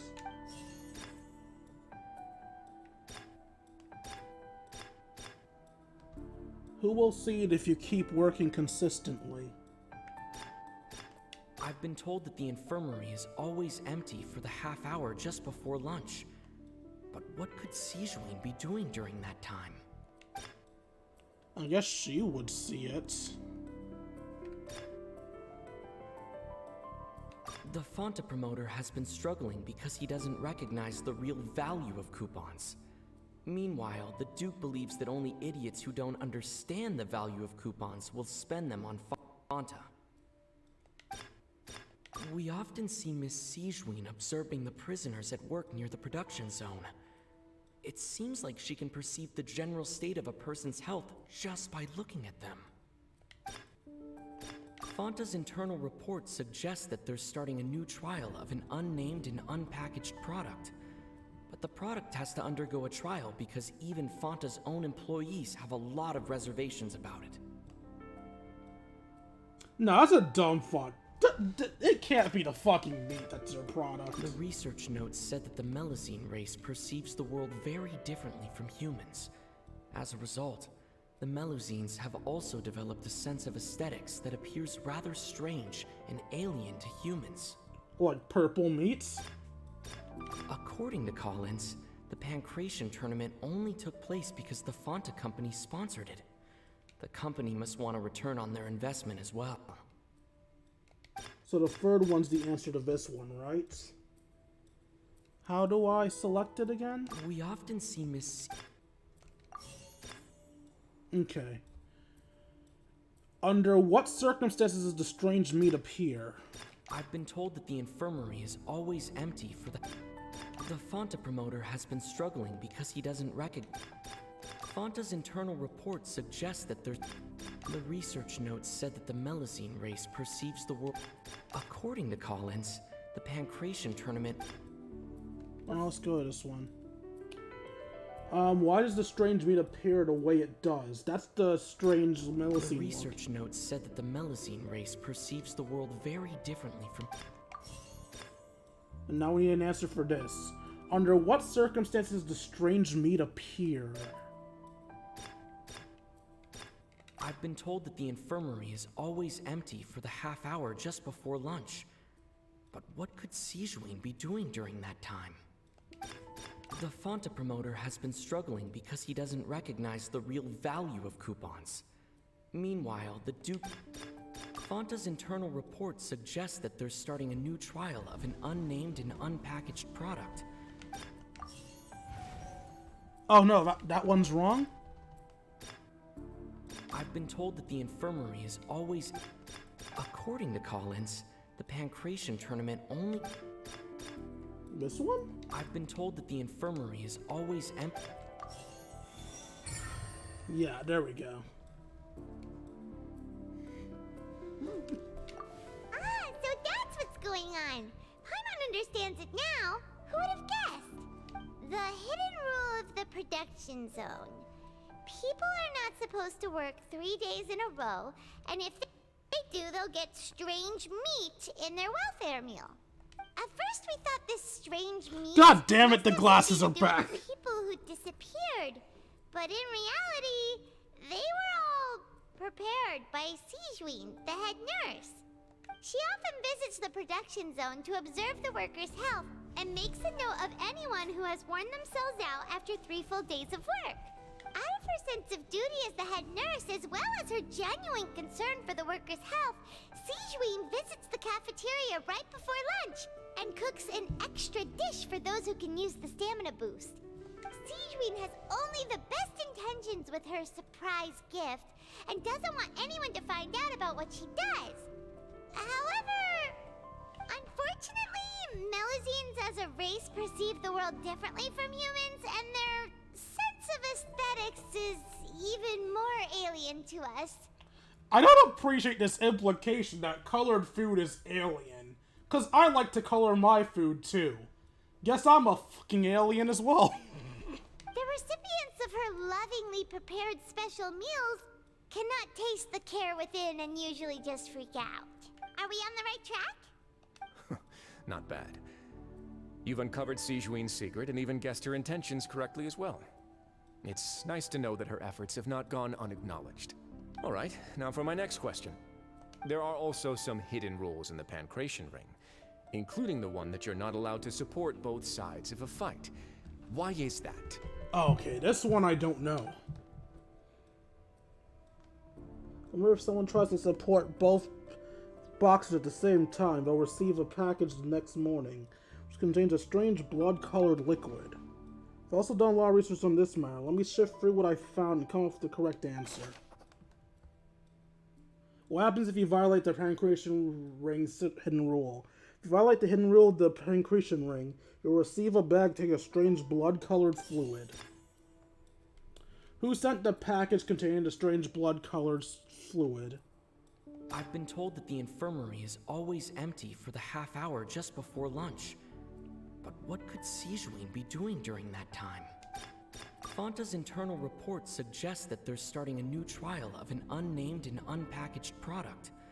But the product has to undergo a trial because even Fonta's own employees have a lot of reservations about it. So it has to do with Fanta and their product. We often see Miss Sigewin observing the prison. The Fanta promoter has been struggling because he doesn't recognize the real value of coupons. Meanwhile, the Duke believes that only idiots who don't understand the value of coupons will spend them on Fanta. The research notes said that the Melusine race According to Collins, the Pancration tournament only took place because the Fanta company sponsored it. The company must want a return on their investment as well.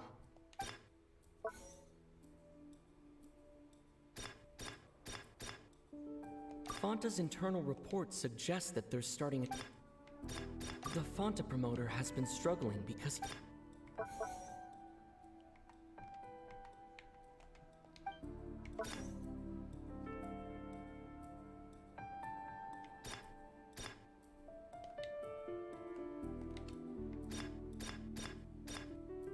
Fanta's internal report suggests that they're starting a new trial of an...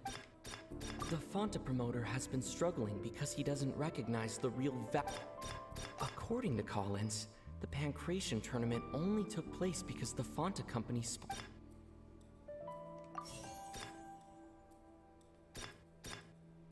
The Fanta promoter has been struggling because he doesn't recognize the real value of coupons. Fanta's internal report suggests that they're starting a new trial of... The Fanta promoter has been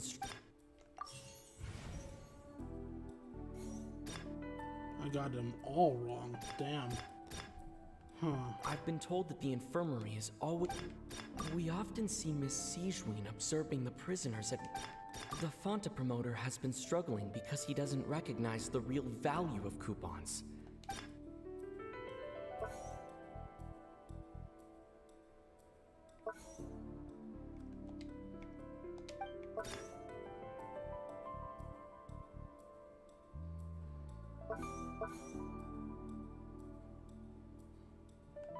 The Fanta promoter has been struggling.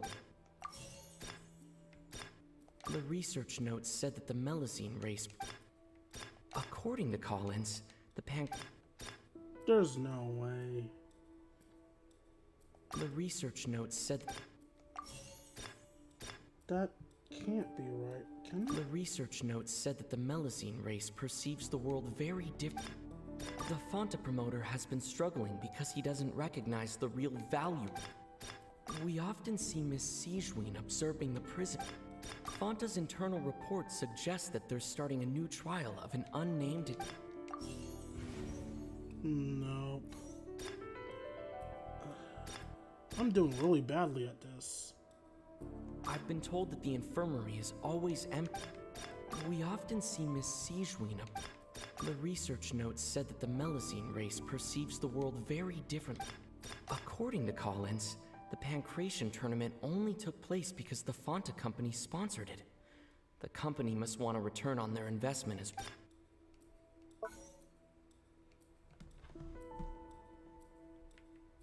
I'm so confused by this one. The research notes said that the Melusine race perceives the world very differently from humans. The Fanta promoter has been struggling because he doesn't recognize the real value of coupons. Meanwhile, the Duke believes that only idiots who don't understand... We often see Miss Sigewin observing the prisoners at work. I've been told that the infirmary is always empty for the half...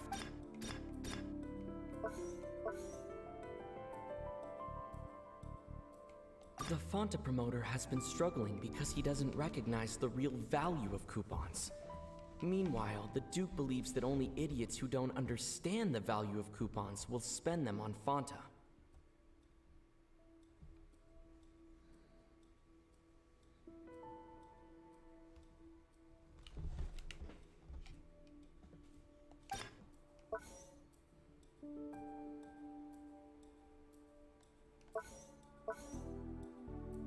The Fanta promoter has been struggling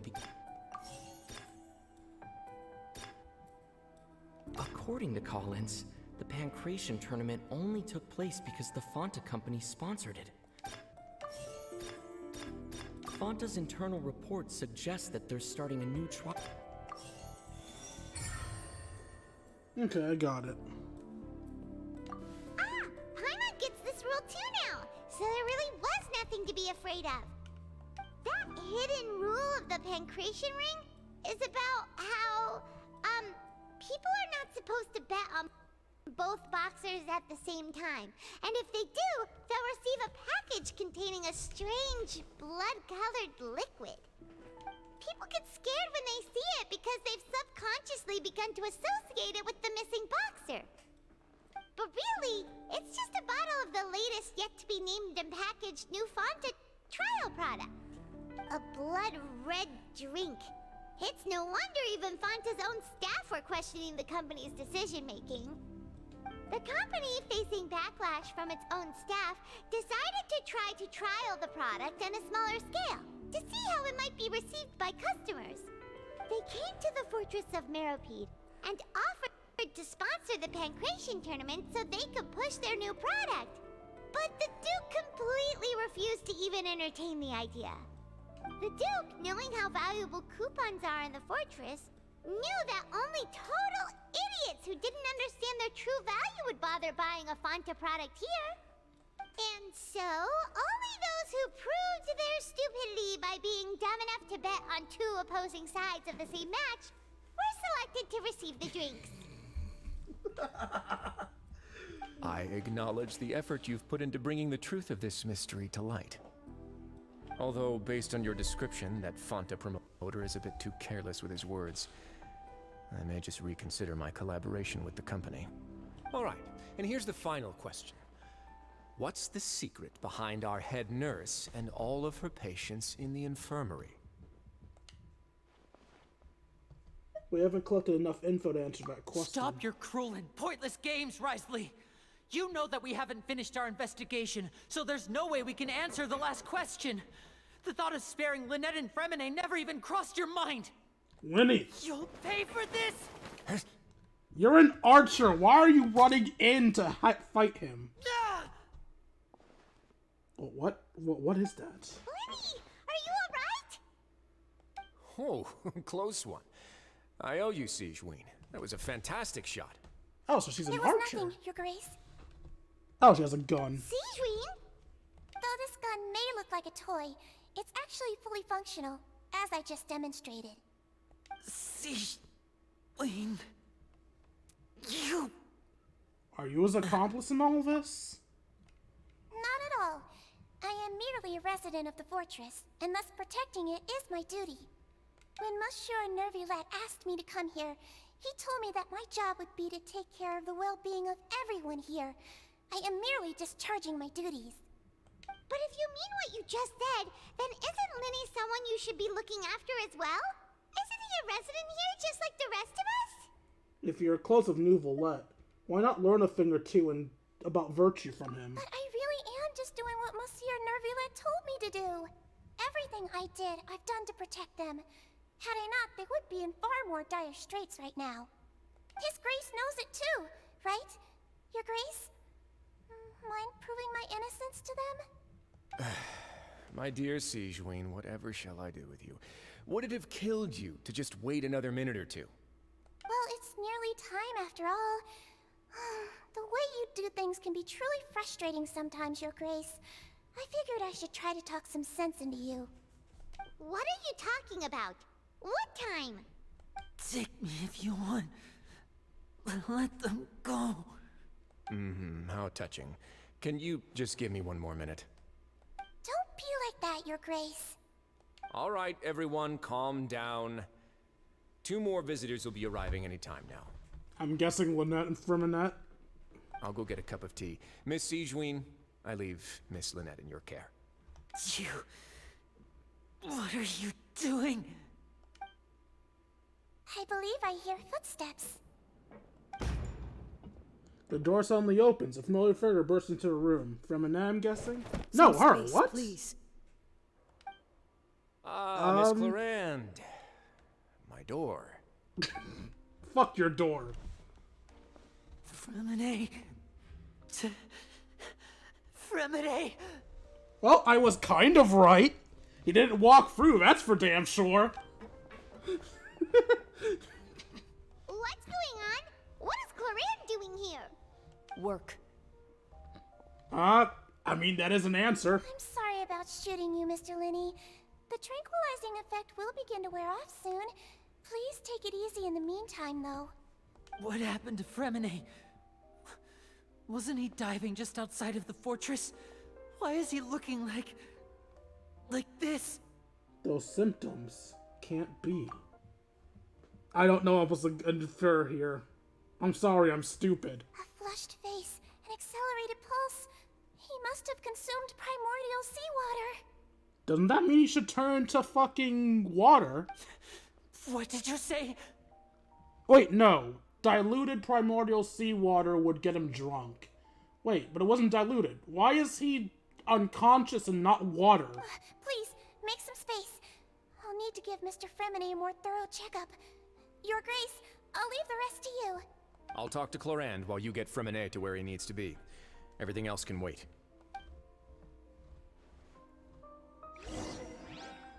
Try to understand the situation of the people around, okay? What's that look on your face? I thought I made good time on the way back. Oh, I'm just admiring your punctuality. Had you arrived just a few minutes later, Sigewinne may have been forced to shoot Mr. Linney again. How's the situation out there? The water has changed. It's pretty much as expected. The concentration of primordial seawater has increased significantly. I was only out there a short time, so it wasn't too bad. But if one were to stay for any significant amount of time, well, you can see how that boy's doing. Where was he when you found him? The abandoned zone at the end of the pipes. A good distance into the water. Closer than I thought. He must have recognized it early on and tried desperately to swim back. Locking the door was necessary. I don't think we could have saved two. Well, I did try to convince him that I had my reasons. Never seems to work, though. It would probably work on Neuvillette. He has a knack for picking out who had good intentions, even when the outcomes were all terrible. That's a bad sign if you're having to plead your case to Neuvillette. Want some tea? Not particularly. If you want to drink some that badly, just say so. Fine, I'd like to get some tea. Want me to get you a cup too, since I've already made it? Might as well then, I suppose. Actually, do you have a towel? I would like to dry my hair. You guys are being a bit too casual about this shit. Alright, now let's talk to Linney.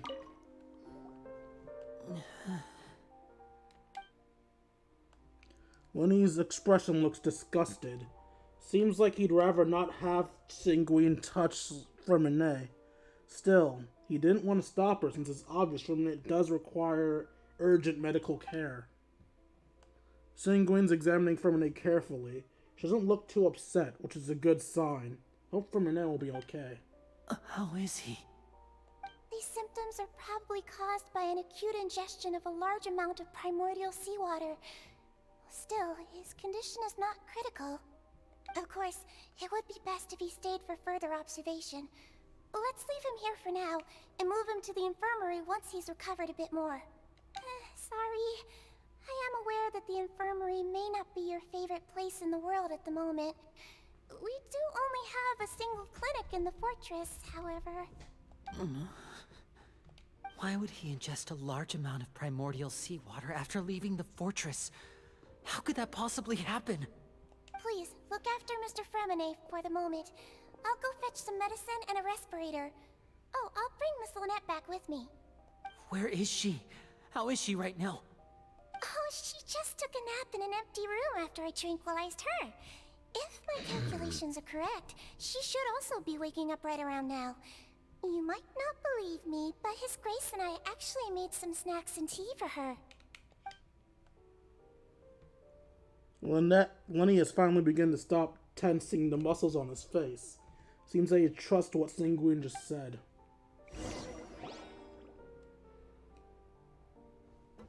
Linney, are you okay? I highly doubt it. I'll be fine. They're all here now. Don't worry about me. Are you sure? You don't look alright. My hands and feet are still a bit weak, but That's probably just the residual effects of the tranquilizer shot. I'm back, everyone. Lenny! Oh, Traveler, Paimon, you're here too. Fremine? Is he... He'll be fine. But for now, please help me lift him up. Lenny and Lynette immediately come to lift Fremine up with their... Okay.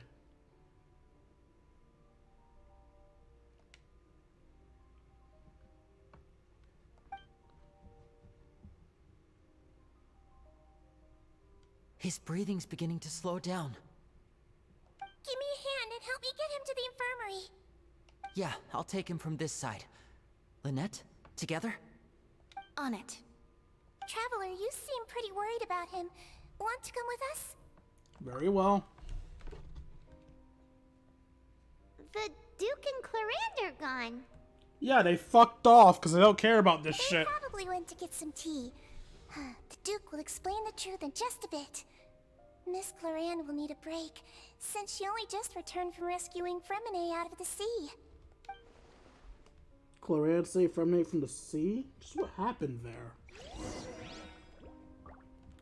God, this entire situation is fucky.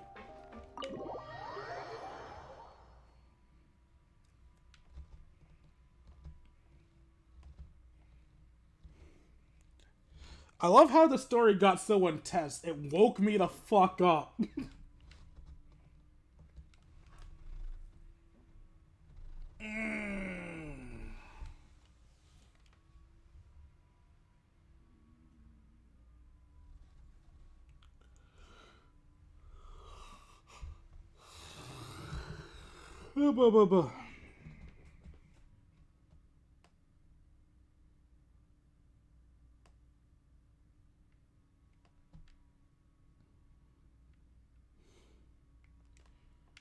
So she's probably going to work similarly to Mika.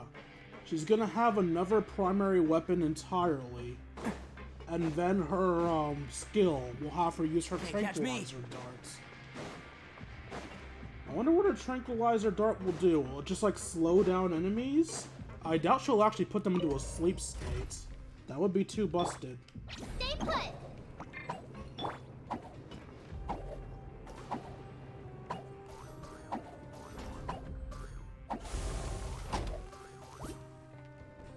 Why does it take every 2 shots to heal me?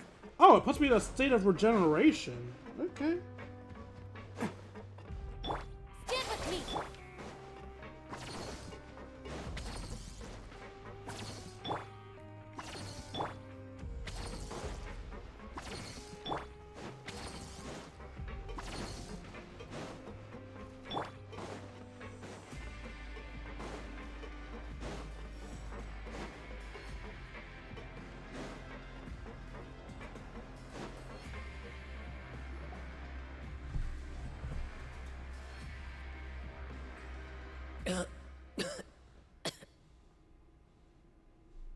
He's awake.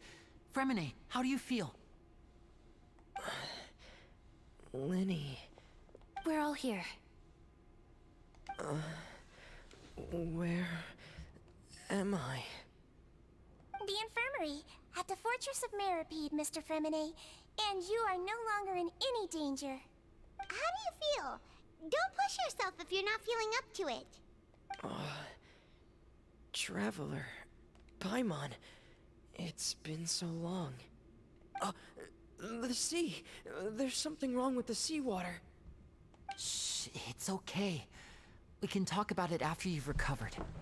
No, listen to me. This is really serious. There's primordial seawater mixed into the regular seawater. I don't know why it's there, but no one should touch it. What happened after you snuck into the pipes? Pipes. Right, the pipes. It's all coming back to me now.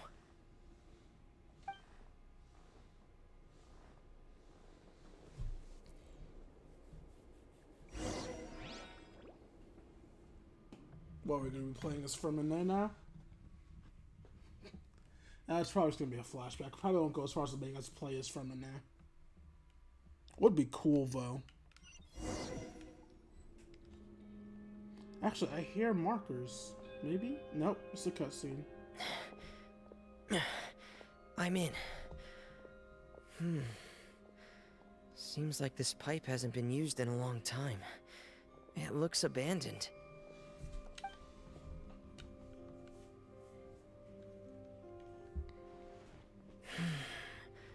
Where could Master Child be?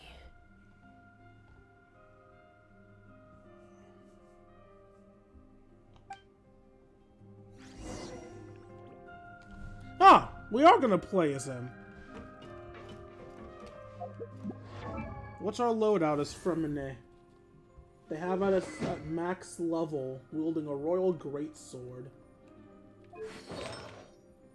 We have Noblesse Oblige and Free Con. Did we just dive?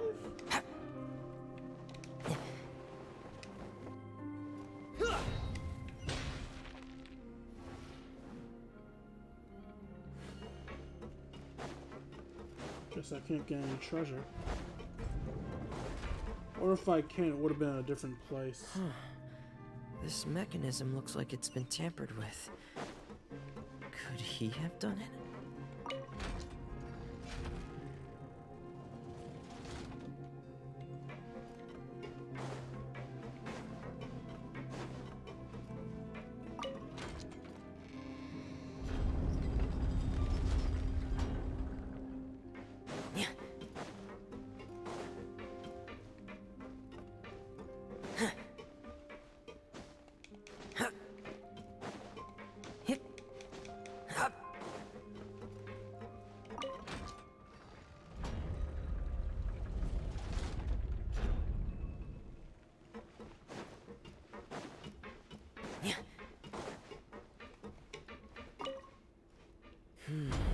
It's getting stuck on something.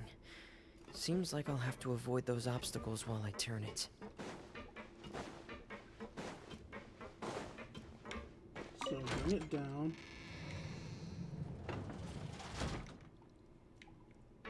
Then turn it.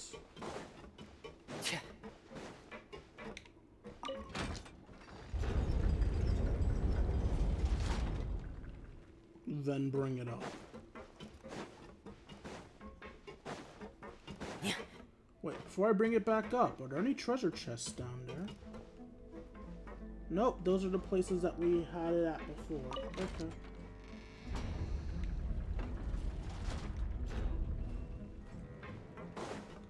I thought they might have been facing directions they hadn't faced before, but seems not. I probably shouldn't expect getting any extra goodies from this.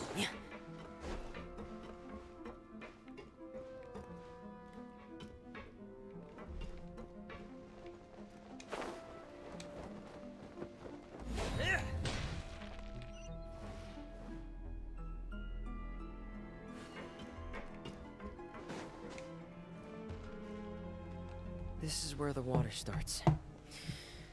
Okay. Master Child probably dived into the water. I'll go take a look as well.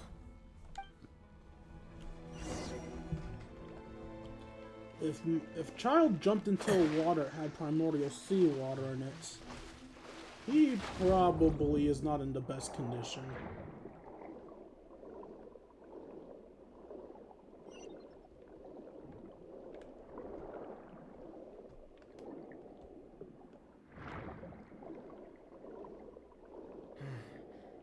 The vegetation here is a bit more sparse. These traces aren't natural. A person must have left them, and recently. There are traces here too. I need to keep going. Huh? The traces are gone. But I don't see where he could have gone from here. Wait. What the?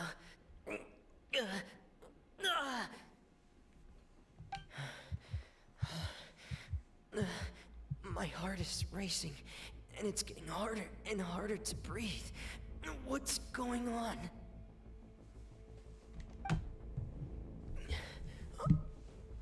No good. I have to get back. They still don't know anything about what's going on.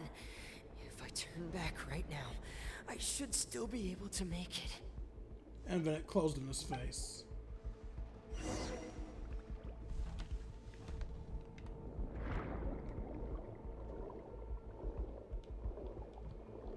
Oh god, my health's depleting.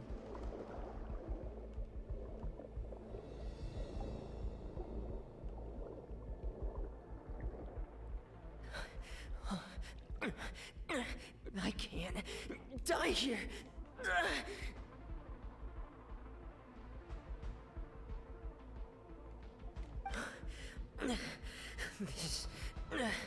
This is bad. I'm feeling worse and worse, and I'm still underwater. I have to push on.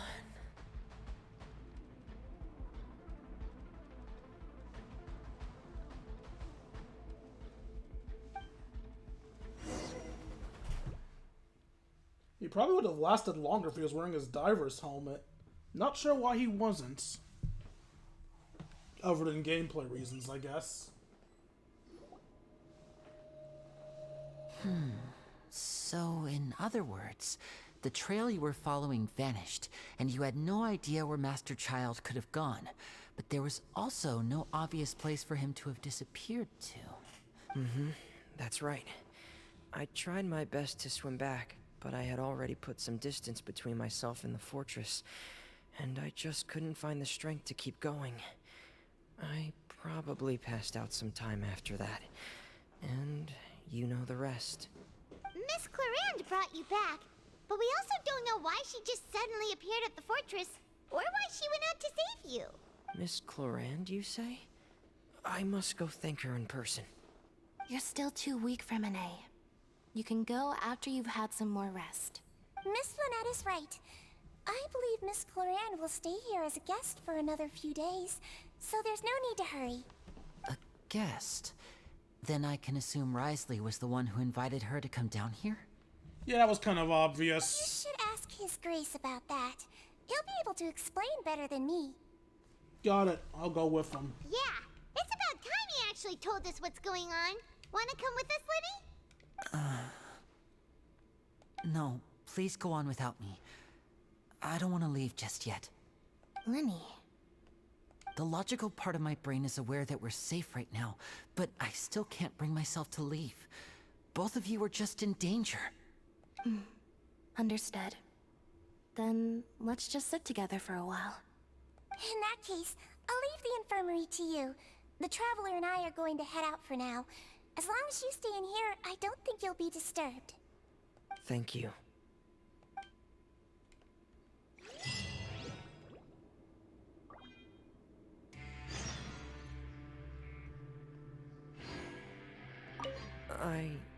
I'm so sorry, Lenny. I'm also really sorry, Lenny. I should have been more careful. Don't say that. It was all my fault.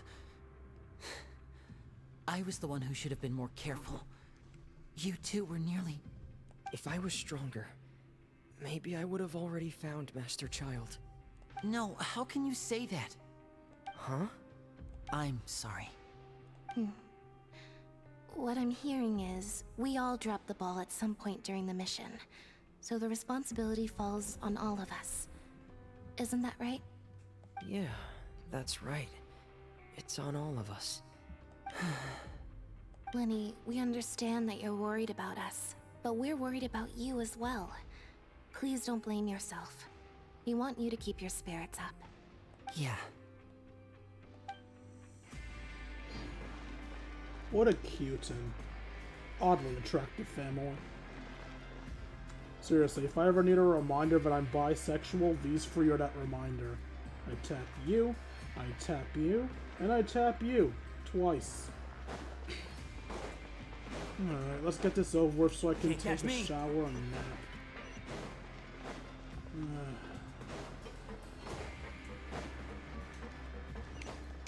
This one is giving too much information. It's probably because of my exhaustion.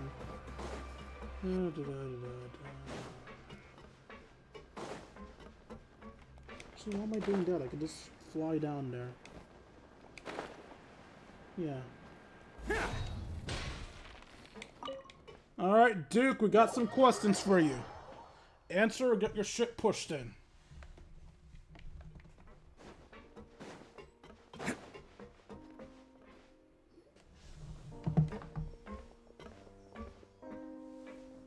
Excuse me.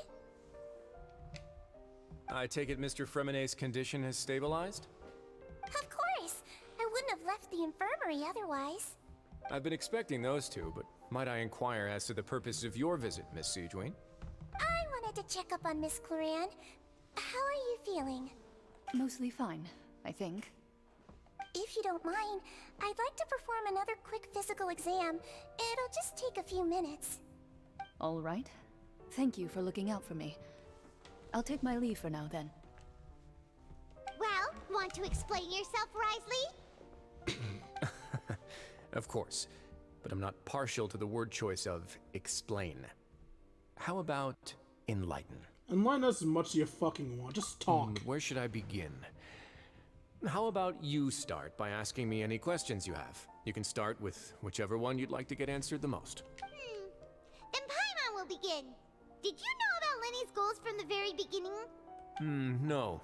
I just knew they were Fatui operatives sent to the fortress by the Knave. As for their specific goals, I only figured those out as you made progress on your investigation. You managed to monitor and stay ahead of them even though you didn't know what they were trying to do? They came here with ulterior motives. I'm quite adept at discerning what that kind of behavior signals. Why didn't you stop them? Initially, I thought their goal was just to investigate Child's disappearance. Linny suggested that I had deliberately let him escape, but in truth, I didn't really do anything special to help or hinder him while he was here. Everything he did, from finding helpers to leaving this place, he did on his own. Of course, it's inevitable that the Knave would make a big deal out of her fellow Harbinger's unexplained disappearance. I'm also quite curious about where that Harbinger went. So I figured I might as well let the Fatui do their own investigative work. All I care about is the answer. So you were hoping Lenny's group would just do your work for you? You make it sound like that's a bad thing. Unfortunately, things didn't go as planned. I assume that Fremenay has told you already, the ratio of primordial seawater around the fortress of Meripede is on the rise. The Forbidden Zone has always been Lenny's target, and you got roped into that investigation after running into him. I began to intervene out of concern for your safety, and also to prevent the fortress from becoming entangled in more irksome matters. Are the rumors true? That you're also a former criminal? Why would you put it like that? Isn't staying here all day and serving as the manager of the fortress a kind of sentence unto itself? Another form of prison? I just happen to have some support from the rest of the inmates. That's all. So yes, he's a criminal. Oh, right. Paimon wanted to ask, who invited Cloran down here? Him, obviously. Me, of course. I paid her good mora to come down to the fortress for some field work. As a champion duelist, Miss Cloran could be considered to be an independent party. I needed to find an exceptionally capable person to help me get through the impending crisis. God, her tits are really fucking pronounced. And saving Fremenay was part of that crisis? You can think of it like that, yes. Credit where credit is due, that boy is quite adept at diving. Had conditions not been as hostile as they were, he probably would have found the missing Harbinger already. So the Forbidden Zone really exists? What's inside of it? That's not something you should be asking after. Neuvillette only asked you to investigate Child's whereabouts. Yeah, I figured you wouldn't answer that. All I need to prove to you is that the Forbidden Zone had nothing to do with the Harbinger's disappearance. That should be clear now that you've spoken to Fremenay. But we've already uncovered that there's something wrong with the infirmary, and we've answered a bunch of questions that you threw at us. Isn't it about time that you answer our last question in return? You make a compelling case. Do you really want to know the answer that badly? My dude, my friend almost died. Yes, I want to know the fucking answer. Yeah, Paimon really wants to know. Even if the truth may not be pleasant? Yes. Follow me. Nothing about today has been pleasant. Can't catch me. Okay, I'm just gonna jump off.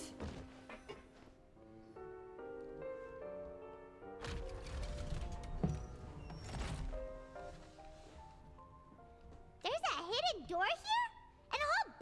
behind it. Huh. You're pretty good at hiding stuff, Risley. It seems you've forgotten just what kind of place the Fortress of Meripede is. Okay, that's what we got down here. Stand on the central plate. Wait, is there a secret mechanism or... Whoa! I guess in Paimon's case, it's float above the central plate. Once everyone has taken their positions in the circular plate, it begins to slowly move downwards.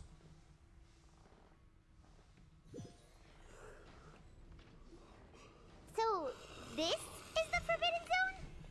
Honestly, for a place so well hidden, Paimon sure doesn't see anything special. And that is? What a huge door! There are 3 such isolation gates in total. Generally speaking, I'm the only one who's allowed to go inside. Hence the name Forbidden Zone. Am I correct to assume you're going to run on back and tell your little Fatui friends everything? Depends on what I find, honestly. Well, Paimon wasn't thinking of keeping anything from them. Well, I'd advise you wait until you've seen the whole truth of this place for yourself before deciding whether or not to tell them. I love that he has the same mindset I did. Then again, maybe I shouldn't, since he also just almost killed Fremine. Maybe I should be concerned that my mind's in the same space as his. Oh, I have to play as the Traveler. Oh, before I run towards that door, any treasure chest?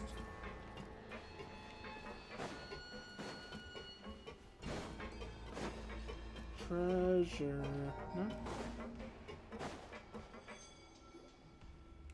Huh. So there's a switch on the side. Stand back. Okay.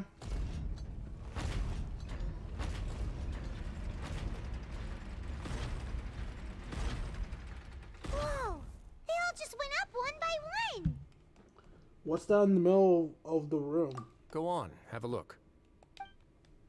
Why was I standing back of him?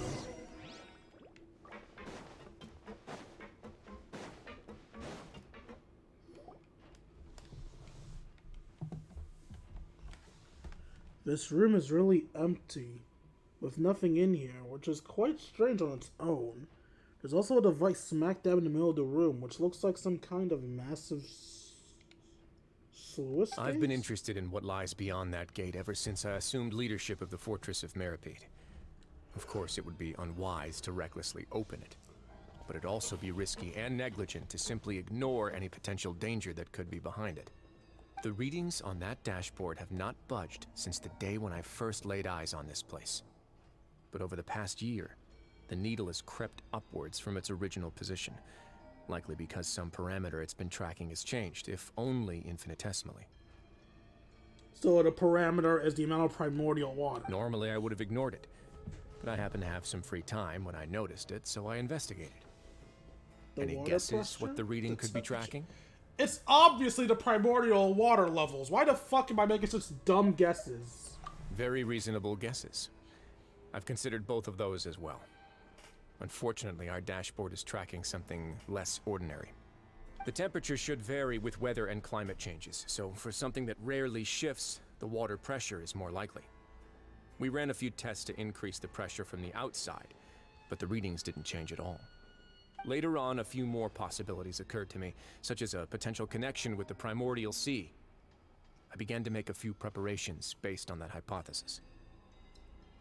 Over the past few days, the needle has moved again.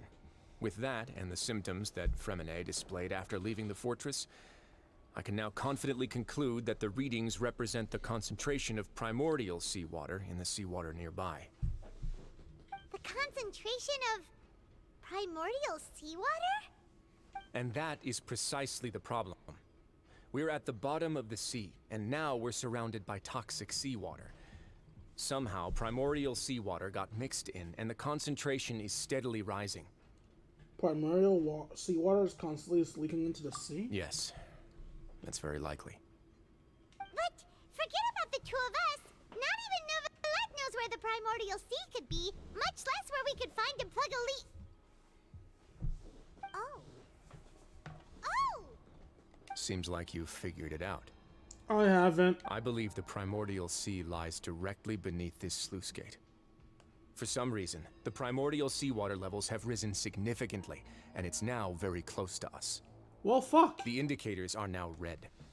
Although the gate still stands, some primordial seawater has already leaked out and mixed into the sea around us. If this continues, soon it will no longer be able to hold back the primordial sea at all. If the primordial sea is leaking through, this gate falls, all of Fontaine will fall with it. Yeah, you know what the legends say. If this place falls, then everyone in Fontaine will be turned into puddles in the span of a night. But that's just too weird! Why would the Fortress of Meripede be built right above a sluice gate for the primordial sea? Who built this place anyway? Oh wait, that's why he didn't turn to water. If the primordial water is mixing with the seawater, and the seawater would naturally dilute it. So that's why Fremenet was in that stupor rather than actually being a puddle himself. Alright, I get it now. My earlier question has now been answered. I probably could have answered it earlier if I was smarter, but Your expression tells me you think this might be part of a vast, complicated conspiracy. To be honest, you might find the actual answer may be exceedingly boring. It's just that the secret of the Forbidden Zone had been long forgotten by the nation before I rediscovered it with my research. There's no single founder of the Fortress of Meripede in any traditional sense. What we know about its history has been left to us by the people who used to live here. When the previous Hydro Archon Egeria ruled the land, all convicted criminals from Fontaine were exiled. The people drove the criminals away like a wolf pack chasing away the banished. The criminals received no sympathy of any kind from the people. They were exiled to the desolate seaside, where they experienced only pain, struggle, and the bone-chilling cold. Some of them began to repent, and prayed to the Hydro Archon, asking if there was still anything they could do. The Hydro Archon took pity on them, and said, "You may go guard my secret, deep underneath the waves." And so, leaning on the power of the Hydro Archon, they gathered underneath the sea and began to build a fortress. They became a community down there in the deeps, and over the years helped it to grow. As the number of exiles increased, more and more people joined the community. When the first group of exiles died, they left the yet unfinished fortress to their successors. The Hydro Archon continued to lend her support, allowing the fortress and what it stood for to continue growing ever larger. Before long, this dark underwater fortress became the sinner's only home. And with that, the people here stopped referring to the fortress as a prison. They saw themselves as repenting sinners who would regain their freedom once they had sufficiently redeemed themselves. But as time went on, people also realized that the fortress was a lonely place. Once they had gotten used to life here, they could no longer feel comfortable living in the overworld. Once they had finished serving their sentences, some people left and some others chose to stay. They'd find some idle position and let their withered souls fade away with the ancient secrets of the past. After many, many centuries, few people still remember the reason for the fortress's founding.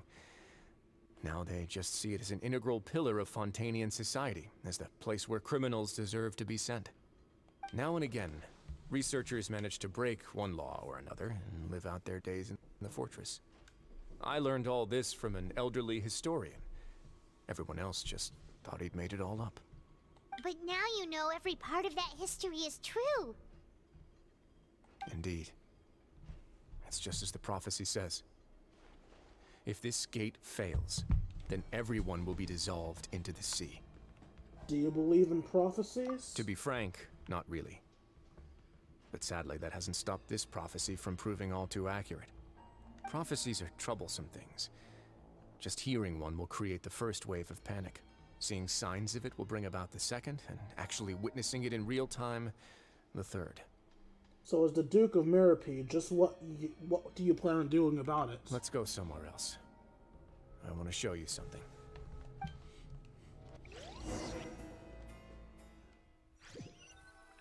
Ah, I'm being teleported there. Okay. This is it.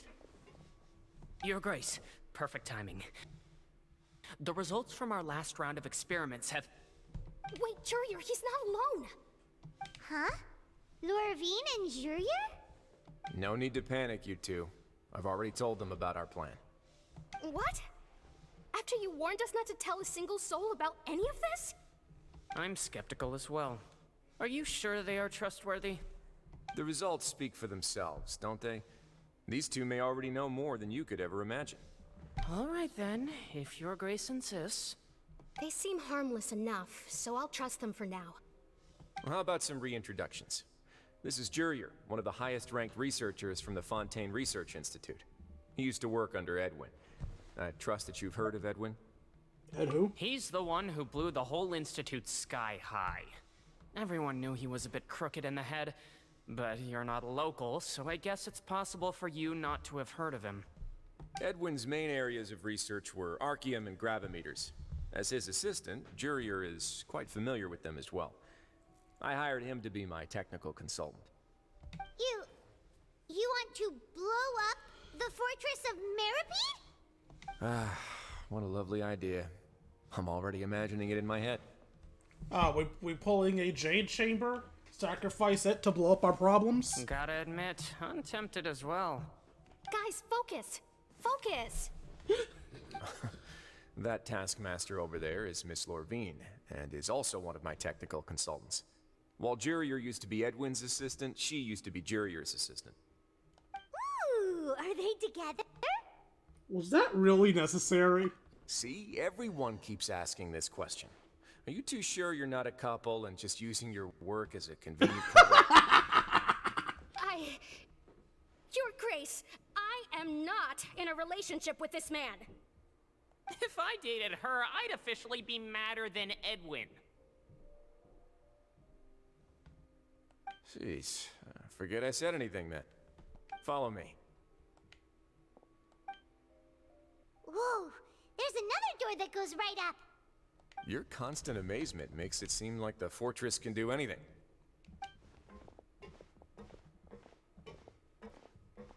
But Paimon really thinks everything's super cool.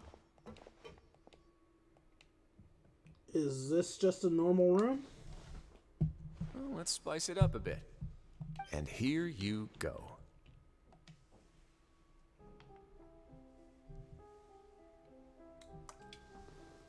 This is... What a huge ship?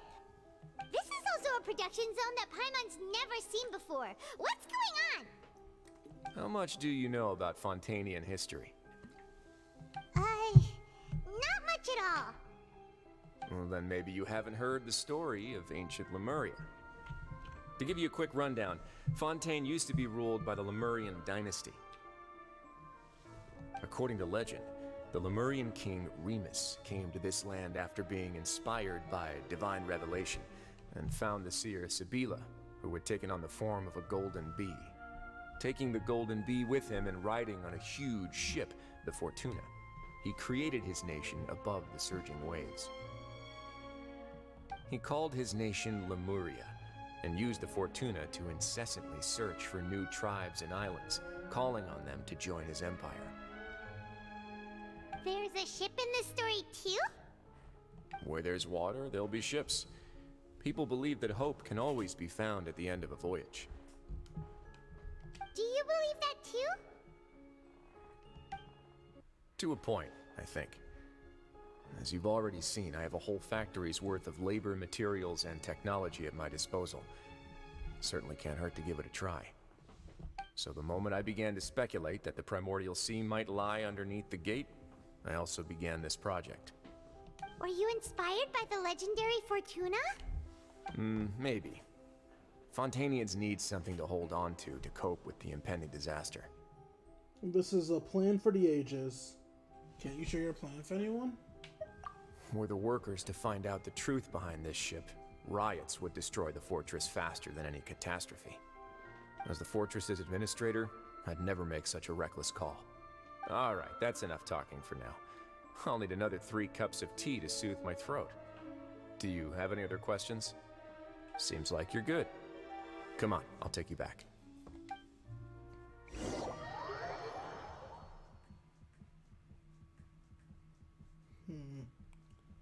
Might be my exhaustion, but I zoned out near the end I'll there, leave so you I'm here still not for fully now. sure what the plan is. Oh, thank you so much.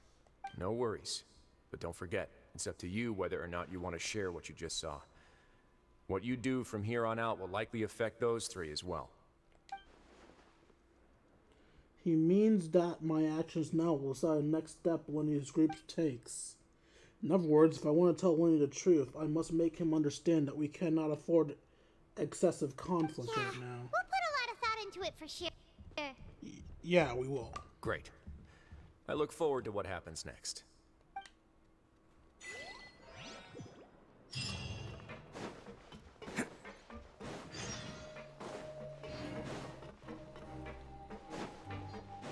So will I actually get to make this call, or is this going to be set by the story? We're back! Welcome back. Do you want a cup of tea? How can you be so much like Risley, always drinking tea?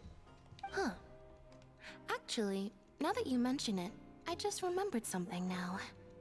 While I was sedated, I could still barely hear two people talking next to me.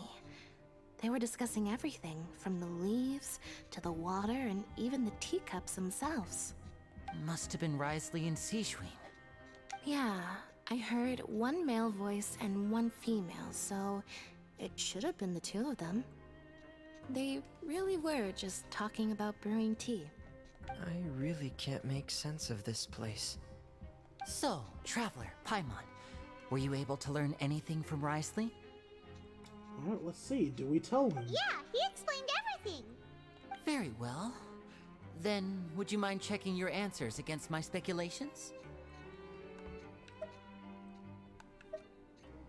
Yeah, I took the time to rest, so I'm feeling a lot more relaxed now.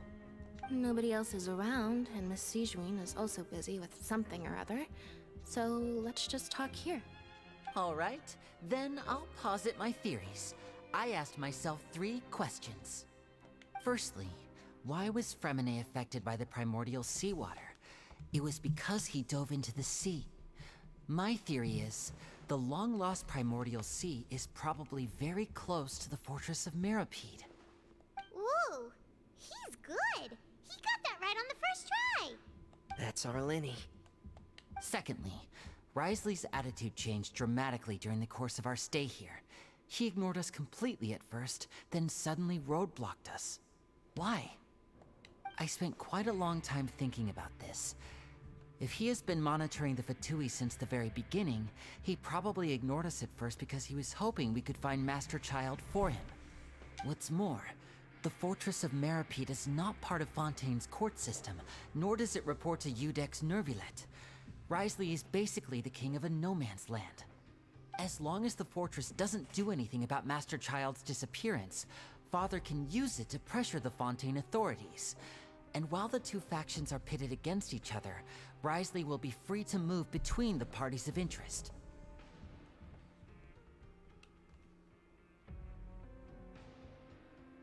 If I had to guess, he probably has something that he's working on himself.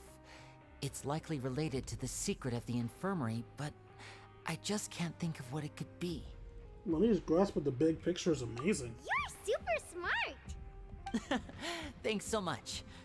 Then finally, there's the last question. If Risley does have a plan, what could it be? All I know for now is that his plan probably has something to do with the changing nature of the seawater. He's even gotten Cloran to help him out. That can't be the full extent of what he's doing. There's probably a secret passageway behind the block in the infirmary, and there's something big in the fortress that most people here never get to see. He has a bargaining chip, and it could be important enough for Father to deal with him directly. I don't have enough information, so I have no idea what his chip might be. But let me guess. You have the last piece of the puzzle. After some deliberation, you share the information you just learned with Lenny and company. While sharing what you saw, you emphasize that now is not the time for a dispute. I can't believe it. So I don't get to make the call, but at the very least, the Traveler's call did end up matching up with what I would want to do. The sea will engulf everyone. Just like the prophecy said. Could Risley have wanted to meet Father to figure out a way to deal with this crisis? If you remember, I once mentioned that Father sees the House of the Hearth as her base of operations, and she truly wants to resolve the crisis. But how could Wriothesley have known that? Or perhaps he didn't know, and just wanted to bring Father over to his side? Which could be why he said he just wanted to negotiate. Yeah, that makes sense to me. I understand your concerns as well, Traveler. I'll figure out a way to pass this on to our father. No matter what, we're on your side. The two of you have already aided us far too much. We probably wouldn't be standing here right now if not for you. If you ever need anything else going forward, please come to the House of the Hearth at any time. Though you may not share the sentiment, after all that we've gone through together, the three of us basically see you as family now. You have my gratitude. Well, if I'm family, how do you guys feel about incest? Thank you for protecting Linny when it really mattered. And thank you for sharing the secrets of the fortress with us. We didn't think you were going to do it. Why are you being so formal all of a sudden? Don't mention it. We can work together again if necessary. Given your strength, you might not need our help at all. But if you are ever in danger, we will try our best to protect you. Aww, the sound of that makes Paimon feel all warm and safe inside. What was that? Paimon's hungry. Oh, you've done so much already. Go get some food. Alright, then we'll catch you guys another time. You know how to get the extra dialogue out. I feel like I should try to become someone more capable of helping. You're incredibly helpful. Lenny thinks so too. Yeah, you two are always telling me not to push myself, but aren't you just like that as well? What a lovely little family. Can't catch me! Okay, let's go. Right, still in the hallway. Can't make any jumping. Shortcuts. Now I can, though. It's time for dinner. Welfare meals now being served in the coupon cafeteria. Come on, let's go pick up ours as well. Traveler and Paimon, over here. Are you here for dinner too, Miss Sijween? And I'm taking the opportunity to prepare Miss Cloran's dinner as well. Huh. You're right. She's actually sitting in the fortress cafeteria. I hope she likes her purple meat. What would you like to eat? Huh? We can choose? Yep, you can. I've already talked to our chef, Mr. Wolsey. It's all on me today, so you can get whatever you'd like. Then I'll have the tastiest stuff you have to offer. Biggest portion yet. Biggest. Me too! Don't forget Paimon! No problem. Just leave it to me. After a while, the meals singling order for you arrive. Unlike days prior, we had to. So we can also bring some drinks over to you. They taste a little strange, but she insists that. Okay, the shakes genuinely taste pretty terrible. At the least have. Okay, god damn it! So delicious. Free dinners are always the best. Is this how it feels to be freeloaders? Wait a second, we did do plenty of work after all. Feeling full yet? How's the food? Delicious. Exquisite, thank you. Besides the milk, I mean, everything was super delicious. I'm so glad to see you all so happy. Oh, see the expression on your face just now? The muscle here just moved, which suggests that you're feeling quite relaxed at the moment. Sijween, do you do this to help your patients or to better understand human beings? Yes. A bit of both, I suppose. I'm a Melusine, which means I'm very different from human beings. I must know what you're thinking if I want to take good care of you. You know, if all these lines about her being a Melusine, they really should have just made her a Melusine rather than being half Melusine. You're really good at taking care of people. Even though you're so short, you still talk and act like an older sister. Really? You're reminded of an older sister? That's great to hear. Oh, and what did you mean back in Wriothesley's office? When you said that you were protecting Linny and his siblings as well? Oh, that. I just asked His Grace to look out for those children, especially that diver boy. I was getting a bit worried after hearing that something was wrong with the water. Thankfully, Clorand is very strong and managed to save him in the nick of time. His Grace also sealed the pipes after Clorand left, to make sure that Linne wouldn't impulsively chase after his brother. Although the path was blocked, we still stationed some guards there to stop anyone from approaching. They were instructed to only open the door once Miss Clorand had returned. Oh, and I was keeping an eye on Mr. Linne as well. We had to press him, but we couldn't allow him to be in any real danger.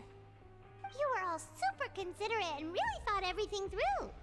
Well, not everything. Let's not forget that Freminet almost fucking died. It's just what we do down here at the fortress. At least this has been His Grace's style for as long as he's been the leader. Oh, I really wish Monsieur Nervulette would come down here more often too. I feel like he'd like it here, with all the darkness and chaos. But that doesn't make sense at all. It's hard to remember Nervulette outside his Get office. a good night's rest, you two. You both worked very hard. Are we done yet? I'm enjoying this story, but I really need to sleep. Which way to my room? This way. Wait, what? This way. Okay.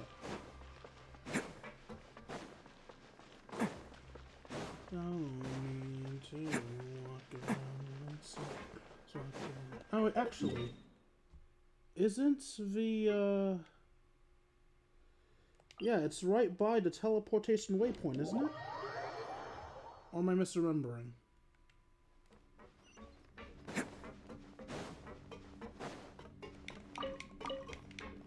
I thought it was by the teleportation waypoint. I might be misremembering. Oh, goddamn.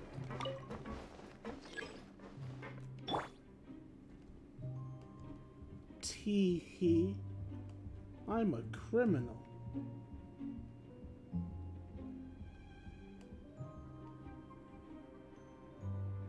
Seriously, how annoying must your mornings be, Yao Yao? I would lose my goddamn mind having to do hair like that every morning.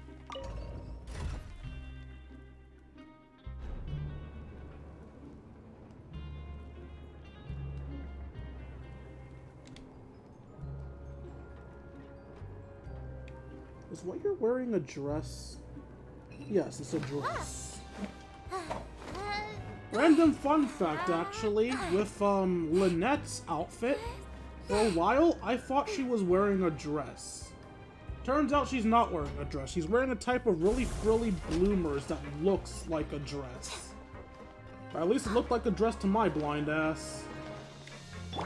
Okay, I think I just lengthened my trip when I tried to teleport to it. Oh no, actually no, I don't think I did. I think before I was going to go from one side of the building to the other, and I just teleported closer to the same side of the building as the lifts. So I did save some time, just not much. I saved a very minimum amount of time. Can't catch me.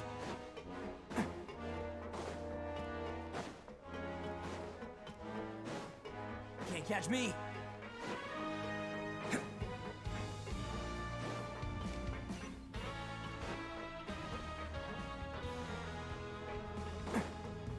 Alright, time to slap. So much has happened. Paimon just feels absolutely exhausted now that she's finally relaxed. Paimon's super sleepy. Are you sleepy too? Oh, yeah, I'm also getting there.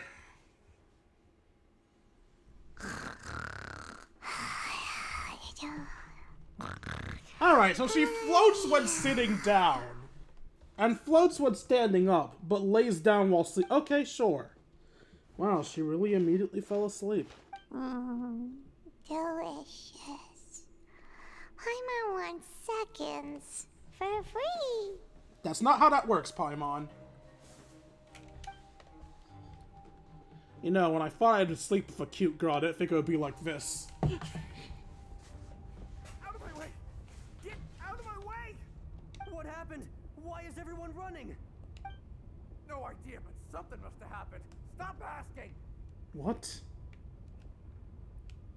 Who's yelling?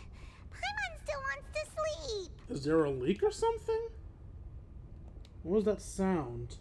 Paimon, wake up! We need to get out there and see what's going on.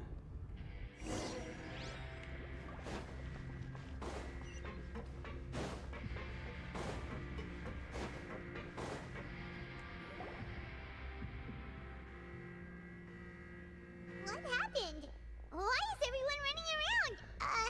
Hey, what are you doing?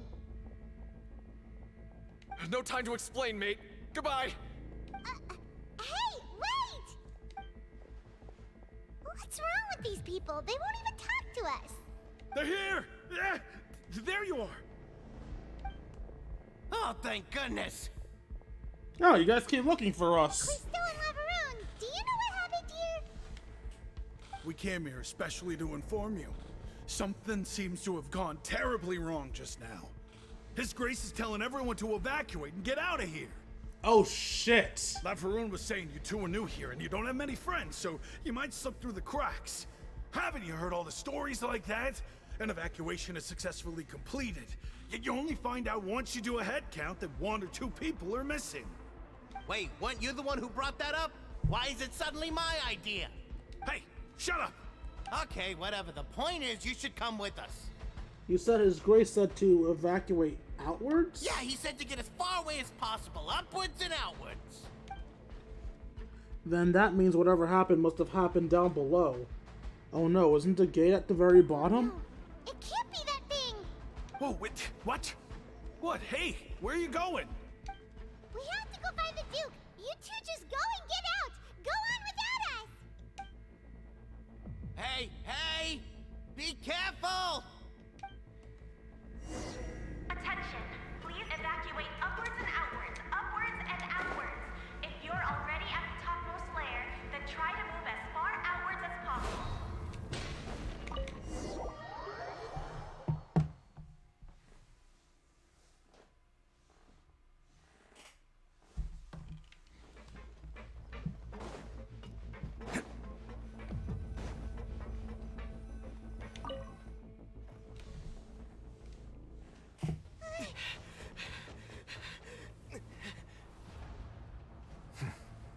They're here.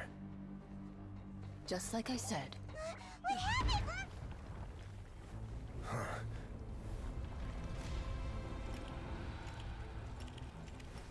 You're just in time. But For? be ready to run.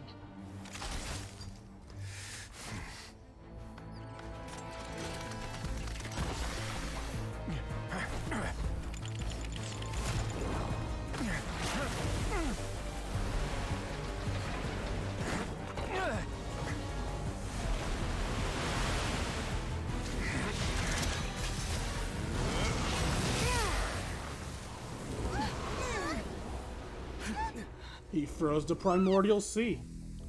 Or at least a spout of it.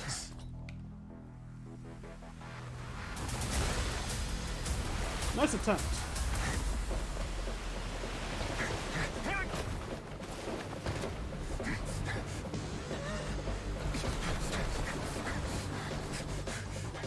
Three, 2, 1.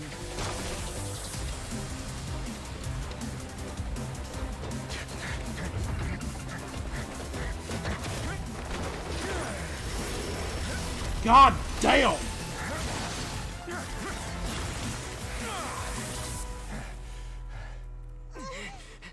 This won't hold it for long. Find Neuvillette. Tell him the defenses are about to collapse. Then what will happen to you? Until he arrives, we're the last line of defense.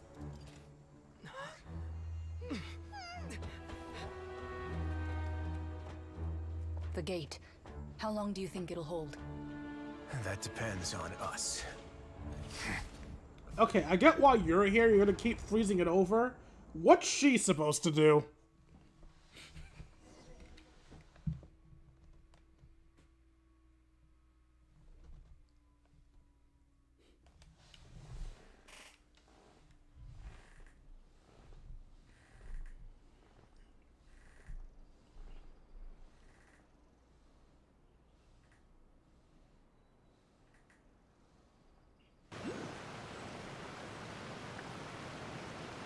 Neuvillette, why are you here? Traveler, I need you to head to the Opera House immediately. Why? Farina will soon be meeting with the knave there. You must protect Farina, and make sure she doesn't spend too much time alone with her. Okay, you can explain that to me later. Will do. You have my sincerest gratitude. Now you get down to the Fortress of Mirapede. Or I can say nothing. That works too.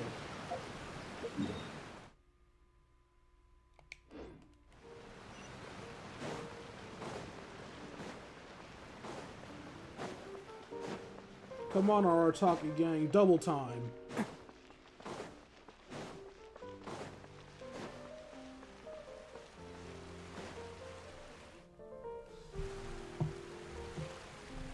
Look, there are a ton of Fatui and Palais Mermonia people over there. The knave is probably here already. We need to hurry. Are you two the traveler in Paimon? Monsieur Neuvillette has left instructions. Please follow me. Though I'm sure he's already explained, this should be a mostly cordial conversation, unlikely to give rise to violence.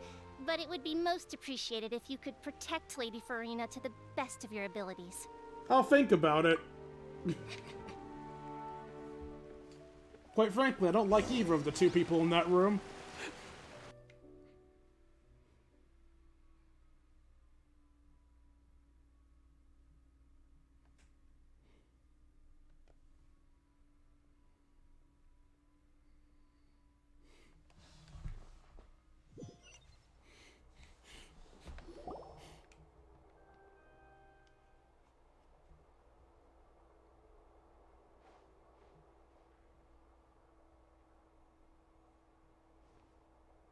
She looks so happy to see me. Oh, so you two are the honored guests Miss Farina mentioned. Of course. How could they not attend a meeting such as this?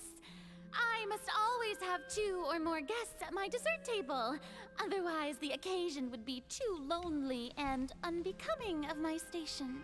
In other words, I'm fucking terrified of you. I always need someone here. It is my pleasure to make your acquaintance, traveler. I have heard much of your accomplishments. I am the Knave, one of the 11 Fatui Harbingers. So this is the Knave, the head of the House of the Hearth, and Lenny's sibling's father. Certainly does not seem easy to deal with. It's a pleasure to meet you too. I've already prepared seats for you. Come, sit beside me. Perhaps you two are unaware of how Miss Farina and I do things. You see, we actually recently agreed to get together for tea when we had the time. See this? This is a limited type of confectionery that Miss Farina simply adores. There are only 16 slices sold every day. Here, why don't you and Paimon have a taste? We're about to be poisoned, aren't we? She seems friendly enough, but that can't be all there is to her. The Knave is a force to be reckoned with. I should be very cautious around her. What do you think of this cake? It's pretty good. It's quite tasty. I think Paimon agrees too. That's good to hear. So what Child said was on the mark after all. You do share a taste in desserts with Farina and I. Wait, Child should have no reason to have said something like that. I wonder how he's doing nowadays. You must have heard, right? He's suddenly gone missing. I'm really worried about his safety, you know. Here's to hoping that he's an excellent swimmer. I have faith in his ability. Why did I hear venom in her words there? Did I just imagine that? She sounded almost spiteful. I have faith in his abilities. Since we're talking about him, I feel like I should add something. His martial prowess really looked certainly pretty impressive, yeah.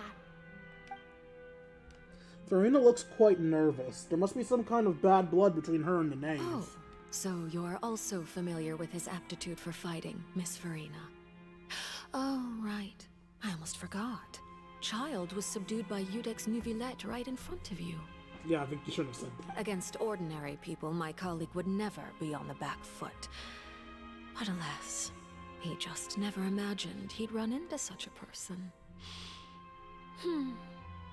I must express my admiration for Monsieur Neuvillette. I managed to find a few leads on his whereabouts. Coming from you, that's not surprising at all. But I thought you would be happier to hear the news. Of course, but it's still a bit of a shame. You see, I would have been far happier had I received this news somewhat earlier. As you well know, a long time has passed since Child disappeared. Well, in any case, there's no need to worry. We know for sure that Child is still alive. Oh, and just how do you know that? Because we found evidence that proved he left the Fortress of Mirabede. And where did he go after leaving the fortress? Well... Oh no, Paimon's statement just left us wide open. The Fortress of Mirabede lies deep beneath the waves. Unless he pranced right out of the main gate, he must have had to swim for it. Do you have any proof that he surfaced safely?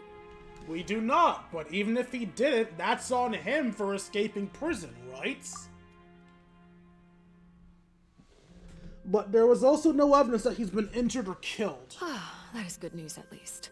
His sister Tonya sent a letter to Fontaine not too long ago. Since he was unfortunately unavailable, I picked it up on his behalf. Do you have any idea how he usually writes back to his family? Dear Tonya, your letter made me feel like we were still enjoying our time in Snezhnaya together. I'm currently admiring the scenery on the streets in front of the opera house. Is it something like that? She's turning up the pressure. I'm not sure if I'll be able to convince her, but I can at least try to distract her from Furina.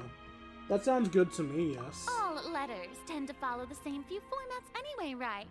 As long as the contents are accurate, it doesn't matter so much how it's written or how it's worded. Furina, you know nothing about humans. Just be quiet and let me handle this, please. The water in the teacup is shaking. I suppose this is also a sign of things to come, Miss Furina. Huh? I don't quite understand what you're trying to say. Have we entered into the next stage of the prophecy? Uh-oh.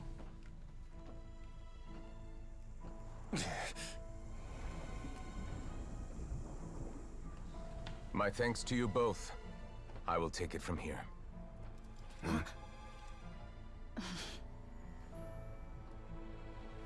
Sure you don't need a hand? Quite sure.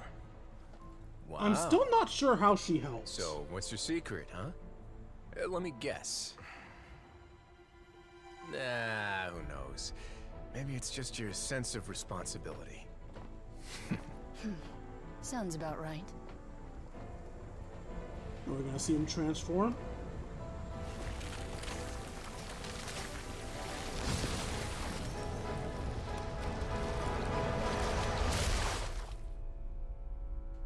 No, we're not gonna see anything.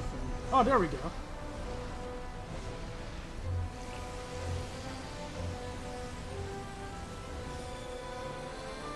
He's holding it back this hydroponic? A day may come when the prophecy is fulfilled and the waters burst forth. But it is not this day. This ancient power could easily obliterate an entire race. A tsunami of fury would unleash endless catastrophe.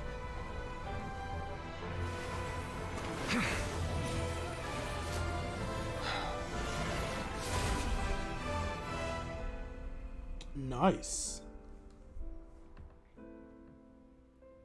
This sentence is too severe. Forgive me for overruling it. Sentence? Was Olive Fontaine considered guilty for something?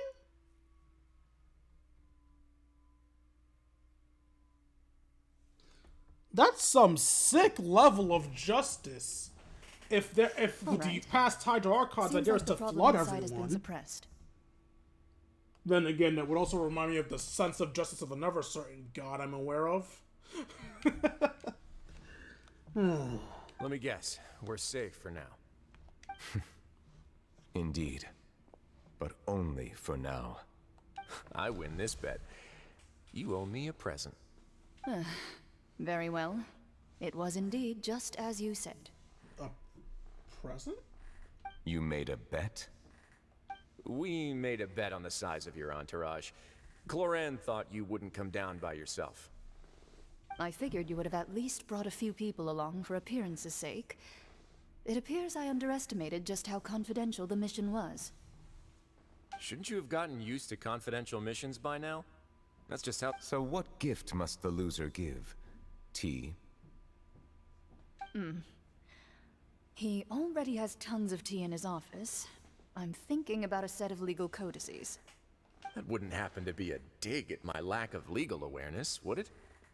Well, I'm sure His Grace doesn't consider the fortress to be outside the law.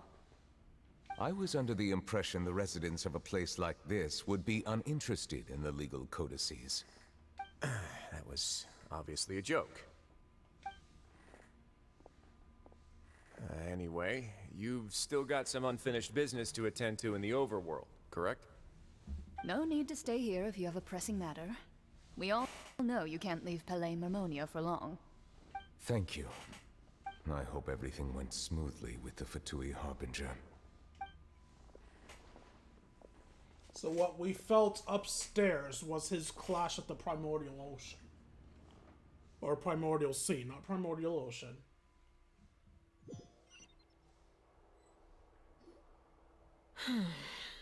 I must say, we've spent long enough playing house. Miss Farina, as the Hydro Archon, I am sure you understand the exact meaning of the phenomenon we just witnessed. Or should I say, that's what I originally thought. But looking at your expression, was I wrong? And you haven't a clue? What are you trying to say? At this point, I don't think there's any more need to speak as diplomatic representatives. Allow me to speak to you now as just a Fontainian. You know the prophecy by heart, and also that every part of it is being proven true. Yet, here you are relaxing, drinking tea, and eating desserts as if it's all nothing more than a few stray bugs in your garden. Do you really think that's acceptable?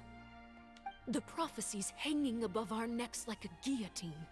Every faction is looking for a way to either avert the disaster or save their own. Even the orphans of the House of the Hearth have devoted everything to saving their homeland. But you, it beggars belief just how nonchalant and carefree you have been. From the very beginning, you, the god Focalor, you have utterly failed to take action. You're wrong. I've never ignored the prophecy, nor have I just been passing the time in self-indulgence. Retract your accusation, and stop doubting the wisdom of the gods with such absurd conjectures! I am not alone in my doubts, you know. All the children of Fontaine may be harboring the exact same thoughts right now. Oh, great Hydro Archon. How are you going to save them? Save us? How are the people you've sworn to protect supposed to survive in a land that will soon disappear beneath the waves? I have my ways, and I've been working on them for all this time. Even if you look down upon me, you have no right to judge me. Fontaine will be saved. Even if I still cannot see the true future right now, as long as I continue on as I am, I will be able to hold my head up high! Farina's not acting like her usual self. She's actually seriously refuting the knave's accusations. She means what she says. She's not putting up a front. Then I ask you, Miss Farina, just what have you been working on? Where can we see it, and what is it doing to help?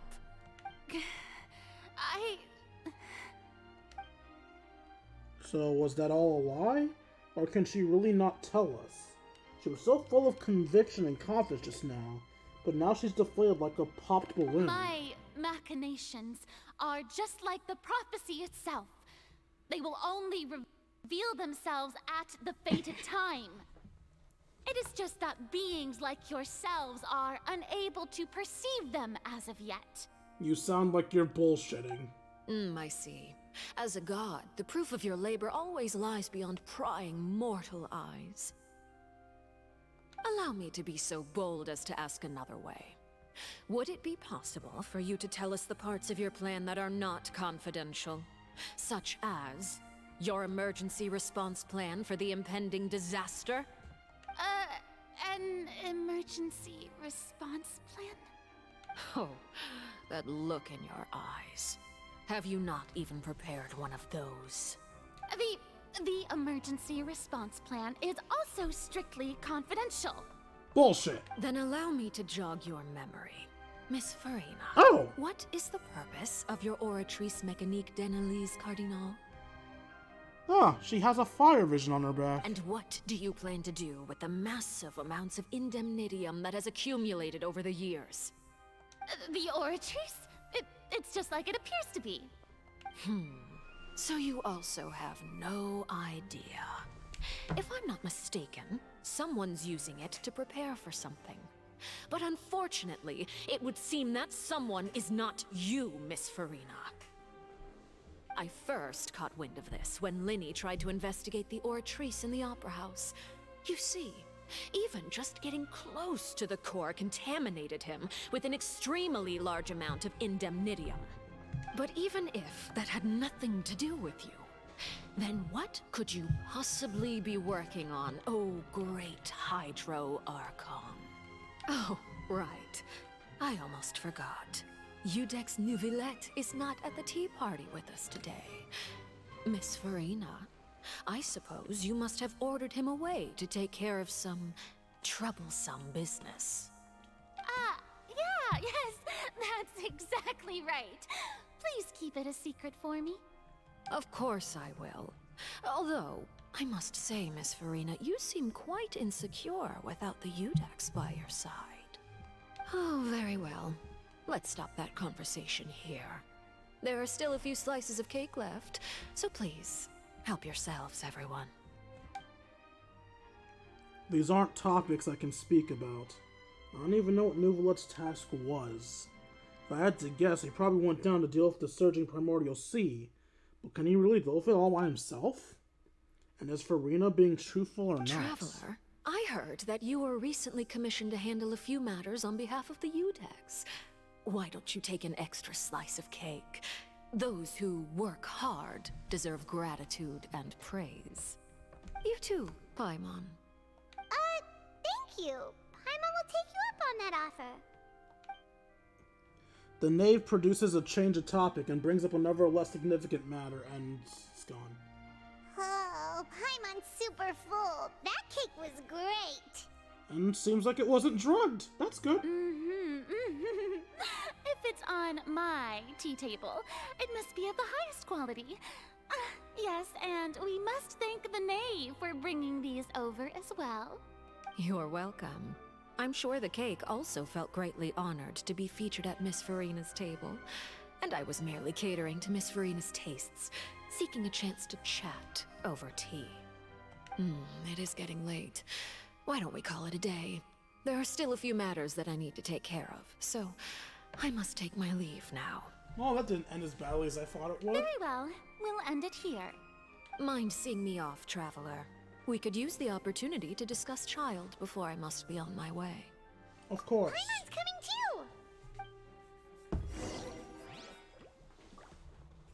too! The tea party turned out to be even more difficult than I'd imagined. Why are you looking at me like that? Is something the matter? If there's nothing urgent, then I shall be retiring for now.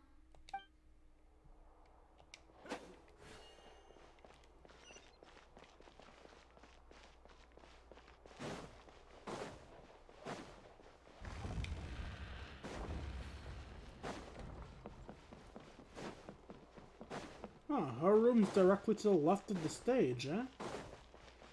Interesting.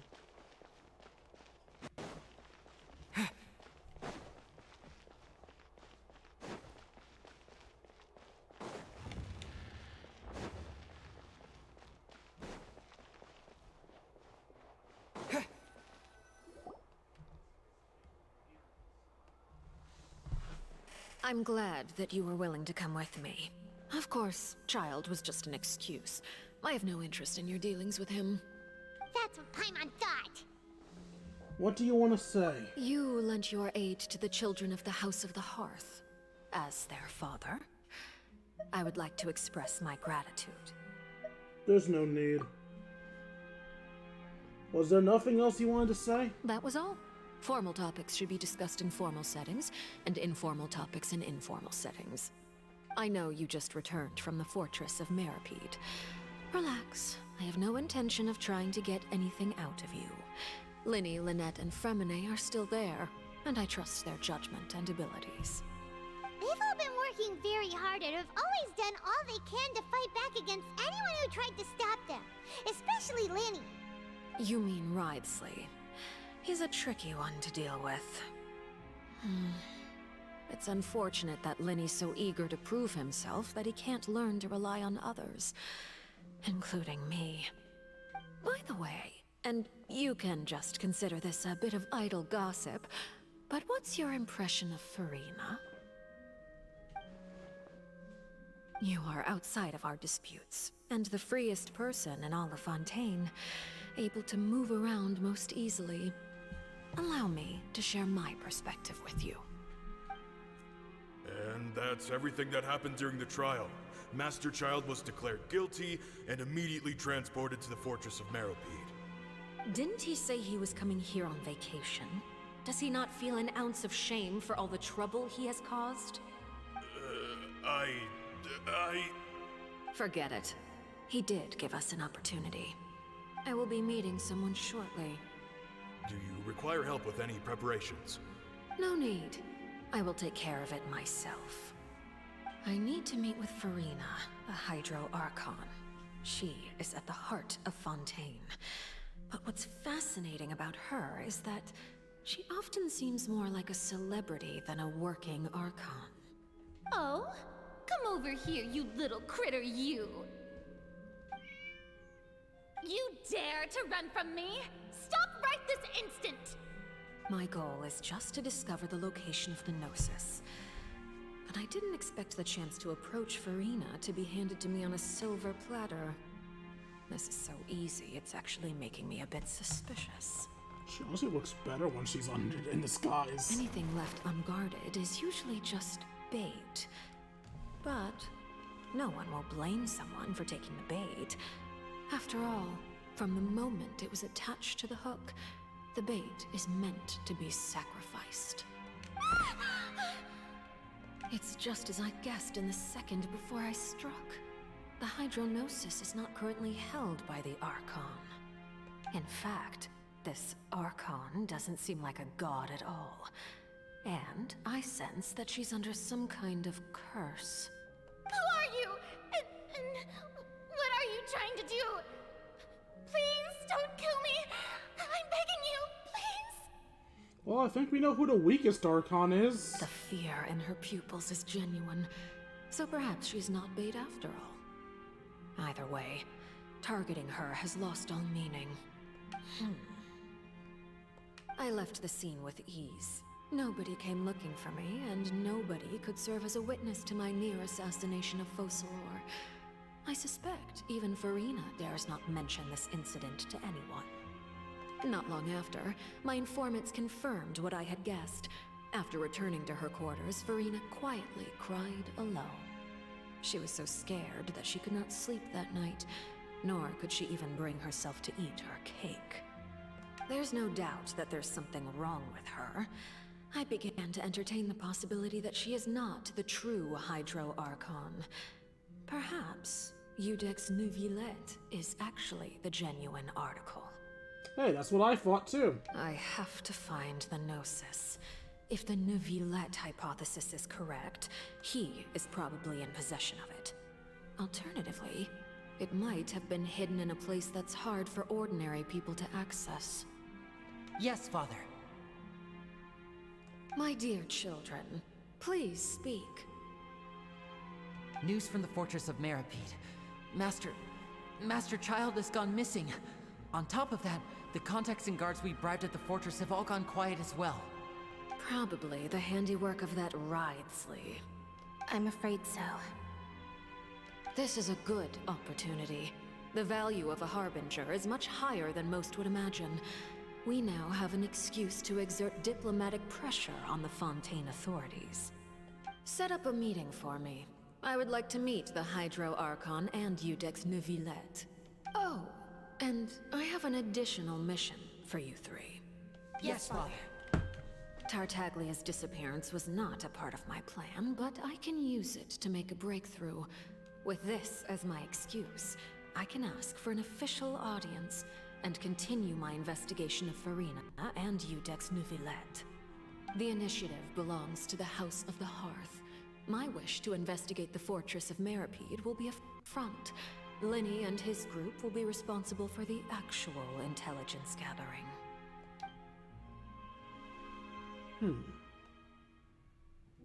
I'm assuming she didn't just tell us all this, but rather told us something else. There's no way in hell she'd tell us her entire fucking plan like that. You should know the rest. Linny's group is quite close to you, so they wouldn't have hidden anything from you. Oh no, she just told us her entire fucking plan, okay.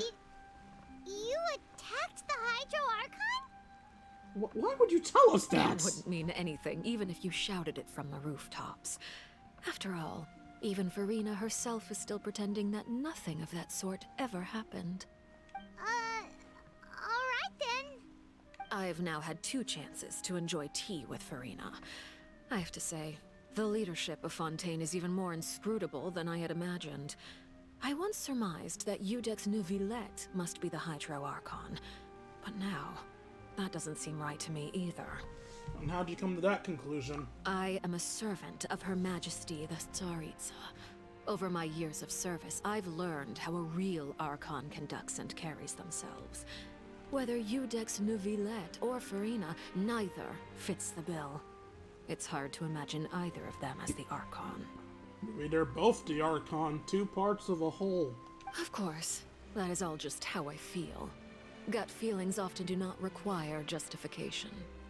It is, however, quite amusing to me that after all my years working in intelligence gathering, I've come to realize I am at a complete loss regarding the identity of the god of the land of my birth. Don't you think Fontaine is quite intriguing?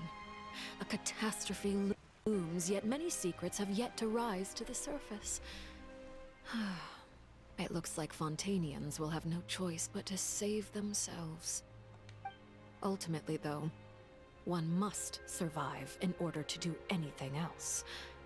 Should the need arise, I would be happy to cooperate with you. You don't need to commit to anything right now, of course. I have a feeling that the situation will continue to evolve, and as your name is often connected with noble deeds, I'm sure we will work together someday. Hello, Neuvillette. He certainly returned quickly. You must want to catch up with each other, so I'll leave you to him.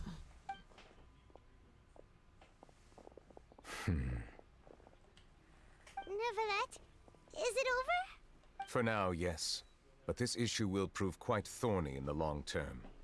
I'm concerned that sooner or later the prophesized events will occur. Thank you for protecting Farina. May we ask what happened down there? To put it simply, I used my power to force back the Primordial Sea and reseal the sluice gate. As for what happened on our side, you recount the happenings of the Tea Party to Neuvillette. So as expected, the knave has turned up the pressure on Farina. She's trying to feel her out, though I'm still unsure as to her motives. Can I ask you some questions? Permission granted. You have enough power to force back the Primordial Sea. Does this mean you have some deeper connection with the Hydro Archon? Whoa. It can't be that you're the real Hydro Archon, right? But that's just a speculation on our part, though. You can't tell us? Then that's okay. We can talk about something else. We won't try to force you. You guys in Fontaine are super strange. If by the phrase, you guys, you are referring to Farina and I, Then although I'm not sure just what you are trying to imply, I must clarify that I do not share her positions on a multitude of topics. What did you sense in the Fortress of Meropide? I believe so. The fortress has a long and complex history. It has seen much grief and suffering. I guess those were part of the same question. And now, another catastrophe will soon be upon us. I mourn this turn of events. Huh? Why is it raining all of a sudden? The clear sky suddenly filled with dark clouds. The rain became heavier, light rain soon growing to a downpour. And just moments before, Neuvillette has just mentioned his sense of grief. Yeah, he is the Archon. No matter what he says, he's the goddamn Archon. Now I think about it, back then, Venti called the Hydro Archon a man, but Nahida called the Hydro Archon a woman. We thought that was because they changed the gender, but could it be that Venti knew the actual Archon's identity, and Nahida, being a younger god, only knew the false Archon's identity? Just a thought. Thinking back to that legend, what Firminate said, it said that a dragon of water once resided in Fontaine. Every time it weeps, the skies cloud up and pour out rain. Oh, never mind, so he really is the dragon. Wait, Neuvillette, you can't be. You may be closer to the truth than you think. Oh? And what are you thinking? He is the dragon sovereign of water. That doesn't explain why Furina's such a shit Archon, though. What? Huh? Please do not be so surprised.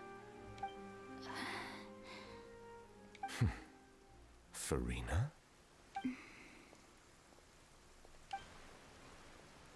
Neuvillette, are you listening? Ah, my apologies. We were just guessing randomly. We didn't guess right, did we? You're not actually the dragon sovereign of water, right? Well, if you don't want to confirm or deny... You guessed correctly. I sincerely hope you'll be able to keep this a secret for me. Is it a problem if that's revealed? Right, of course. We'll definitely help you keep it a secret. There's still something Paimon wants to ask you, though. Please, go ahead. Well, if you are the dragon sovereign of water, and you were able to force back the primordial sea from the fortress, then since Fontaine's prophecy is all about seawater, couldn't you just use your power to solve the crisis? None of the currently living dragon sovereigns in the world, myself included, possess our full dragonhood. They say that when the first usurper arrived on Tivat, they seized a part of the dragon's power. Today, that stolen power is the basis of the Archon's authorities. There are 7 elemental Archons and 7 matching dragon sovereigns. The dragon sovereign of water who lived through that era perished a long time ago. As their successor, I know far less of that part of our ancient history. I wonder how audible my roommates are to you guys. I can hear them through my headphones, so I wonder if you can hear them too. If you can, I'm sorry about that. This stream went on way longer than it had any right to. In any case, I believe I will not be able to do much unless the Archon disappears and returns their elemental authority to me. So, if we were to kill Furina, you could solve everything. Given the status quo, however, I would recommend finding another way to deal with the prophecy. Oh, so even you can't solve it. Not unless we murdered Furina. I still have some urgent matters to attend to at my office. If you have any more questions regarding ancient history, you are welcome to discuss them with me at a later time. Please go right ahead. There's a place that Paimon wants to go too. Traveler, why don't we pay another visit to the Fortress of Meropide? Paimon is a little worried. Sure. See you, Mr. Louvie. We'll see you another time. Take care. Gods, it's still going. It's still going.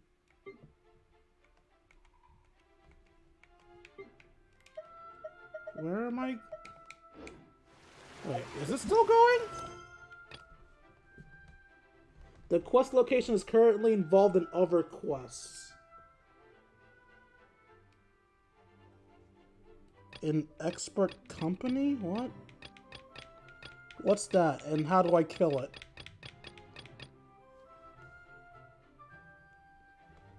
What? No. Can't I, like, stop that quest? Wasn't there a thing to do that?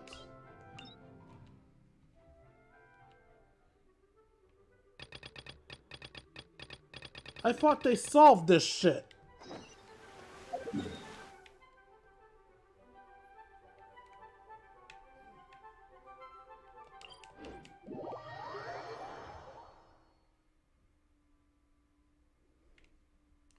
Alright, guess we gotta speed through a less important story quest. Because God forbid this goddamn stream end anytime soon.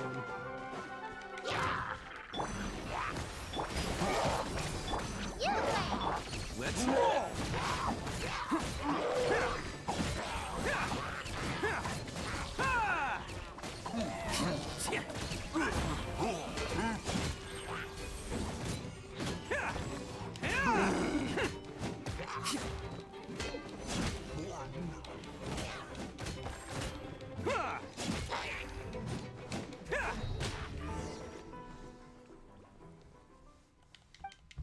Yeah, no one cares, just let me out of this goddamn quest.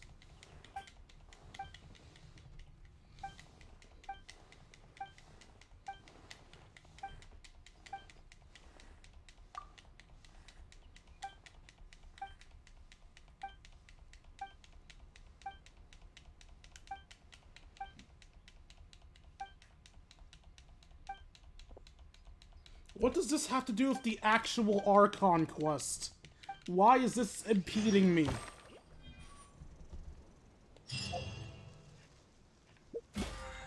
Alright, well, at least I have the main quest back now. I don't understand how the fuck that was stopped, but whatever. God, so many points. So many places I have to go to, oh my lord.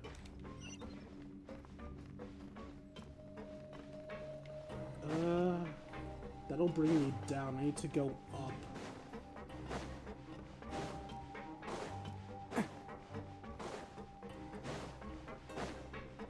That is an up elevator.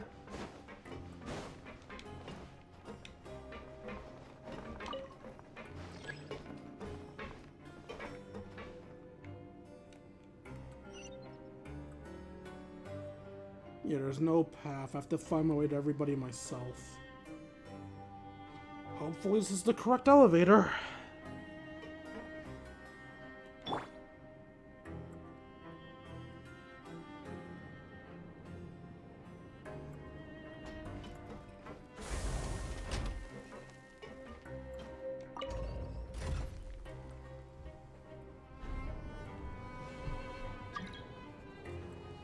Oh my god, no! F off, whoever you are!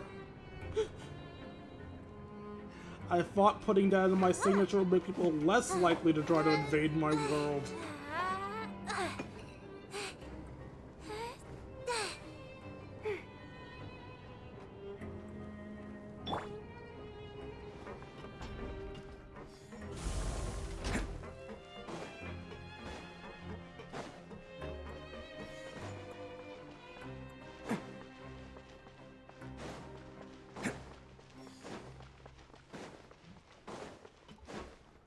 What's up, Doc? Seedwing! Traveler, Paimon, you're back! Are you still doing alright? Did either of you get hurt? Don't worry, we're both doing great. We're fine, but what about you guys? It was such a huge mess. How bad was it? A few people sustained superficial injuries, but that's about the extent of the damage. Monsieur Nervilette paid us a visit. It was all thanks to him that we managed to suppress the crisis for the time being. Oh, of course, we must also thank you for the help you provided. How did Nervilette know that he was needed here? Well, Monsieur Nervilette has strong resonance with the hydro element. When the water level rises, he can feel the waves produced. I ran into the bombshell bros while bandaging the injuries of the wounded. They were mumbling the whole time about how you just ran down without a word. I'm so relieved to see that you're both alright. If you're not too pressed for time, please stay with us a few more days. Just let me know if you get a craving for any particular dish, so I can have Mr. Walsey get your meals prepared. Oh, and please feel free to visit the infirmary for a break at any time. I'd like to take the opportunity to spend some more time observing your facial muscles as well. Your happy smiles are quite contagious, you know. They're so memorable, and I've missed them immensely while you were gone. That is the most alien shit I've heard in my life. I'd like to observe your facial muscles more. Oh god, okay.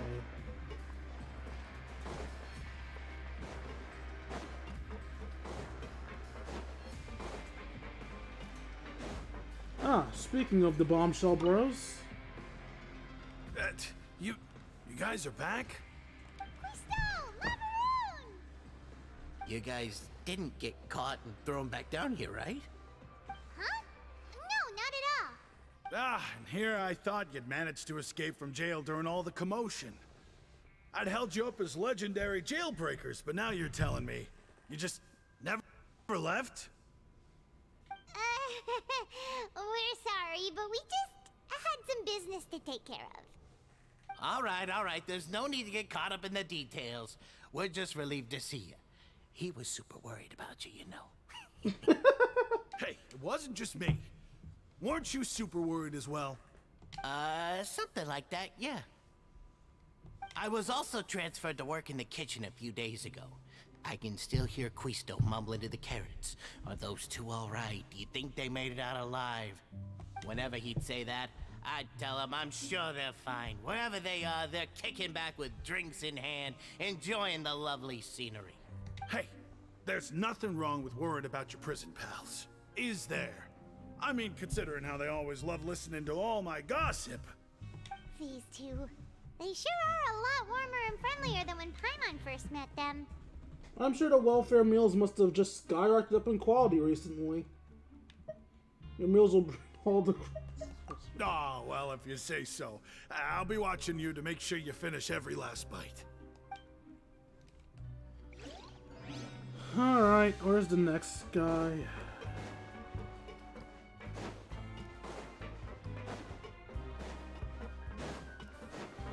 I'm pretty sure I should be saving you for last, but I don't have the patience to come back here.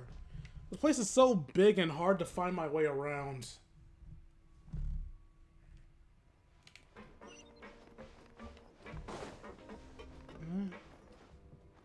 Wait, what? Are you down here? Can't catch me. Yes. Courier, Miss Sijween told me you still haven't eaten. Yeah, I was working on something, so I forgot. That's no excuse for... Huh? What's you two? Junior, Lurvine, we're back! Speaking of forgetting to eat, I haven't eaten lunch, have I? Fuck. My roommates are giving me an earful. Hello there. It's been quite the mess here recently. How have you been? Oh, someone appeared. Oh, Pizza Hut. Let's see. First of all, let's get the we'll be right back here so I can give my order. I hope I'm not too late. Let's see.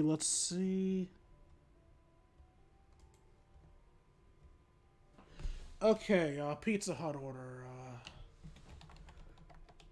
Just a stuffed crust pepperoni should do, actually.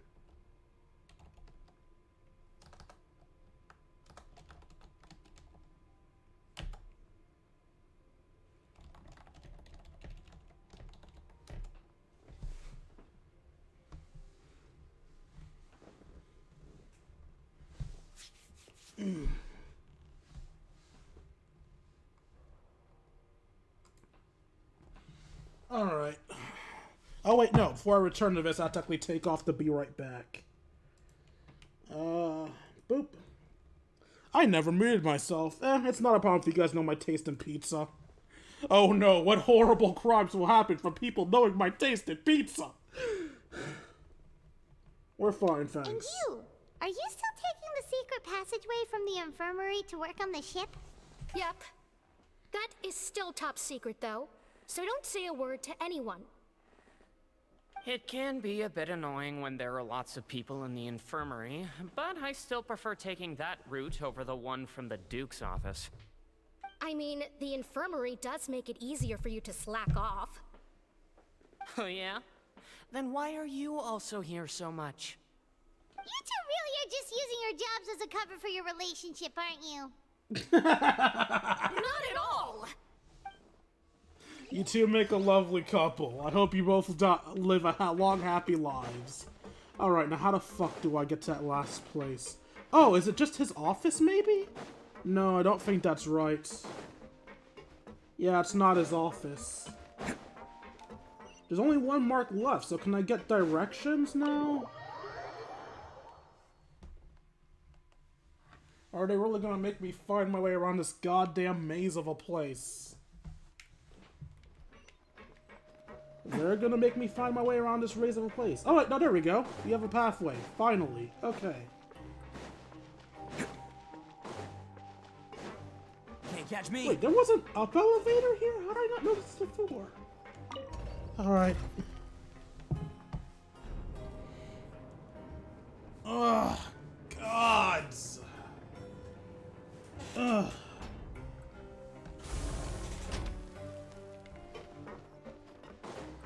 You know, for the longest time I wondered if I was a bad, streamer because I tend to only stream 2 to 3 hours at a time. But if the fact that I've been tired for the last 4 hours has taught me anything, is that I can stream for a prolonged time, no matter what my body tells me. Fuck you, body, you don't tell me when to stop. I tell me when to stop. I'd like to stop, though. Now guess, what suit will this next card be? Heart. A bare-teeth cat? That's not even a suit! Well, well, look who it is. Was I right, though? Is it a heart? Traveler, Paimon. Hello, everyone. Looks like you're recovering nicely from it, eh? Mm-hmm. Thanks to everyone's support. Oh, right. I managed to work up the courage to thank Miss Clorant in person. Whoa, how did she react? She told me that it was nothing. It was as if saving a life wasn't a big deal to her at all. She also told me not to worry about it. She didn't want to stress you out, that's all. She's right, and it's best not to dwell on it. Yeah. Okay, but check this out. We went back to the opera house and we met the knave. You met Father? Did she say anything to you? She said a few things that were, a bit hard to understand. And also that she's looking forward to working with us in the future. It was honestly a bit surprising. Though it won't be the first time we worked with a Fatui Harbinger. Her attitude towards you is even better than what we'd imagined. That's fantastic. You should believe her. She has her own way of doing things, and she'll do everything in her power to help those she considers close, which now might also include you. Mm-hmm. Father is very capable, and also trustworthy. Oh, Paimon just remembered that she thought Lenny was a bit too proud as well. She said that you should learn how to rely on others sometimes. Got it. That does sound like something that Father would say. Hey! Are you going to stay here for the next few days? Please, no. Looks like it, yeah. God damn it. Excellent. I will host a tea party. For real? Then Paimon wants another serving of cake. Another implies that you were already served some delicious cake while you were up there. How lovely. Well, next time, you're going to have tea and snacks with us. Okay, what? Fuck. We should start preparing that tea party. Oh, that's a great idea. I'm all for it. Wait, that was her exclamation? That's your excited voice, woman. What's wrong with you? I'll help you set it up. Alright, Werf C. Which way are you?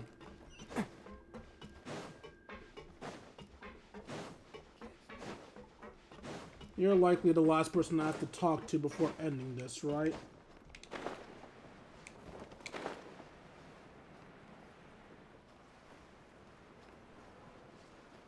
You weren't even in your goddamn room before. How the hell are you there now?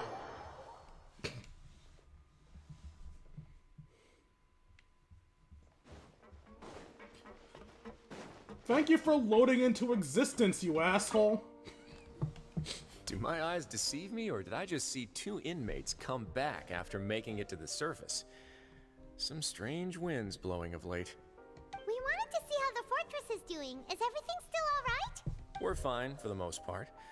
Neuvillette came down and took care of the worst of it. If that's the case, why don't you just ask him to stay here? Oh, yeah, what a brilliant plan. Let's go convince the Udex himself to exchange the courts of Fontaine for a puddle of water in the middle of nowhere. I don't think that's going to work. He came here in a hurry and left without even stopping for a cup of tea. He did remember to take Miss Sigewinne's gift with him, though. He sure sounds super busy. Miss Cloran has left as well. She also took her gift from Miss Sigewinne. Were the gifts milkshakes? Neuvillette got the milkshake. Cloran received lipstick instead. Those aren't even remotely alike. Well, it's Neuvillette's own fault for making Sigewinne worried about his health by working so much. But besides that, our head nurse is still pretty fond of picking out beauty products for the ladies. Oh, and I have some gifts here for you as well. Ooh. Are these from Sigewinne too? Nope, they're from yours truly. You've already wrapped up your work at the fortress, so you can return to the surface at any time. You haven't yet served your full prison term, however, so you may continue to use your cell until your term is up. For real? Then we could stay here for a really long time? How the fuck are we able to leave? Is food still covered? You may access the cafeteria for free. Hooray! Just remember to come complete your paperwork once it's time for your release. Return to the dormitories to rest. Why? Why is this still going? Genshin, I love you, but please, I need my rests. Can't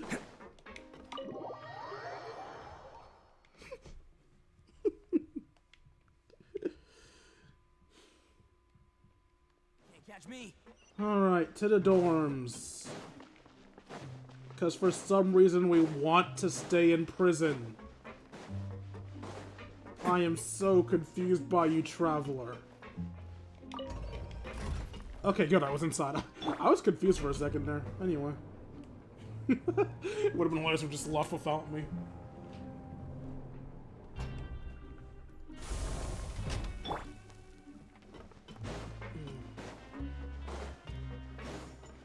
Can't catch me.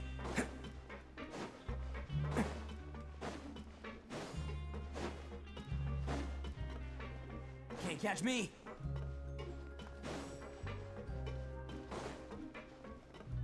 Yeah, it's all drippy.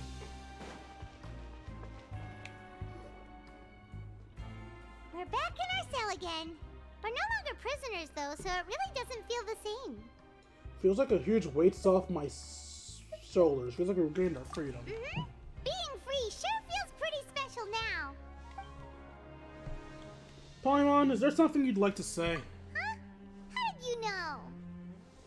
Because you usually just immediately fall asleep. Hey, that's not true! Alright. Okay, Paimon just wanted to say that we really are an amazing duo after all. It's like, we've now gone to so many places together and become friends with so many people. We've never stopped traveling or stopped meeting new friends. There are so many bad things in the world, and we're just two people, but we've still been solving problems no matter where we go. Isn't that pretty cool? We're the best adventurers ever. You're counting Paimon today? Aren't you the only adventurer here? Being a guide counts too. Today. Then let's ask Catherine to give Paimon an adventurer handbook as well. Paimon will also be an adventurer from today forward.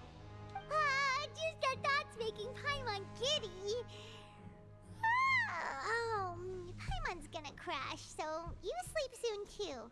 I'd f***ing love to, Paimon. The last time we fell asleep here, we woke up to a whole mess outside ourselves. The primordial seawater nearly rose up. That was so scary. We should be safe now, right? We'll be fine, so don't worry, Paimon. Alright then. Good night to you, Traveler. Good night to you, Paimon. And unlike before, we're sleeping facing each other rather than away from each other. I'm sure that represents something. And here's Child's vision again.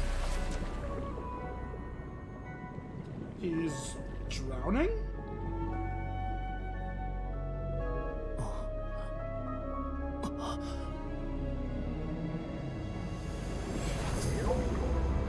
He's seeing something. A whale?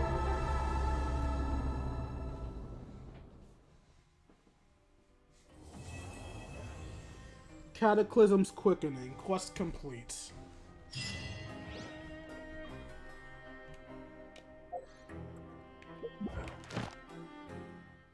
Alright, as much as I want to say, yay, mission's done, I can leave now. There is one last thing I have to do before I fuck off. And that's our end of stream summoning. Hey, look at that new Let quest. I'm not fucking doing it right now. Alright, let's do the Traveler's Constellation. Then we'll do some summonings for New Valette. Increase the saber by 3 points. Okay. Alright, our goal is to get a copy of New Valette, with a secondary goal of trying to get the Staff of Homa. Obviously, I don't expect to do either. I am mostly free to play, so let's not get our hopes up. First, we'll take care of these 2 blues. Sacrificial Greatsword, and nothing.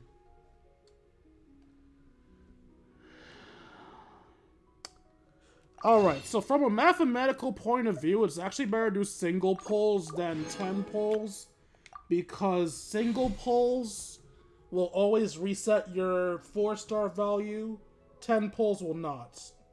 However, for our respect for you guys' time, we'll just do a 10 pull. Nothing of note.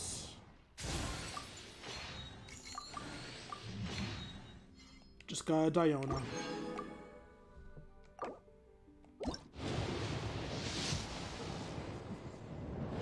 Still nothing special. We got a sword.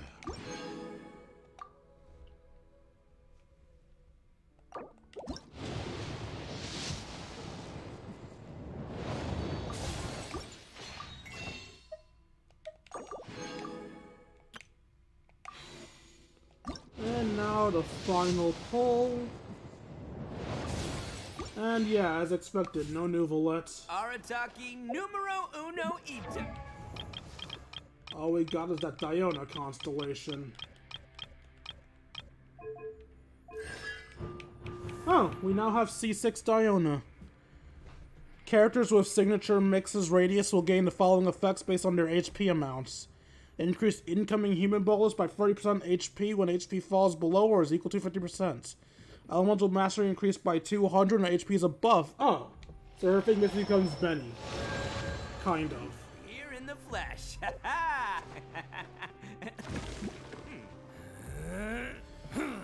Alright, with that, I think we can now end off this stream.